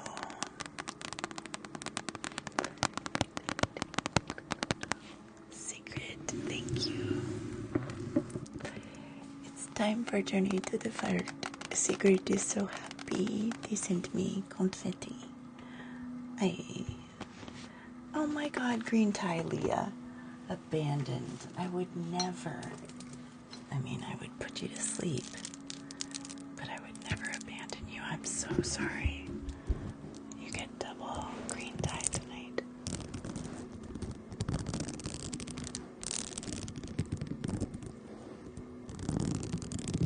I'm so sad that I ripped this off the necklace. It would have been really helpful. No, baby. I'm so sorry. That was rude. I did not mean to.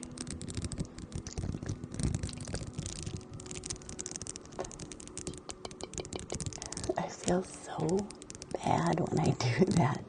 These brain cells, they were challenged.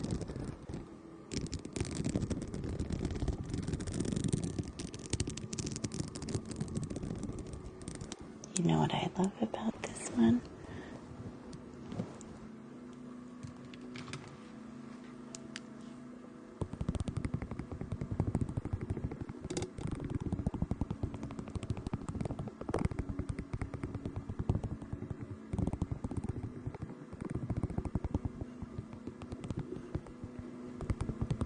How's that feel? Do you like that?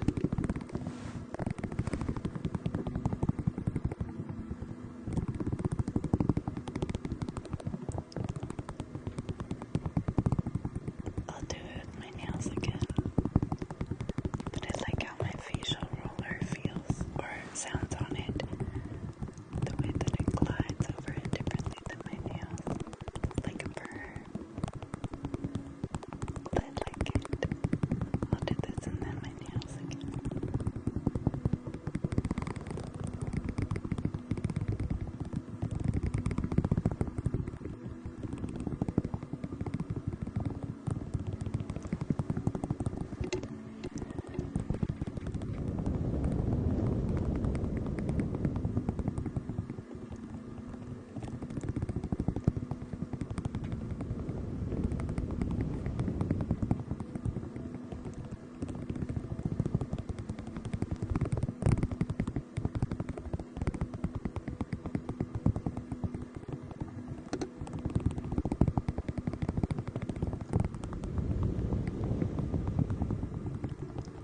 I'm so sorry. You thank you. You stayed so patient, so quiet. Man, I told my freaking story. Kept you waiting. Was it really that long? I tend to, what's that called? Conflagrate? When you blow something up. Conflagrate?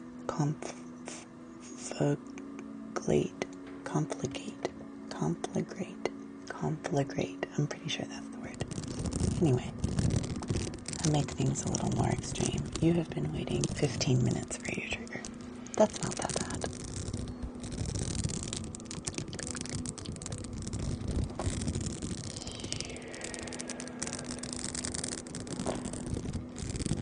I mean, sometimes Johnny's got like 50 in line, and he just goes down the list and he closes his dono requests because he's got too many to fulfill for the night. So it's normal to go in. Another streamer who takes donations and wait for a while, especially Sassy Sounds too, when she used to take donations. Now she just doesn't even do trigger requests anymore, I don't think. Maybe I'm wrong. Last I heard. Or last she said. That was a few months ago anyway. Sorry to keep you waiting, but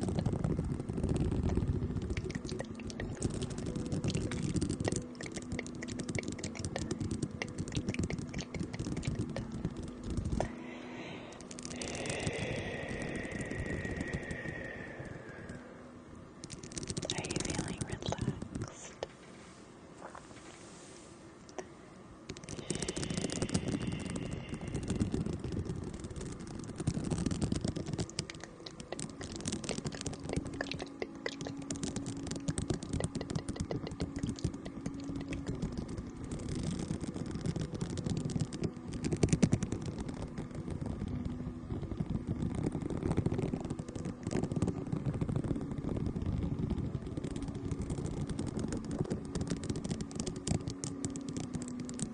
Hi, Carly.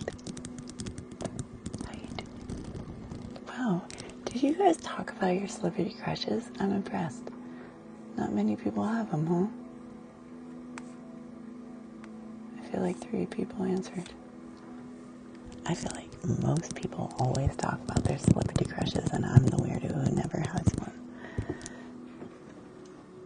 Maybe you're just feeling quiet.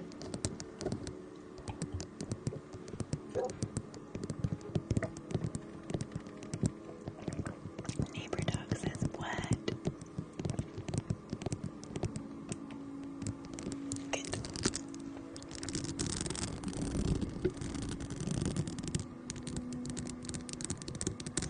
I crush on characters like you do.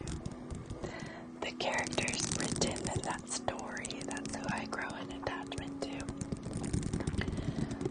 Or a possible attraction, but I don't continue to crush on that actor. It's hard to find. But Tom Hardy. Just kidding. I had to go for the 3 first, because that's what seals the deal. 3 is the magic number. It's what we attract to. That's it. It's what we do. Just claim the 3s. There's no rhyme or reason. It's just random. I mean, Tom Hardy. That was 4. Now I gotta do 6. You do. But you can only pick one. Just in this moment, I'll hold you to it. Outside of this moment, you never have to say it again. Just for this moment, let it be true. Who's your favorite celebrity crush right now? Gary Oldman used to be a crush for Dracula. And then I realized I was just totally wanting to be a vampire. And it would be alright if it were him. In his velvet coat when he was young, seducing Nina, taking her for absinthe in the bar. Tom Hardy's not 5'9". Get out of my life. Damn.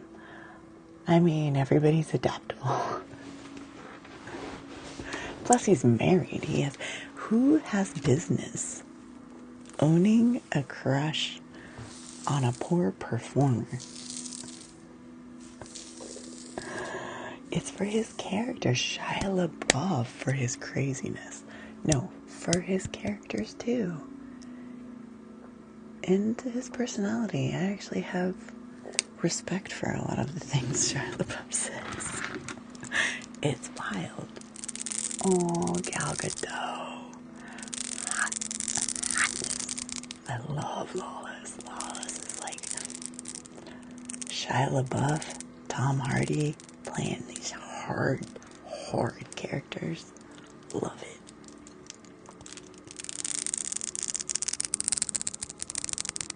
I don't have many movies on my rewatchable movie list, but Lawless is on there.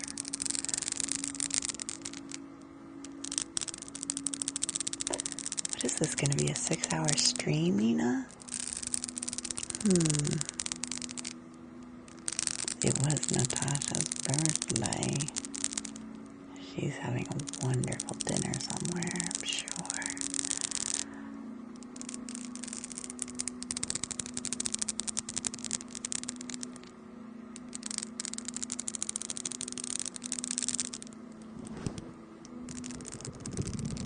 Leah, thank you for being patient for the green time.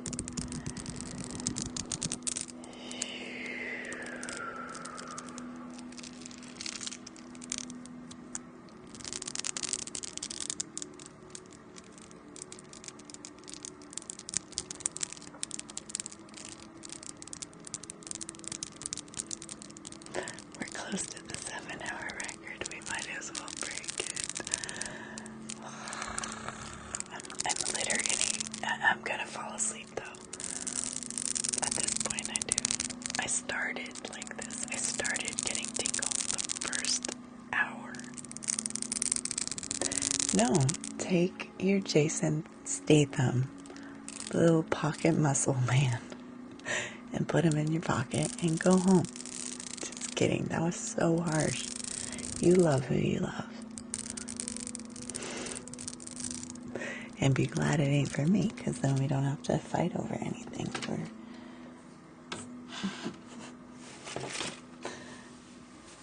These are not usually conversations that a pocket man. Although I want to see, what is it, beekeeper? Dang, that looks good.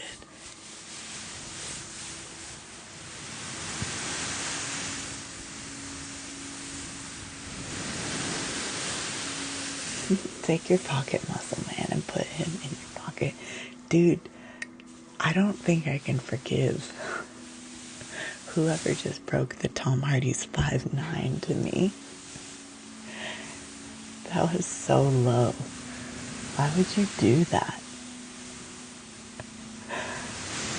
How tall is Cillian Murphy? That's low. That's low. Why does he not present as short? So Cillian Murphy's got to be really short, because side by side, Cillian Murphy's 5'7". Cillian Murphy's my height. These men, they look so good on the screen though. Bless their characters or whatever. Thank you, Ernesto. Thank you for this one. It's the characters that I swoon for. I don't hold celebrity crush. Going for 5', Tom Hardy though. Just kidding. You guys are totally gonna make decisions about me based on this joke. I can't believe you led with Dr. Phil. I'll never forgive that. That's going to the grave with me. Thank you. Thank you. You thought I would crush on Dr. Phil. Just even one of you. This was fun. Josh Duhamel. Yeah. Feels vapid. So cruel. These are people. I do not judge the people themselves as individual. I retract. I retract. It's a showcase to the back. Still got my respect though. Josh Duhamel, his mustache. I mean, that is tall. That's basketball tall almost. It's pretty average. It's tall. Jason Momoa is big. The Rock is huge, but I'm not attracted to The Rock at all. I think I like hair on people. I'll get to the age where I'm accepting of no hair, but I'm not there. You like Henry Cavill? I don't know about it, but there is a movie I want to see with him in it, and I wonder if that character will allure. I'd date Dr. Phil for the money. Jade's like, well, Dr. Phil is 6'3". John Krasinski's booed up. He's so loyally, like most of these men are, but for some reason, why does John Krasinski stick out in my mind as like loyal, faithful, married man? I just think it's so sweet.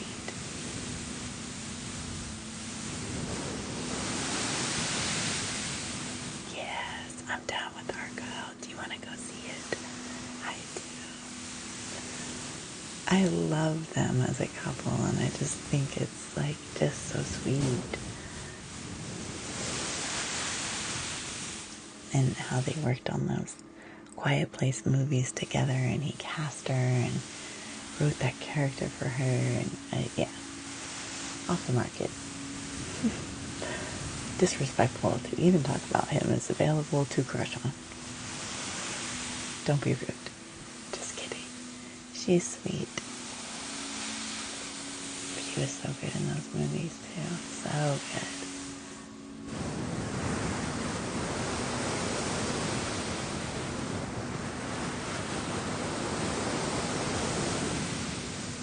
I used to think Catherine Deneuve was the most attractive older woman I'd seen when I was younger, and I watched The Hunger, which is a classic vampire movie. If you're down, I recommend that you don't miss that one.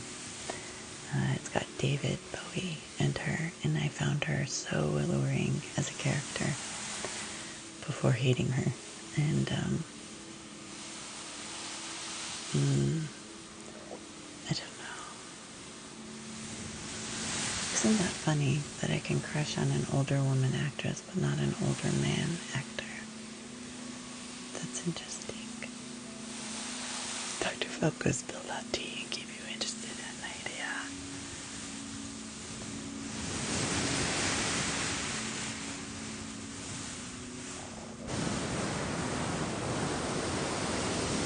Dr. Phil's young man's.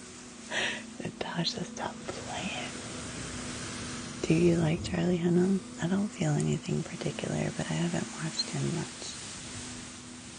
Keanu Reeves sells me when he's John Wick, kind of.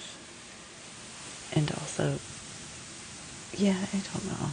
I wouldn't say that's even attractive, and it's definitely not a crush. I'm just trying to reach for you guys. I really don't crush on celebrities. But J-Lo, though. Just kidding. Never Sandra Bullock for me. Although there was one Bullet Train, she did this kind of cameo feature, and it was kind of fire. It was cool. Yeah, it was cool. But yeah, not attracted. I don't know any of these men except Dr. Phil.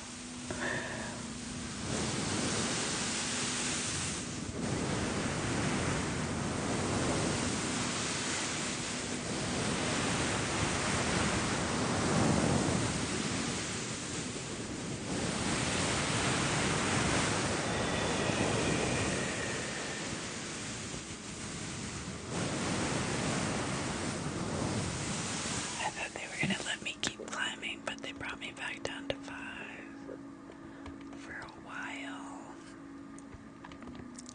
What is this game, TikTok? What is this game? I can't figure you out.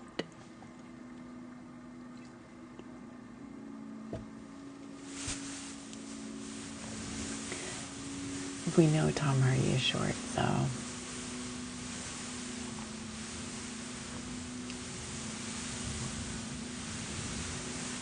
why does he present so largely?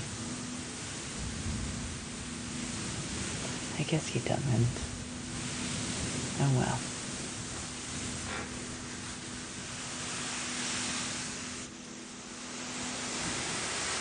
I just love his voice. I love his reading stories. So charming. And I loved Alfie in Peaky Blinders. So it's more of a love for characters than crushing on celebrities that I do, I think. Not someone to look up to, unfortunately.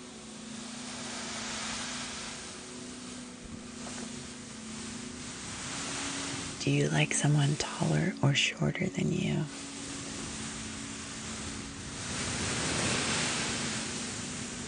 Or do you have a preference? Taller, shorter, don't care. What was so funny?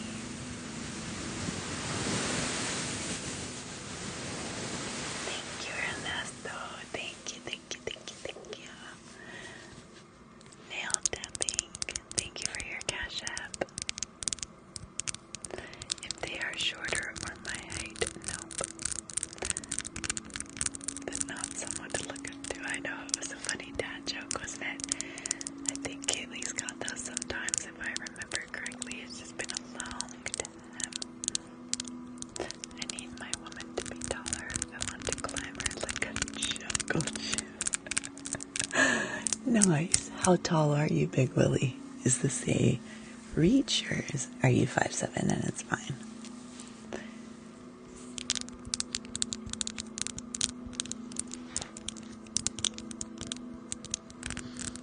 You're 6'4". before and you need a taller one.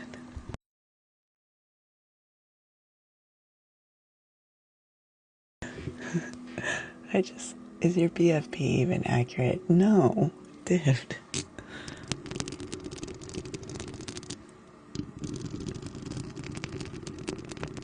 The BFP, I couldn't see it largely, but who are these people that I talk to every night? You know so much about me, and you're just playing games with your wordy words and your letters.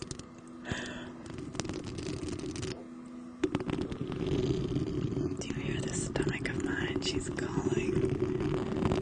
She's calling for cheese and beef sticks.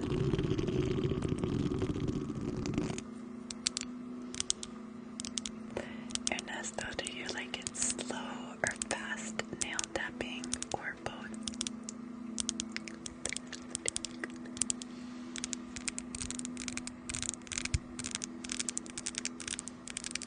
Or fast?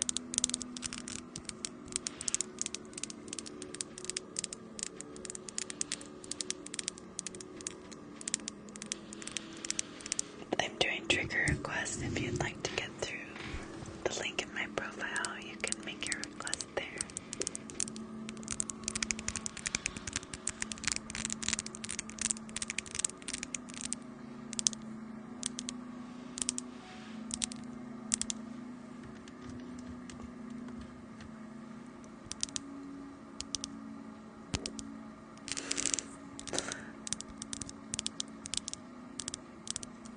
You laughing at my cheese and beef sticks? My stomach calling out for them.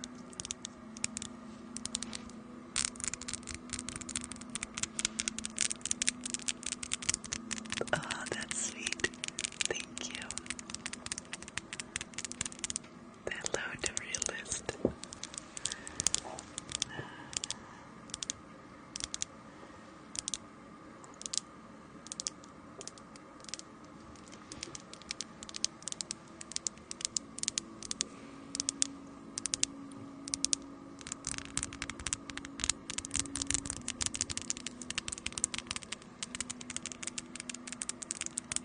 Can you still get ASMR if it's fast?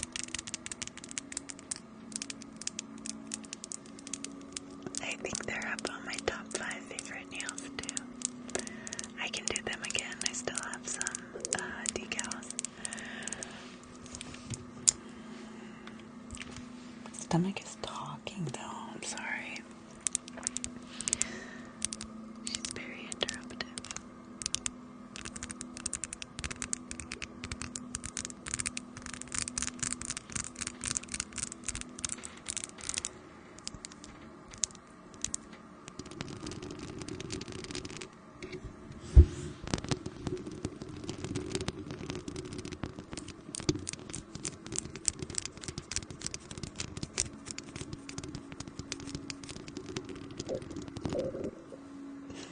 She said, "Oh yeah? Let me turn up the gain and bring you closer." Like layered sounds. Feed me. Give me cheese and beef sticks. She said, "Give me. Feed me Seymour." I love that. Maybe I'll watch that on my birthday again too. Little shop of horrors, up you up. Little shop of horrors, pop you up. I'm doing trigger requests right now. I'm doing nail tapping for Ernesto. If you'd like to get yours in, visit the link in my main profile here. Who is that? Big Willie. By far one of the best actors and purest souls. Feed me Seymour. Are you talking about Rick Moranis? Who are we talking about? Really? Aww.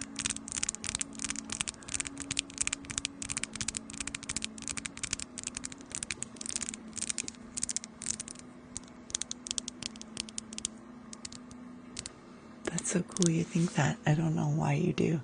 I'm curious about why, but yeah, obviously you have more closeness to him than just, that's the, like Honey, I Shrunk the Kids and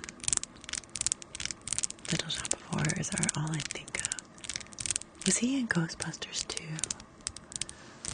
He quit acting and never returned to take care of his sick wife and kids after her passing. Aww.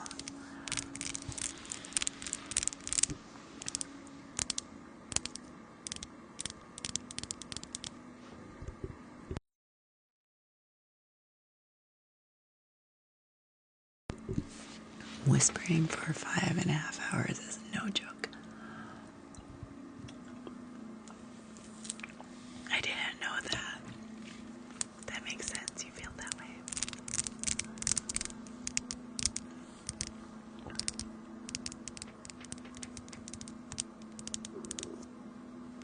It's every time I sip.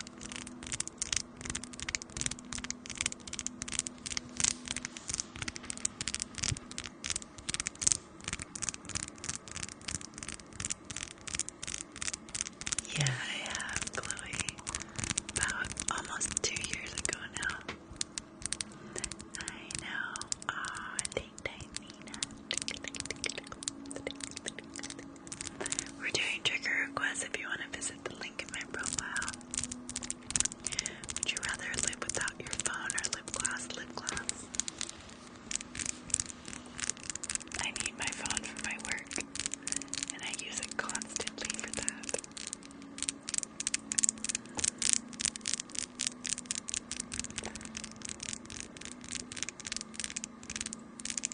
Visit the link in my profile if you want trigger requests. I accept tips for triggers. This is my career.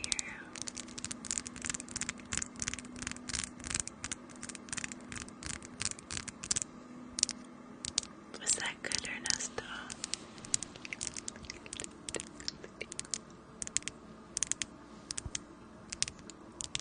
I love lip gloss too, but I love my phone more.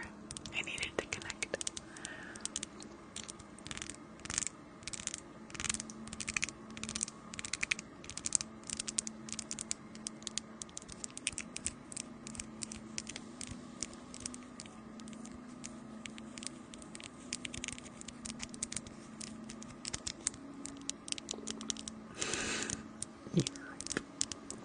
I mean, maybe if I just turn it.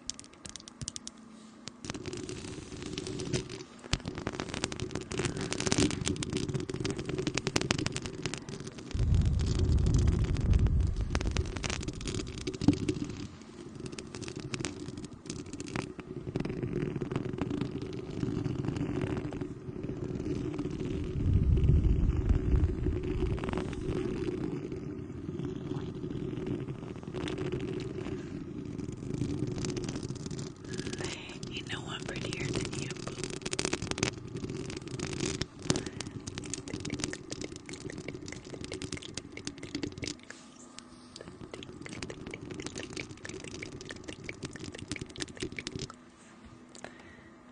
Alright, we're gonna wrap up trigger requests soon. Let's see, next 5 minutes. So, close trigger requests in the next 5 minutes if you want to visit the link in my profile and get a trigger before I wrap up. I welcome you to do so and appreciate the support. Alright, let's see. What do we need? What do we miss? Face brushing, yeah.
I'm just bummed she was $30 and she's full of soap, so it just immediately turns into suds with like 3 turns, and then that affects the drip getting insulated before it hits the water, and so the sound, once it's fuzzed like that, like the sound changes.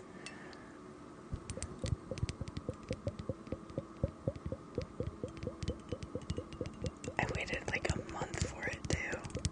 I remember when I got this trigger, I was like so deflated. I always wanted one of these, and I wanted one in pink. And I thought this was my perfect one, and then it's just like, what? But I do love this.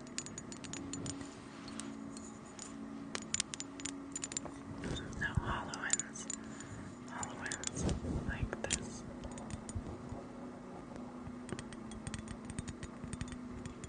How was I doing it? Traveling though.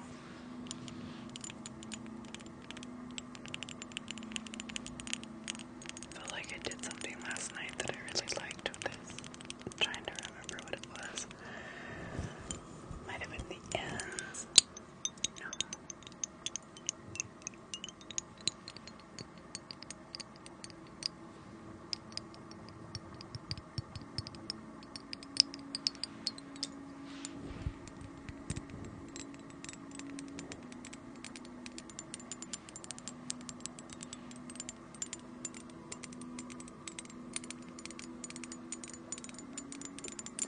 Go to bed, you have school in the morning.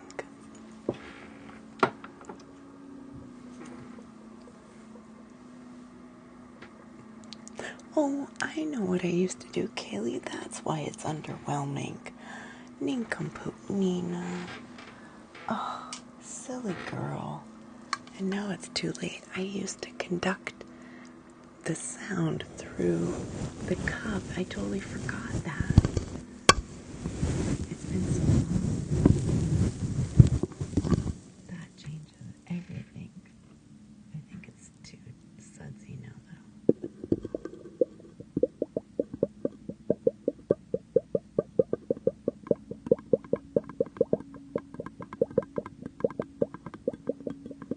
What a nincompoop.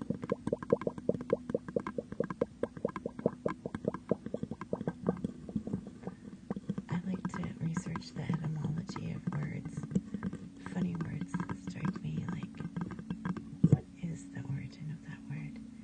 And I will Google nincompoop, and then I'll fall down the rabbit hole.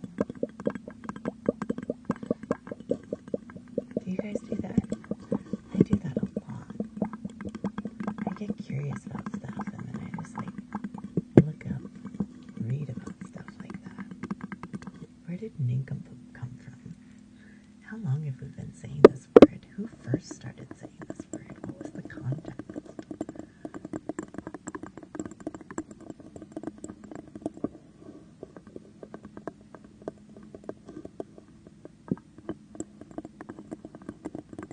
Like all the time. It's what I do. It's who I am. That question on my Instagram story today.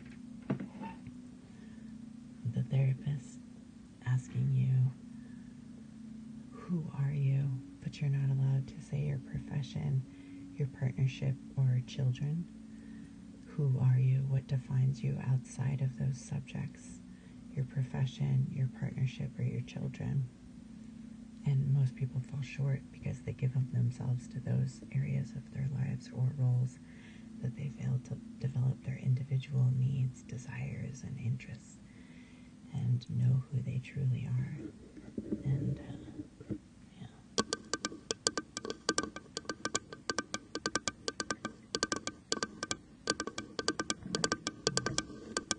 It's giving me pause.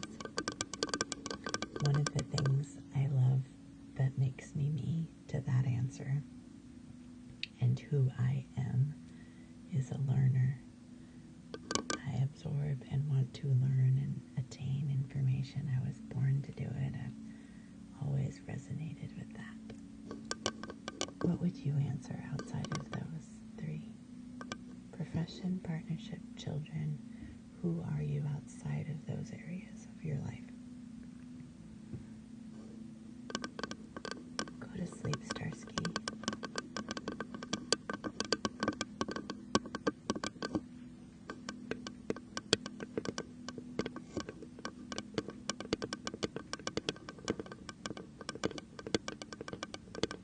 It's thought-provoking anyway.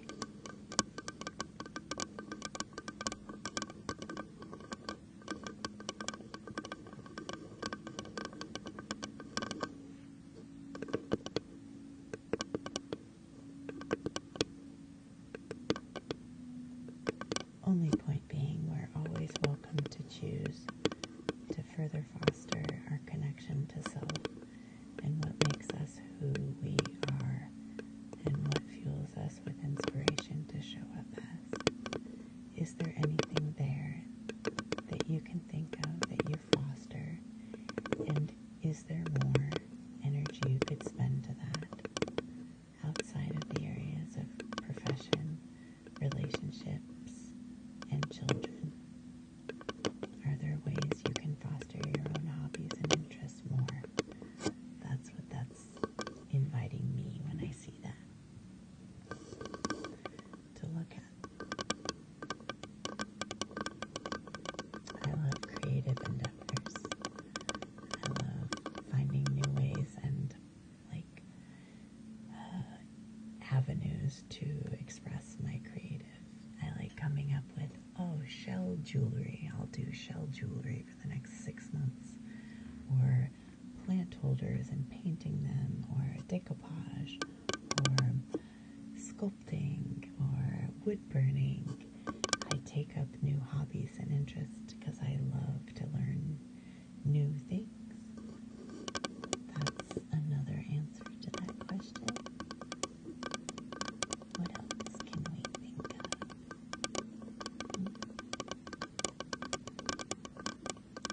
Who are you outside of your work, love, or children?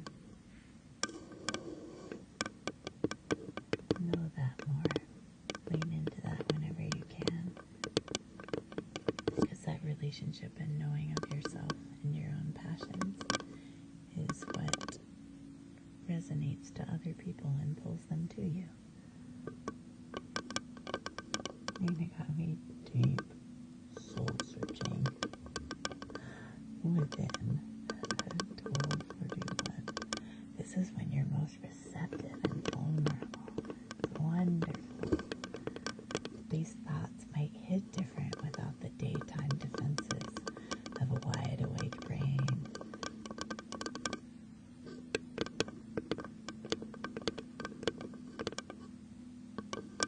This is the more wandering side of your brain as you're sleepy, like me, where your brain's allowed to just ramble and explore itself. These are important moments. Deep soul-searching moments, you're right. Existential crisis at 12:42.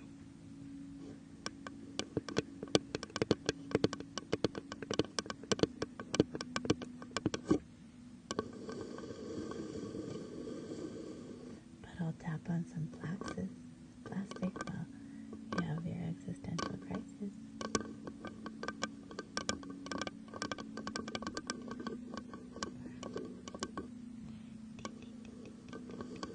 What triggers do we want to see?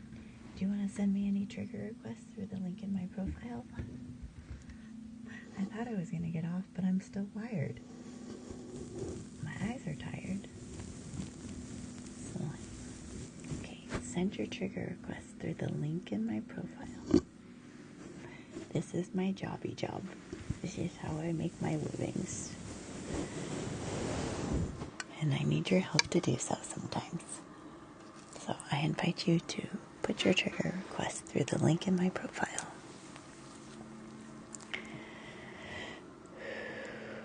Let's see, what have we not done? Marble ball.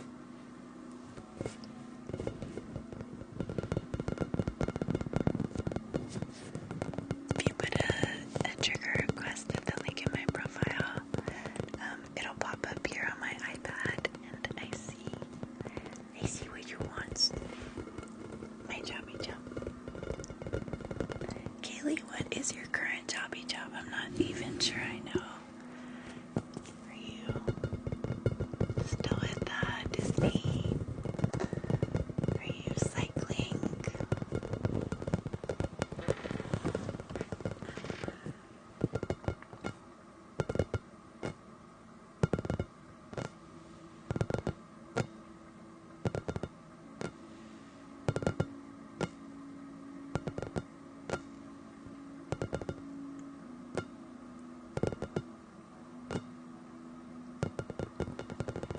Cruise Line.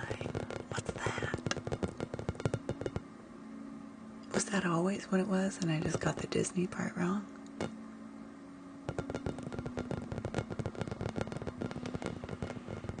Do you guys do any Northern Light cruises? Because, hi, I'm looking into it. I need to see the Northern Lights this year. I think it's manifesting to look like that. I just have to connect the last dots. How? It's in view, though.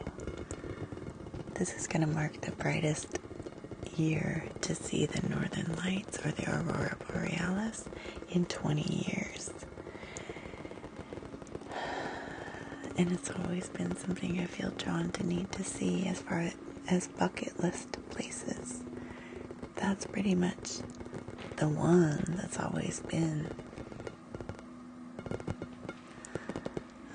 I'd love to see ancient, places. Old Rome, Greece. I'd love to see the sea of the beautiful waters there. I'd love to see France. And old art. Old art would be wonderful to stand in front of. Originals and where they were created and first mounted and left. That's fascinating. But there's something about seeing a vast sky of the Northern Lights that just always draws me in. That's what I'm manifesting. What are you manifesting this year? Why don't you share with me?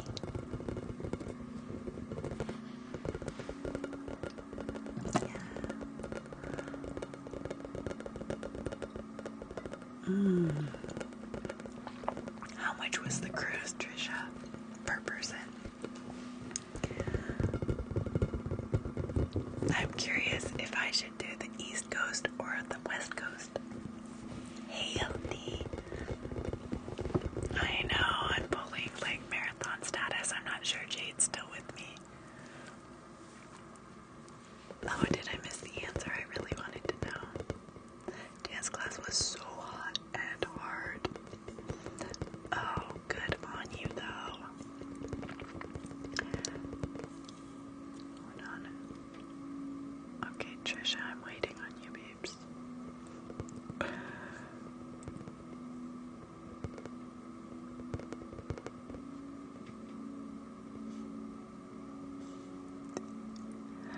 No, I am getting distracted. I don't really care about that person, but okay, I just blocked them. I was just trying to catch up with the chat, but there was so much of their spam. It was around 3,000 for a week or 5 days or 3. Okay, I'm definitely gonna just go to Iceland then, because that's $1,500. And I'm not 100%. I'm down with the cruise vibe. I'd rather have the cabin with the window ceiling and the hot tub outside in the snow with the Northern Lights taking up my view. That's my dream. That is the vision. And I'm holding to it. And I just was given it's the brightest the Northern Lights are going to be this year for the first time in 20 years. So I just feel like it's meant to be. I have to speak it into existence, though. Ad nauseum. So forgive, but understand. This is how we do it. This is how we create the life we want. We speak it into existence. And we resonate to it. And it finds its way. It literally magnetizes two of us. Through vibration, through energy. This is the push and pull of everything. So we tap into what we want and we vibe with it, and it pulls and we pull, and it finds us in miraculous ways. Yeah, Kaylee's been holding steady. LD just got back from dance class. We're partying. All night crew. All night crew. We're gonna drop off Kaylee here soon, though. She's holding steady, but she's a sleepy girl on a Sunday night. They're the Aurora Borealis lights. You should look it up on Google and see. They're beautiful, and they're such a spectacle here on Earth that just remind me of the magic of the universe and our solar systems.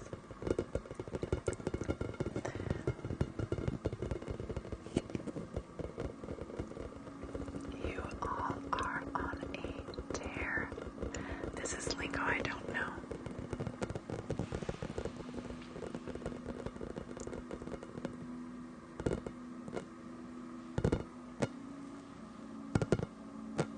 Oh my God, Noreen, you missed the TED Talk.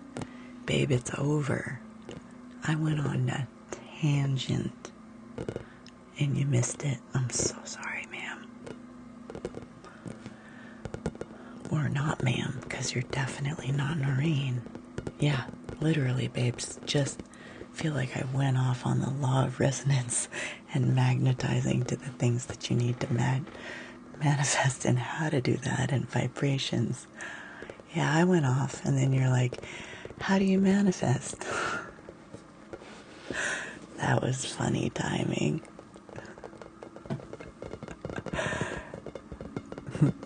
That resonance was a little off. That vibration wasn't clear.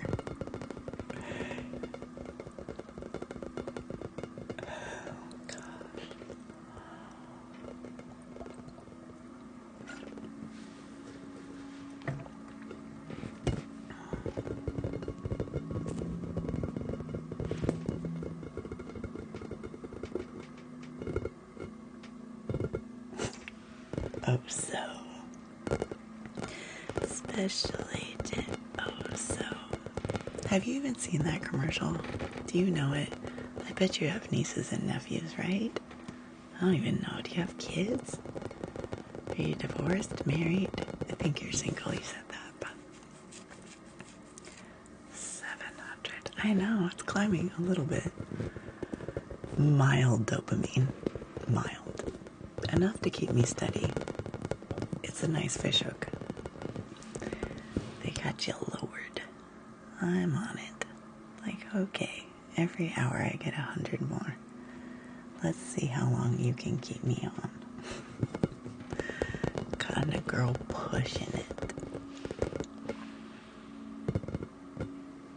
Putting in dedication. Okay, so you have kids in your life, though. Have you seen Special Agent Oso?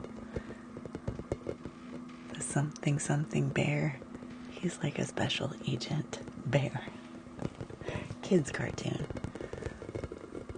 That's always my first impression of you forever until we die. You are Special Agent Oso the bear in my eyes before I ever looked at your PFP. You are Special Agent Oso to the rescue.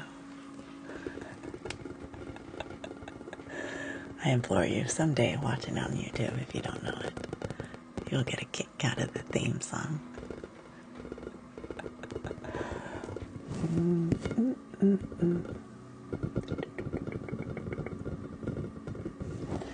I'm taking trigger requests through the link in my profile for as long as I can stay awake. If you'd like to visit it, just tap here, tap my picture, get to my link, and put in your trigger request before my eyes close involuntarily, permanently for the night.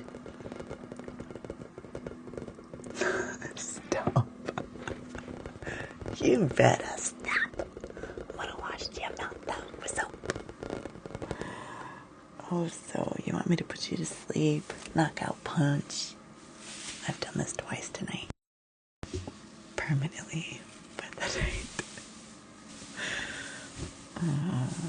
I miss Interview with a Vampire. I want season 2. When's it coming out? Tell me now. It would be so cool if I could live stream and still have access to Google, so that while I'm sitting here one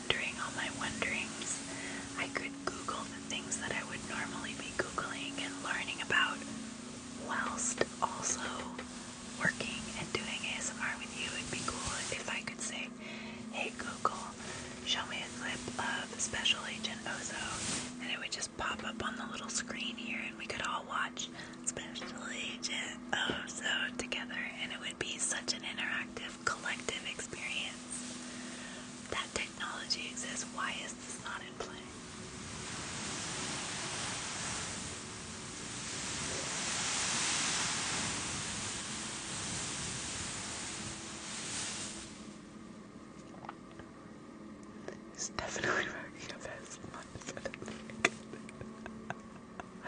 Clearing the web. Oh. You want me to do web? Oh, it's dropping now. That's annoying.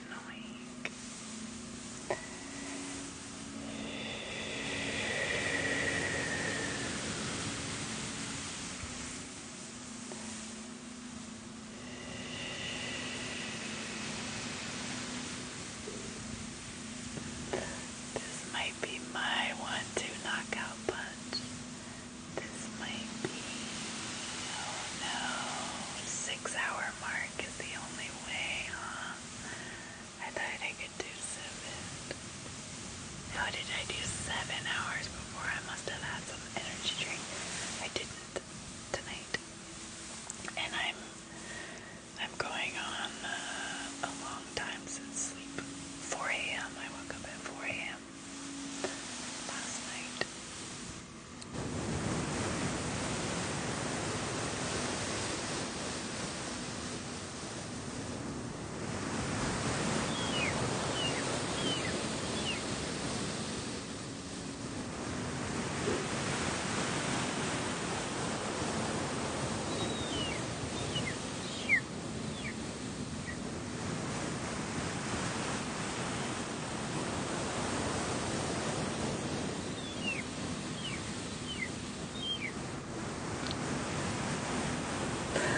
Especially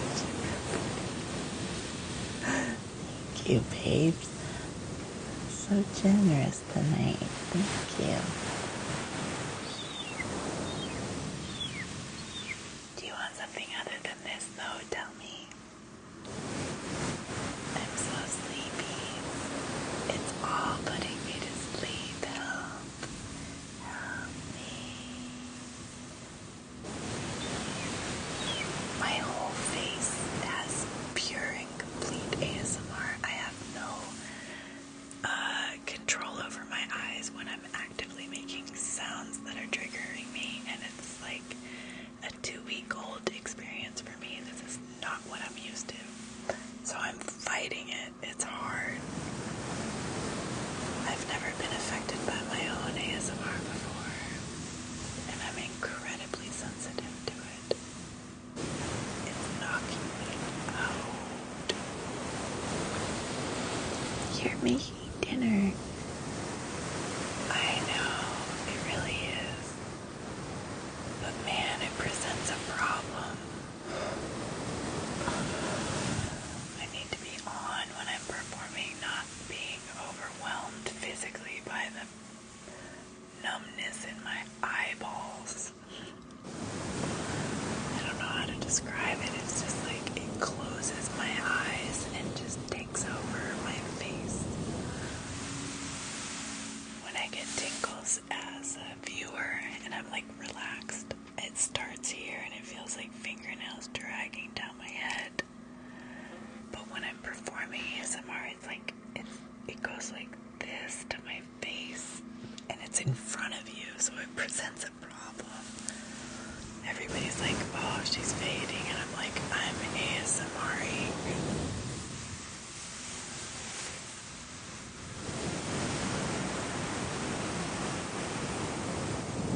But it's so different than I normally present, like with my smile, you know, how my face normally looks. I've succumbed to the ASMR in 2024. I know, that's what it feels like. It feels like someone's just dragging my face closed. It's amazing, but it presents a problem when you have to look at my face doing it. Trying not to tingle, that's my new shirt. It's me, trying not to tingle. Trying hard, but I don't have control over it any more than anyone else. Real hard to work like that, though.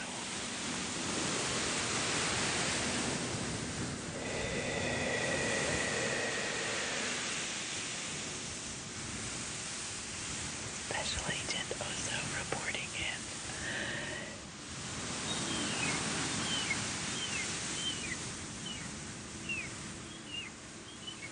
The eyes closing forces us to also feel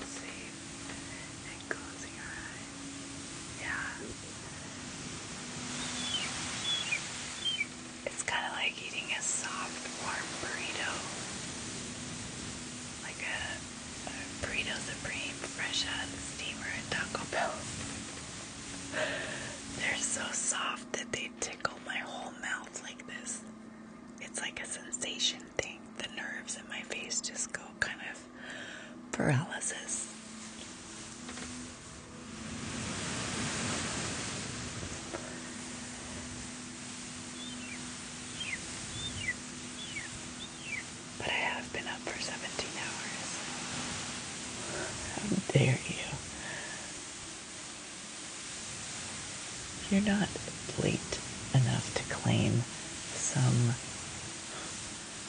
powerlessness to this suggestion. It's not 3 a.m. for you. It's early. What is it, 10?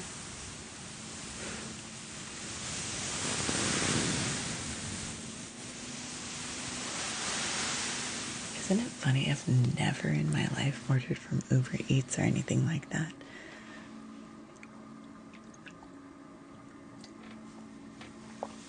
I don't eat out often enough to have switched over to when we started doing that in our society.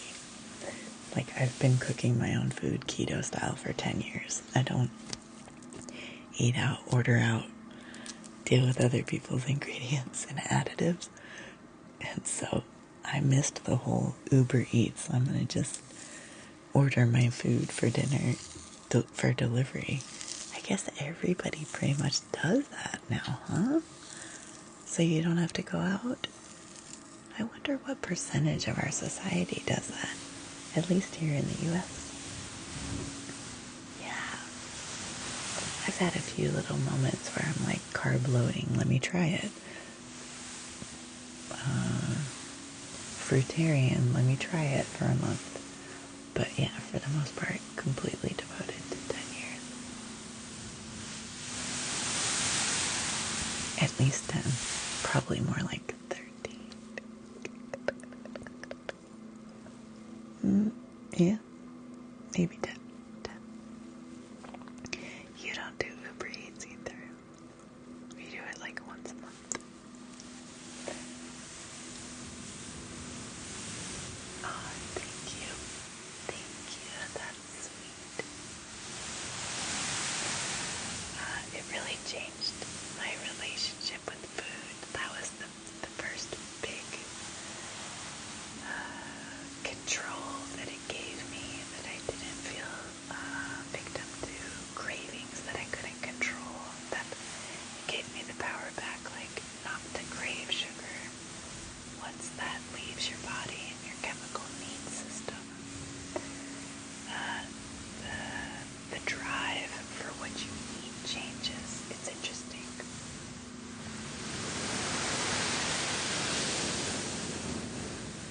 Dying of anxiety. No one's doing ASMR.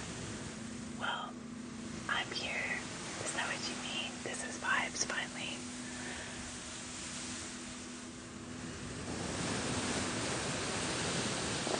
They have deals that makes it cheaper to use them than dine out. Yeah, I guess it depends. I guess it depends on where you live though, yeah. It's not really widespread yet, is it? I am so tuned out with this part of our society. I guess I'm totally realizing that, yeah, that probably happened during COVID, Nina. Everybody figured it out.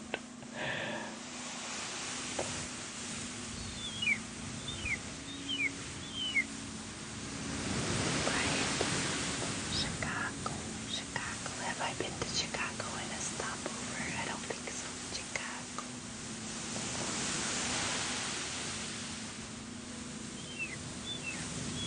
That's the Windy City, right? Ah, Trisha and Big Willie sitting in the Chicago tree. Saying, what's up? I live here too.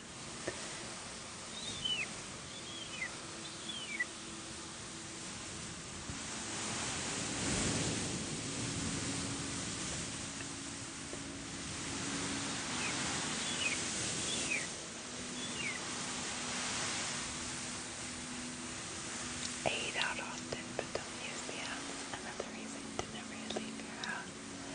Yeah, I'm trying to leave my house more. I'm just trying to figure out the opportunities.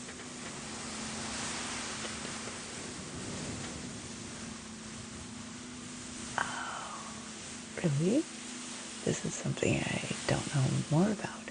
Big Willie causing Nina to lean in twice tonight. Kudos. What do you mean? It is windy. In actuality, you're just saying the politicians have been dirtier.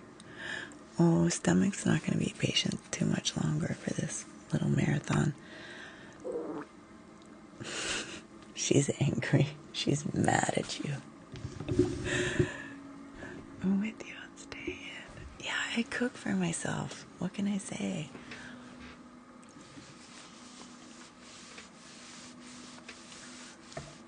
If you want to see how long my eyes can stay open, I definitely need to at least go get water.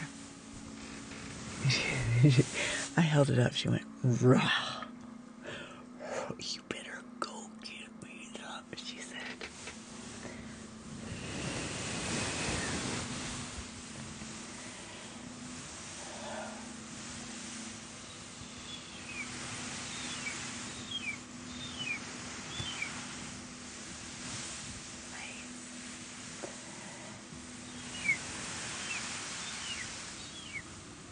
I'm about to go to bed myself, girl.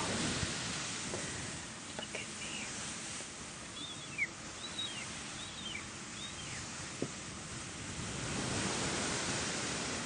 6 hours, I'm falling asleep. It's a done deal. This pillow's knocking me out, Bosa.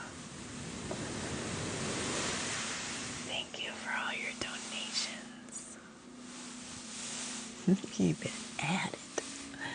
I know, they keep chasing the dream with the dopamine hits. Here's a little more. Here's a crumb. Here's a little breadcrumb.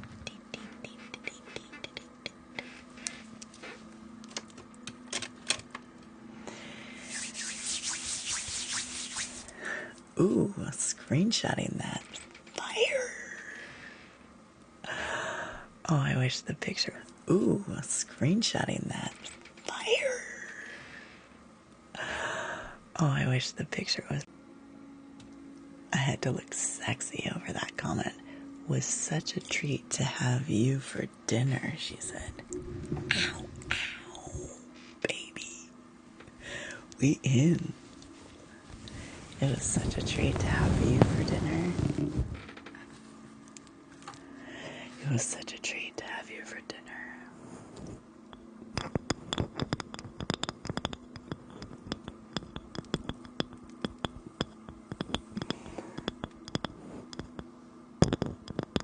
Screenshotted for life.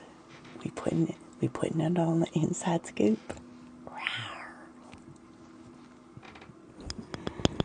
You saw it here, folks. It was such a treat to have you for dinner, she says. Screenshot.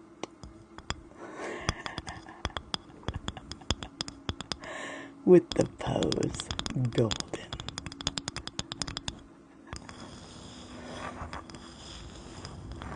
Trigger words. Trigger words.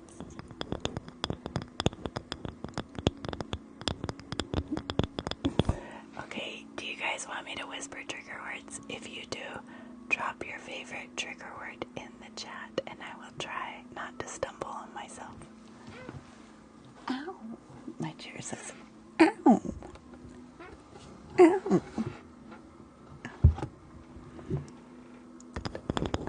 Hi. Hi, Oso. Hi, Jason. The question mark. What is this? It did say, ow. You heard it. Dr. Phil. Maddie, I hate you.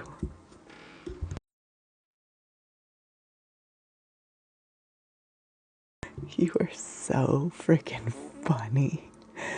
B, that was funny. The circle back. You get double points for that. Noise. That was so fire. Let me remember that forever too. I have to pose with these great comments of you guys tonight. You're giving me life. Hello. These are the trigger words you want me to say? Got 'em. LMFAO, baby. Dr. Phil. Such a hunk. That's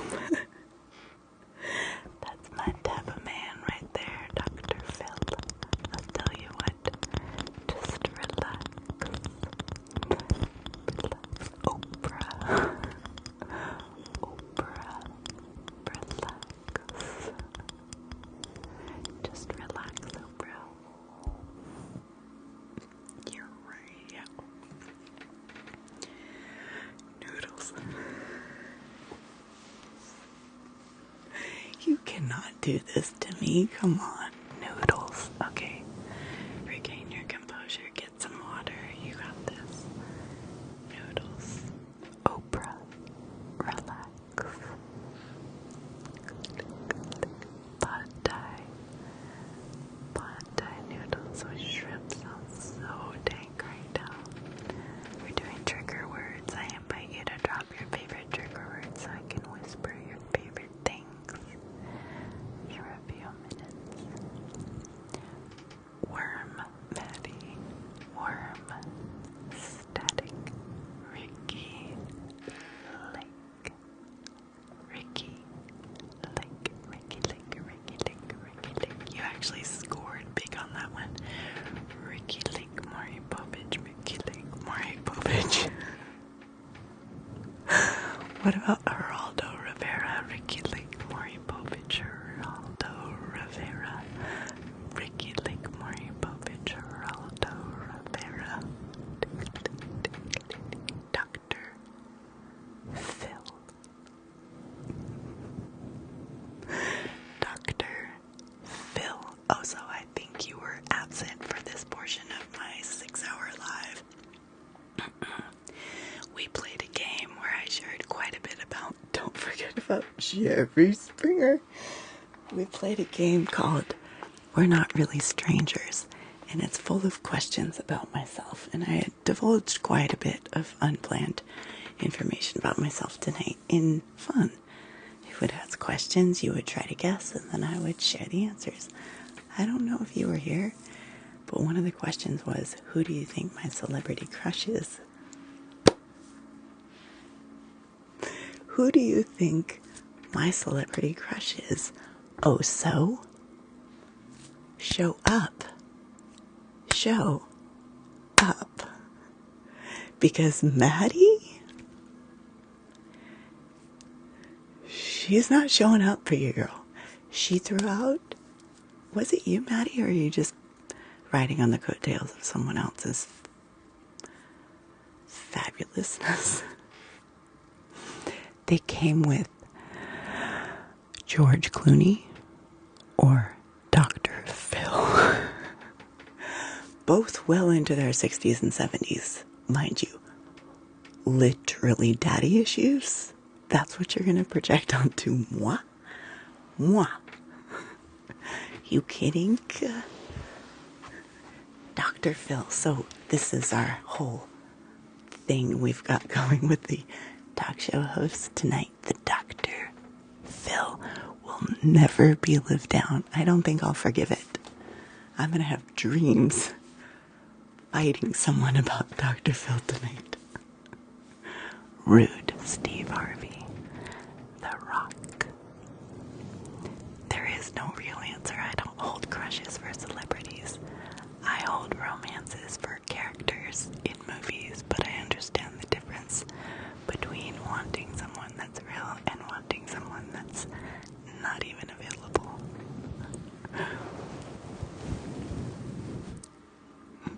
Right, Dr. Phil?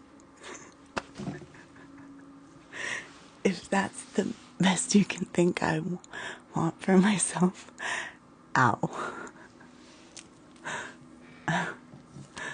To know that I don't hold any sense of promise in your eyes is crushing. Dr. Phil. Character crushes are like falling in love with the idea of a character written into a movie. Like, you love that character. I differentiate that from the actor that played that character. I don't think that's Leonardo DiCaprio or George Clooney. I think that's the character that I grow an attachment to and a fondness for. Does that make sense? But I don't crush on, like, Ryan Gosling. Let me read about his relationships. Oh, swoon, I wish we could go on a date together. Like, that's just wild. Like, seeing someone in a supermarket and feeling that about them. It feels off limits until you actually know someone to think fantastically about them. I don't have anything on Ryan Gosling any more than I do a stranger in Walmart. that gives me pause to crush on them. I just don't do it in my brain. Oh, you love you some Aubrey Plaza. So many people crush on her. It's so interesting to me. There's something about her, I guess, for people. I don't feel it personally, but I'm freaking out of water. I can't whisper without the water.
I have no idea. I know I need some water though. Do you guys want to hang out? Let's push it. Push it.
I literally never know what I'm gonna come back to here.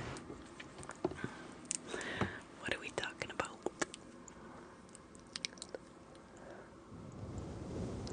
2 minutes. I didn't need a whole 2 minutes, but I do need some drops in it.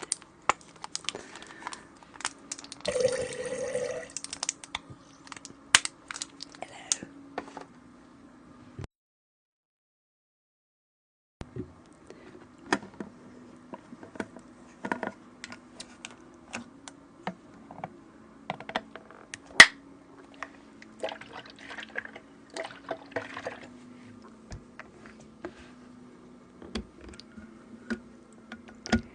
Chanel. Botox Queen. Botox. I normally don't like celebrities, but that man is so attractive. Who are we talking about? Dr. Phil? Ladies, you're killing me tonight. What are you doing? You're breaking me. This is gonna make no sense if I upload it to YouTube without the chat tonight. I look like a crazy person with this one side of my communication to you.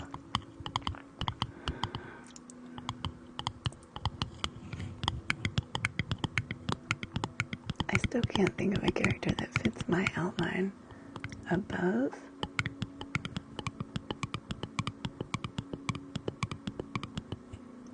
Sorry, y'all.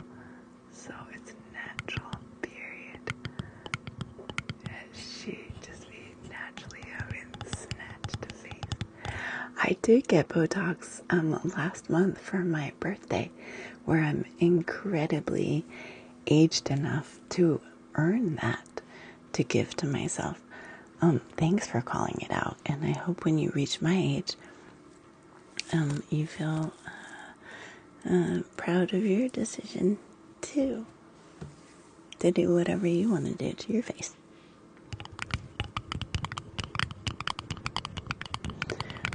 I didn't get Botox for many years, ever. But I'm in front of a camera now to be picked apart by people's projections of me. And yeah, so I did have Botox recently for my birthday. Happy birthday to me.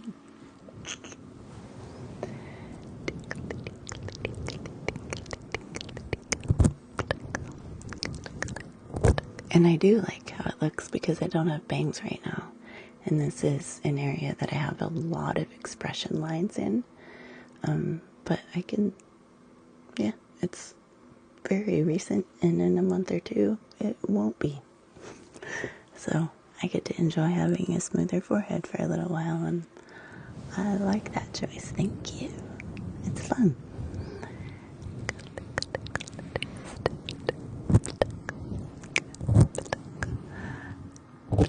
We all reckon with our older age every year, however we must. And I support all of us in whatever way feels right for us. What's important to me is that we have the freedom to choose that for ourselves and not have it called into question or judged so harshly. Maybe? I don't know. I just try to let people be who they be.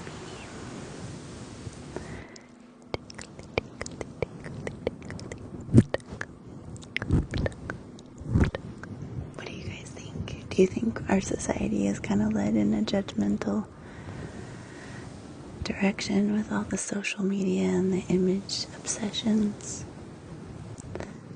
But yeah, you don't have to be anywhere you don't want to be. I invite you to take the right choice for yourself.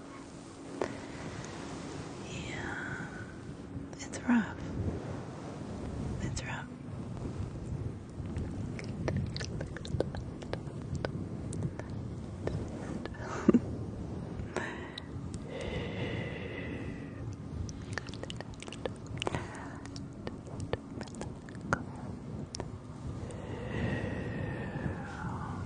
There's a lot of them tonight, too. Okay.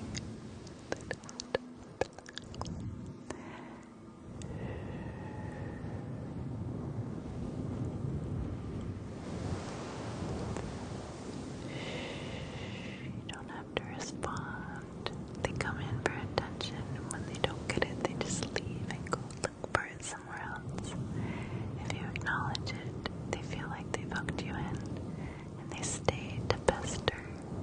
But we don't have to choose to give them that energy.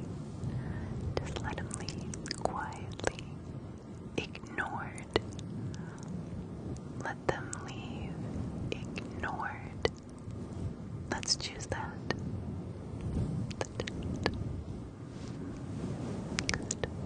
Keep your focus where you want to keep your focus.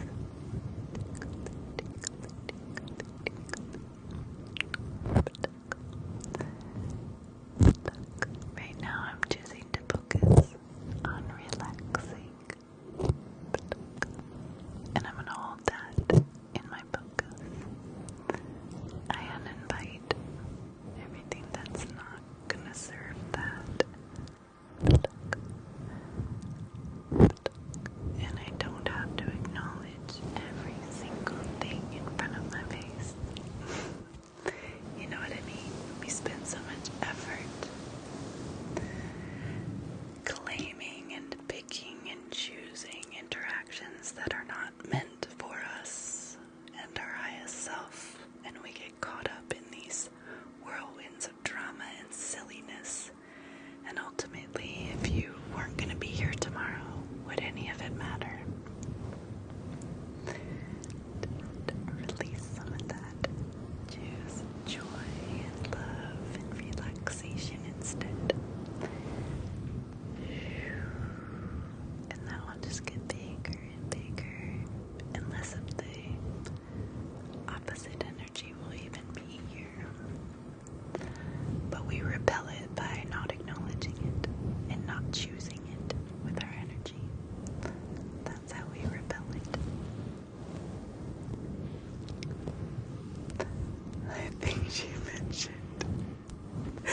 Lee, I think I love you. See, this is gonna make no sense. I wish I had this chat. This has been fun. Good visit. And then, dude, the game. The question game, it will make no sense. The most entertaining part about tonight was everybody's guesses about me. Oh, that was so fun. And the fact that it's just over now. Okay, I release and accept that. It's okay. Moments are always transient. Everything is impermanent. It was wonderful and I'm appreciative. It was so fun. Dark green. I mixed this color up. I don't know. I was trying to match some of my favorite things. My grandmother's ring I got for Christmas, and I'm proud to inherit. And so I was trying to match my ring and my nails, I guess. Just finding a green that I didn't have that felt right. I'll call it Grandma's ring for you. Grandma's ring green.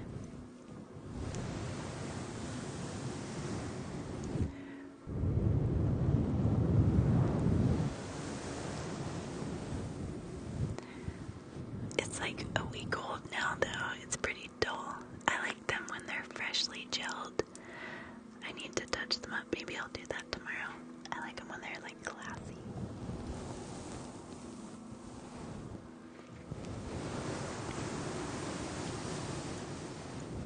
What does that mean?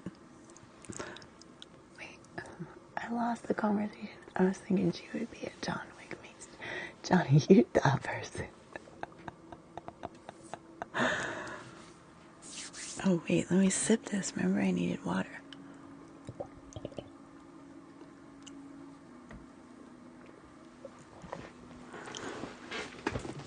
There's not enough of that, but I don't want to over-caffeinate.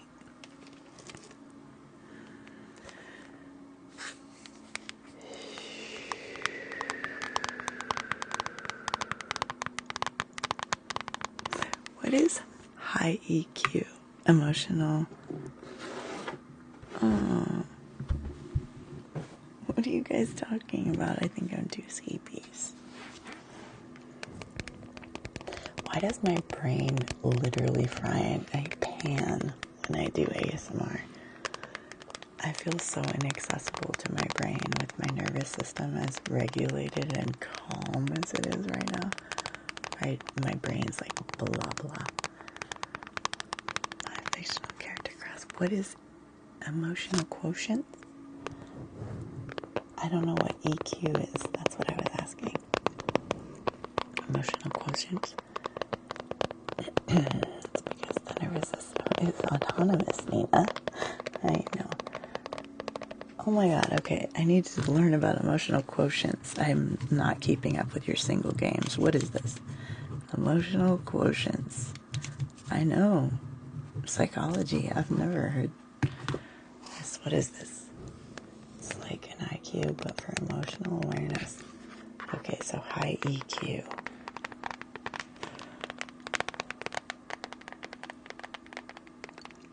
Nice. I wonder what my EQ is. John Wick, a little more high EQ. Is that what you said? That's what you're doing for all of us, for example. Right.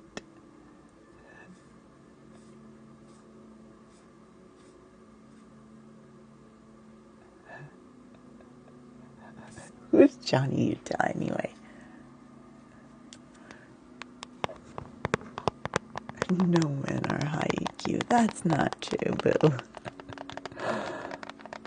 Do you really feel that?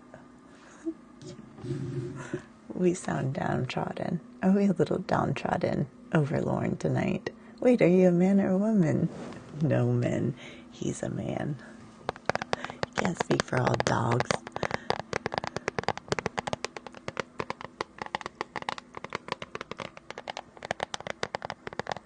Right, I don't remember. All dogs. You can't be out here talking about all dogs. But for real, I don't speak for all women. I speak for myself. He's decent. She's delirious. I'm definitely not posting this to YouTube because all the fun of it is really not going to hit one-sided. It requires the chat to make any sense. Otherwise, it's me acting a fool. Talking randomly about myself and divulging answers after you've all answered your stuff. Aw.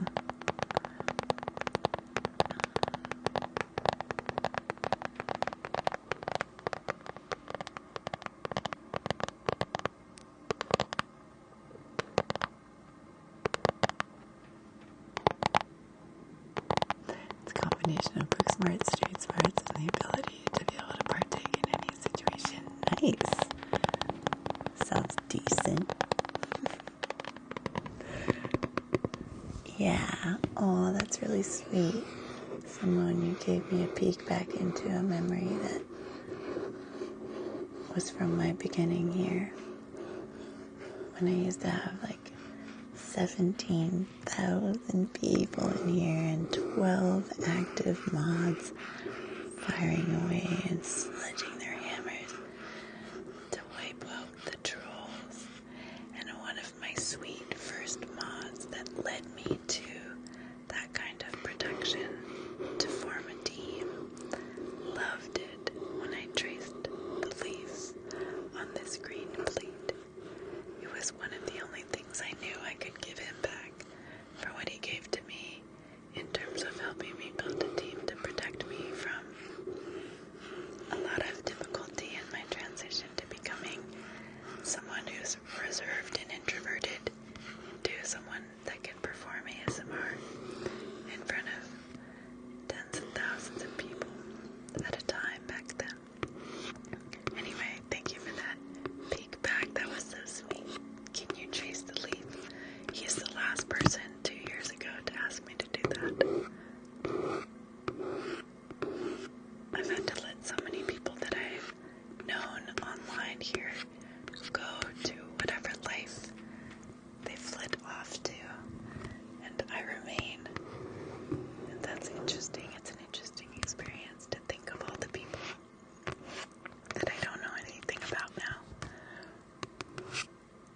If they don't come in the room, excuse me, here.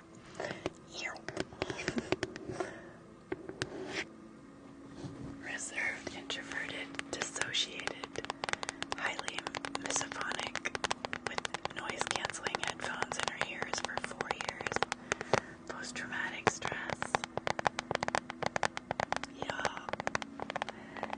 ASMR shifted my life totally. That's my story. I guess a lot of you have missed it, but I used to talk about it a lot more when I first started.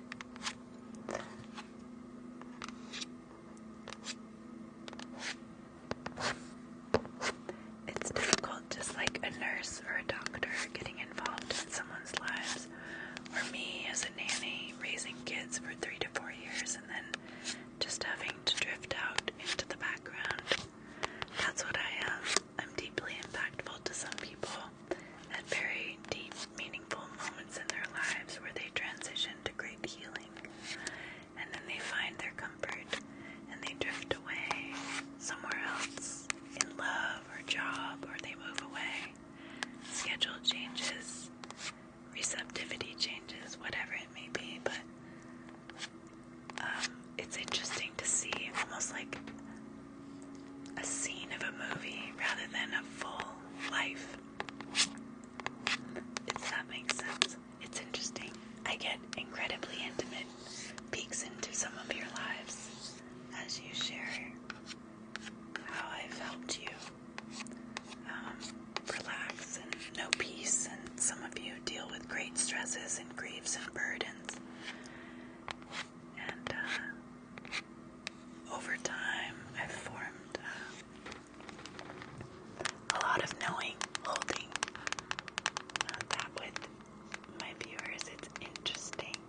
Is it Sierra? I feel like we've established your pronunciation if you're the same one, and you speak in the same way that I'm remembering. But I forget, is it Sierra or Sierra? It is Sierra. I think I'm confident. I think you spelled out S-E-A. Sierra, right?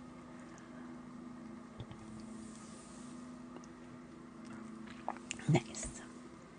Dane, thank you for the lemonade. Thank you.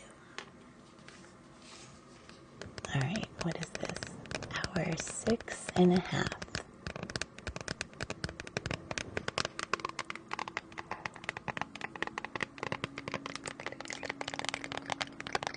I think Kaylee said my record was 7 hours. Should I just push it? Push it. Why not? I probably could. It's amazing, isn't it, Melissa? I really believe, and it's always affirmed, in the power of this ASMR as therapy. It has so many uses, and it impacts so many different areas of people's lives. I mean, we're talking 25 minutes after committing 6.5 hours. Might as well, just for record's sake, because it's fun. We don't arrive at these moments often. I'm not sure what FND is. FND, something disorder. Something, and some nerve disorder.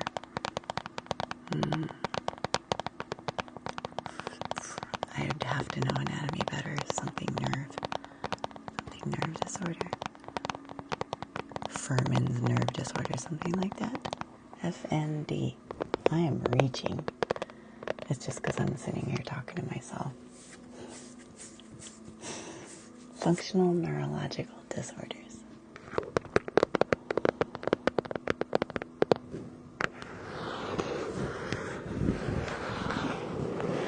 I used to watch you after school while doing homework, so now I actually get to pay attention.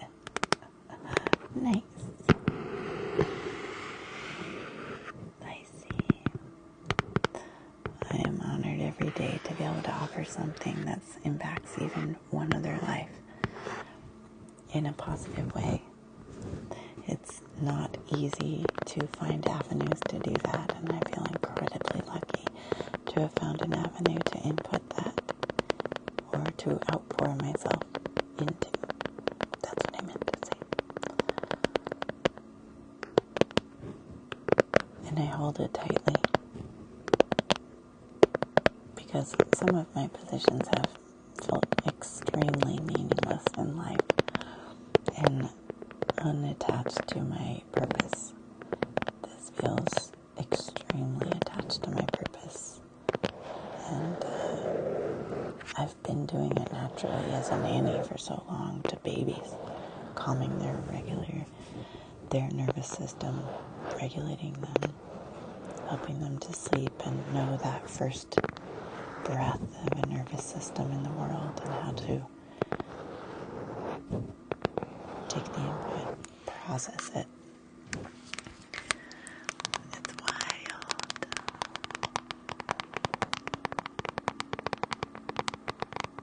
I think I just explained it. I hope that the timing of that message was before I went off on that tangent, explaining why I have such reverence for this position and why I feel lucky for it. Sorry if you missed it. That tends to happen. Timing pulls you to hearing what you're asking, but you miss it just a little bit. So I'm sorry if that happened. Hope you caught your answer. One of these days I'm going to record ASMR for you to pay it back, besides donuts. It'd be awesome. You said, didn't you, that you started out just a little bit doing it and then abandoned or decided against? I can't remember what you said, but I thought you said that you had a little account for a while doing that.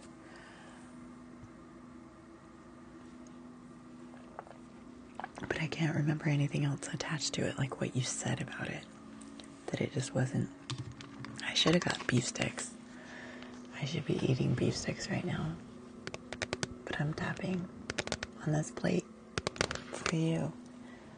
With my bloodshot, tired eyes from staring and squinting at the screen in the dark for almost 7 hours. Kaylee better be right. I love meat sticks and cheese. I like no nitrates. I'm picky. Yeah, so my record is 7-hour stream, so I'm close enough tonight. I'm gonna try to just push it. Just for record's sake, because it's fun. Like, I'll just do 7 at 3. 7 3 minutes. Picky meat sticks. I'm picky about the meat sticks. Celery salt only. They're expensive, but they're worth it. Whatever. Jack Links are actually, if you want some modified feeling food, but it's not actually horrible ingredients, Jack Links are pretty good. No nitrates, I think. Maybe they're beef ones. I like Duke's from Costco.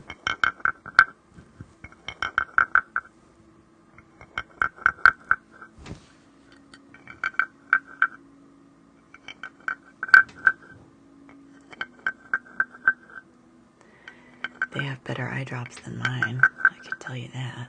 Maybe better eyesight. Squinting is hard. That's the only hard part about this. My eyes. The eye strain and then the concurrent ASMR just constantly stroking my face. Makes it hard. Better eye drop. Look at my eyes. They're so tired. They're straining. I think I've looked away from the screen and done something twice now.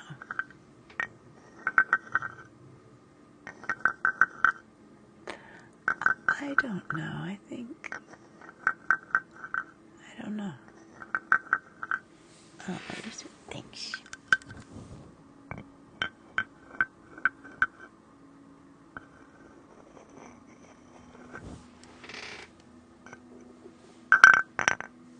It's yucky. The other way. Aw, thanks guys. You're good for the ego strokes, aren't ya? I don't even know if that's what that is, because that's genuine adore words. I retract that. That's just my resistance to accepting compliments.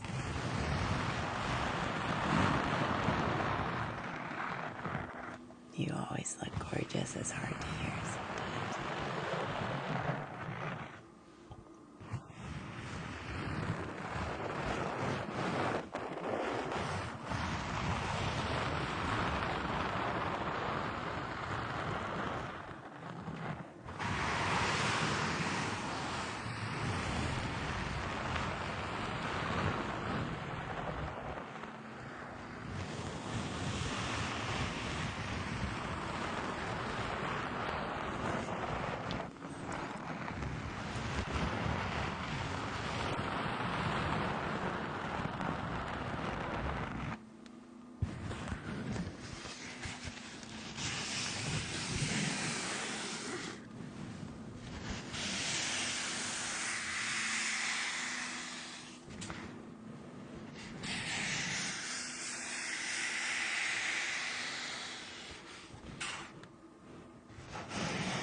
Just sitting right over there.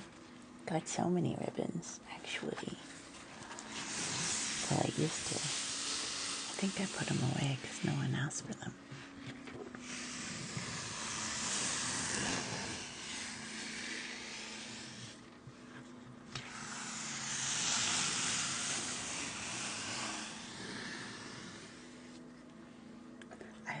I was gonna say, and I don't think I finished. I was gonna say I hope that Kaylee was correct that the record is 7 hours, because at this point I'm just trying to beat my own self. What if it was 7 hours and 30 minutes and she remembers?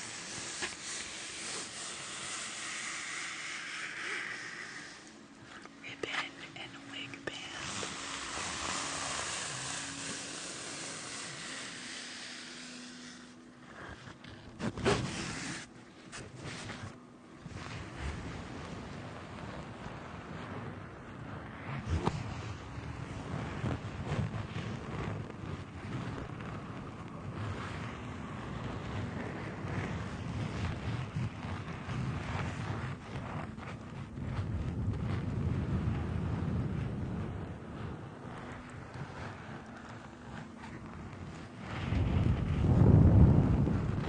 Good. I'm glad.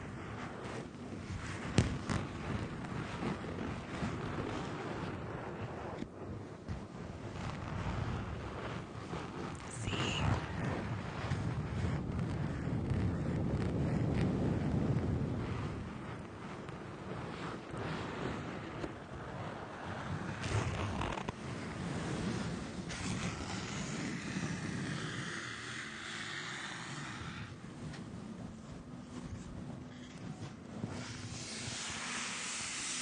You're just making fun of me. That's what I said.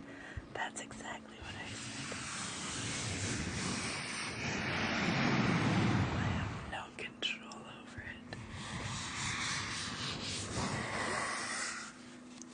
it. That's exactly what I explained was happening to me. It's happening to you now.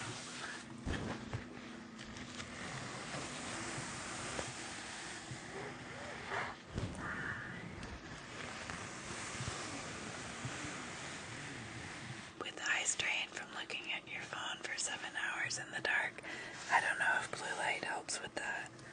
Blue light glasses, maybe.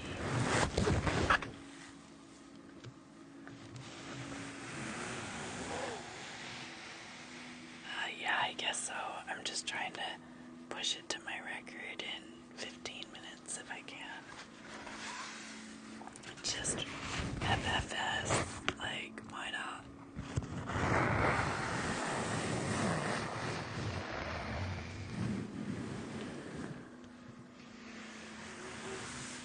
Unless Ozo abandons, because I'm not gonna make it without interaction.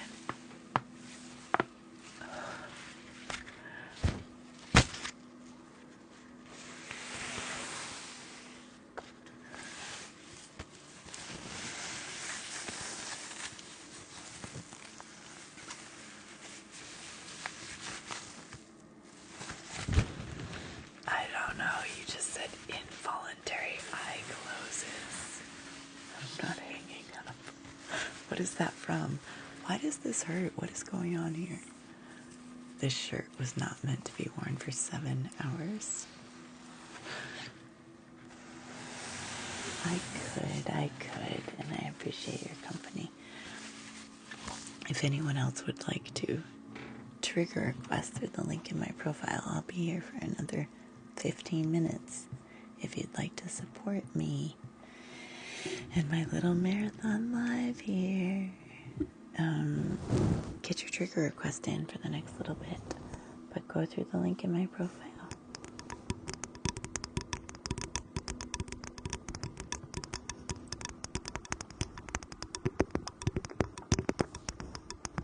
Drink your water.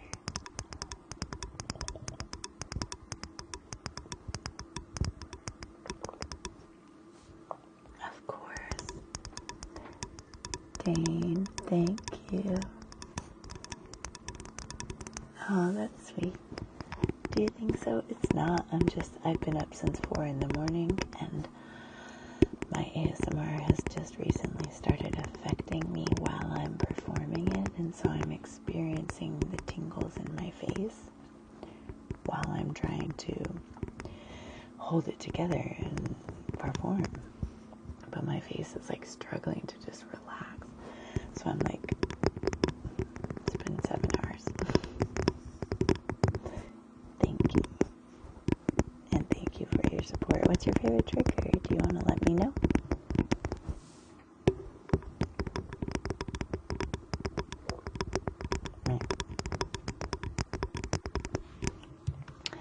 My favorite trigger is applying lip gloss and lipstick to my drying lips.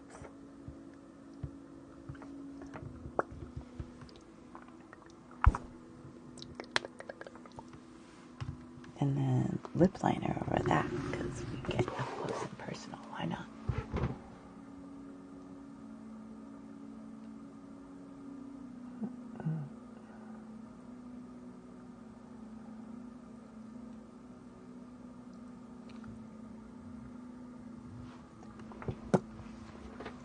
Oh, you want some too? Here.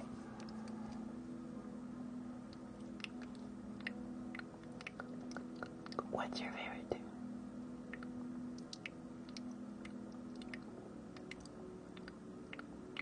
This is an old Lauren Hutton one I got, and I cannot see in the dark. I don't think you can either. Either. I don't ever commit to that word, do you? I use interchangeable pronunciations sometimes. Lip liner, O3.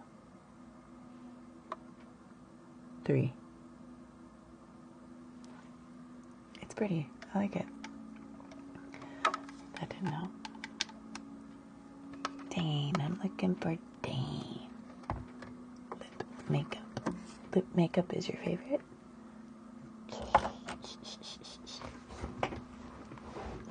Oh, it's gonna growl.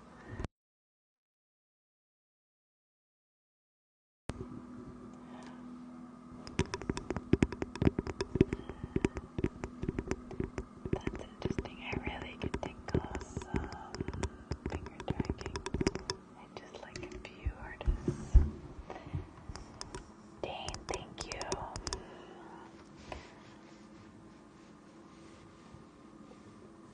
Okay, can I do crisscross? Because I don't know X marks the spot. But I do crisscross. It's just a very similar. What did I my brush though? That's kind of important. I don't see my brush. There it is. Hi.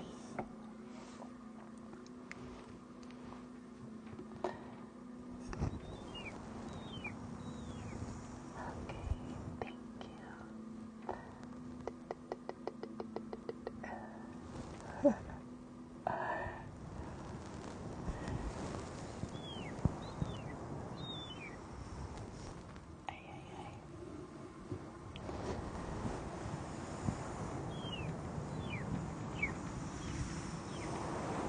More like Tweety Birds tonight.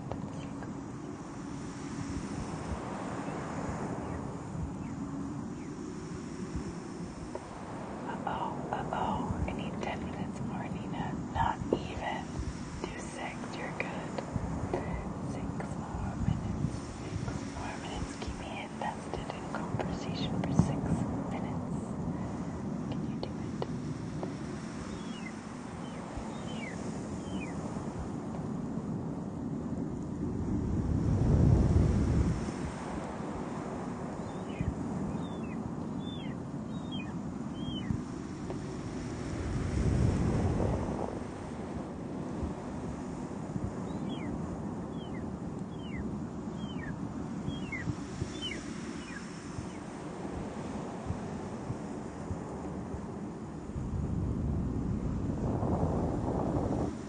You like I Love Lucy?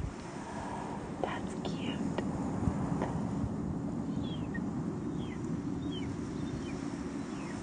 Laverne and Shirley was funny too. Throwback shows. Okay, I Love Lucy. Old old shows. Old shows that need to not die with our new generations. Jeez. I'm not hanging up. Oso's hanging on. At least you're an hour earlier in life than I am, though. What is I'm not hanging up from? What movie? Remind me. I'm looking for Serendipities.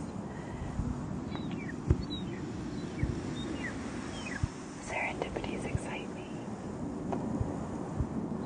Oh, so don't do that. Stop. One at a time.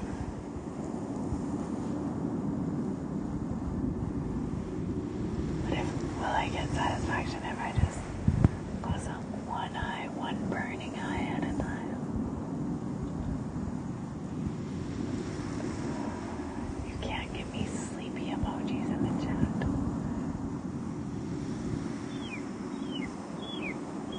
Oh no, it's so bad I can't do coconut. You love it, but it's putting me to rest. The Popeye. Yar. He doesn't say yar. Where's my spinach? Where's my spinach? Frickin' 3,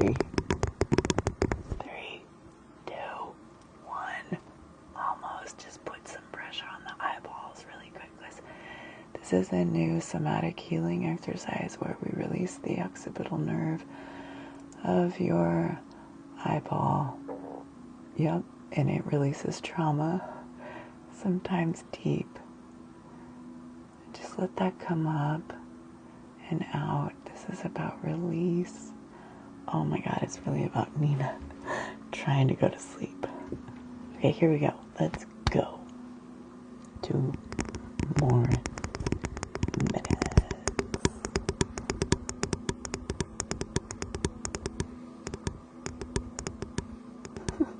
He says, hey there, extend friendly. Oh, come on, buddy. I'm just doing proximal mute.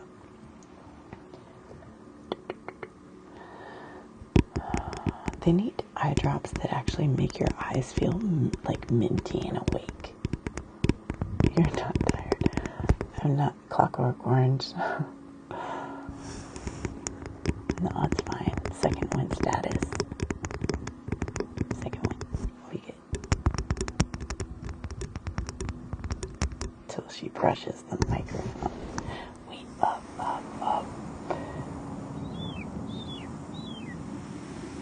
Oh my god, crisscross. Thank you. Did I? Yeah. Okay. Middle shelves were not the vibe. I did not think that through. I've got these metal cubbies that I put my stuff in them all, and it just makes noise every time I put something in. I'm kicking myself. I can't. I like the gel Hydrosense. Oh, you dropping bombs on me. Andrea. I'm gonna write this down, and I'm never gonna look at this paper again. But I'm gonna pretend for a second that my brain's gonna revisit. Hydrosense. There's some value in writing things down visually for me, though. Sometimes it helps. Put it in there. I know that's what I'm missing. The pink ones. I like them. Do you feel like they wake you up? I'm missing them from my last trip. I had 2. I agree. I like those.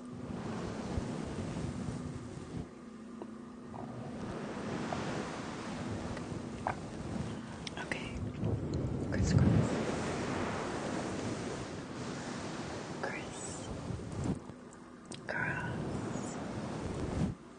Apple.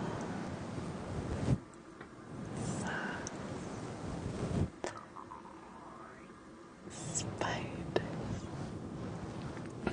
Friendly spider. Crawling up and down your back. Just to tickle, tickle, tickle, tickle, tickle, tickle, tickle, tickle, tickle, tickle, tickle, tickle, tickle,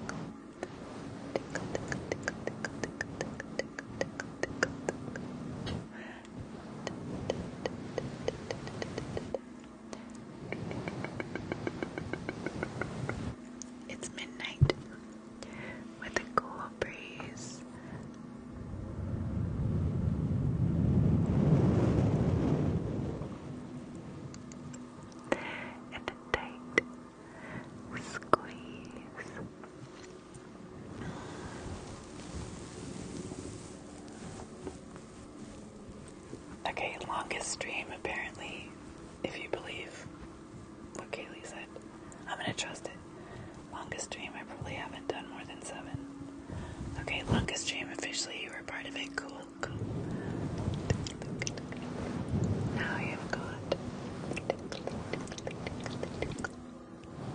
the longest stream in 2 years. I just celebrated my 2-year anniversary last week.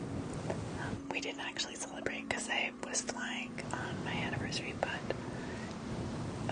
it's fitting to ring in that anniversary and a new year with the longest stream as the new record, even if just by a few minutes. Okay, one more time.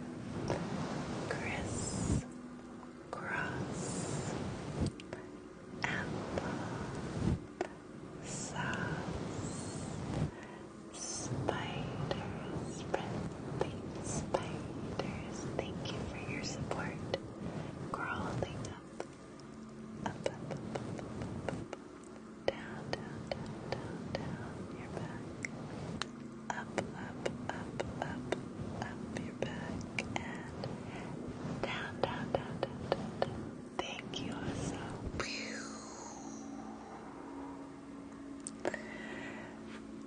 Up, up, up, and down, down, down. Hey, it's me, baby. Thank you. Oh, so you're sweet. Thank you.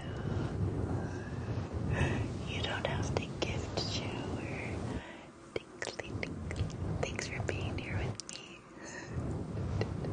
Putting the flagpole in the ground, marking our spot of the moon.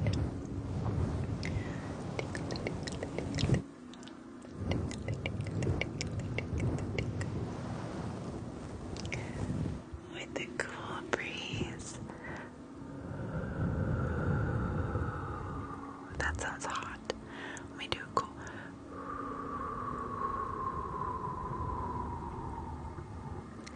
And a tight squeeze.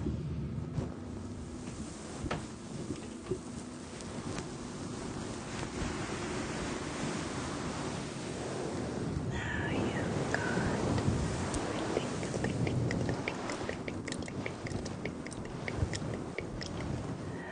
okay, we're gonna get some rest. That sounds hot. Yeah, like the wind. It wasn't a cool wind. I said a cool breeze, and then I went, oh, across your face, like Darth Vader. It was a hot wind, so I had to give it a second take.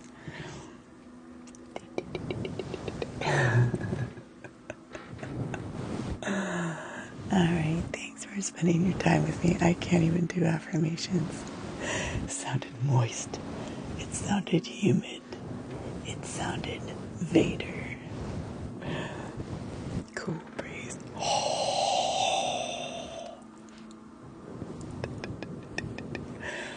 I send you all the coolest and hot praises. Thank you for your company. Thanks for the follows. My voice is now hoarse from whispering for 7 hours. And I wish you the sweetest dreams. Thank you for tuning in to relaxation with me tonight. And I will be back on tomorrow. Thank you for my supporters, my gifters, and your company, your sweet company.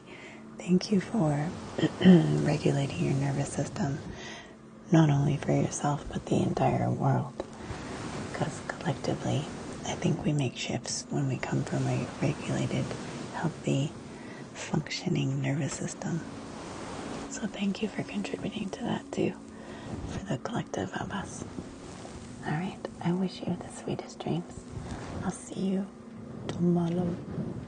Okay? Good night.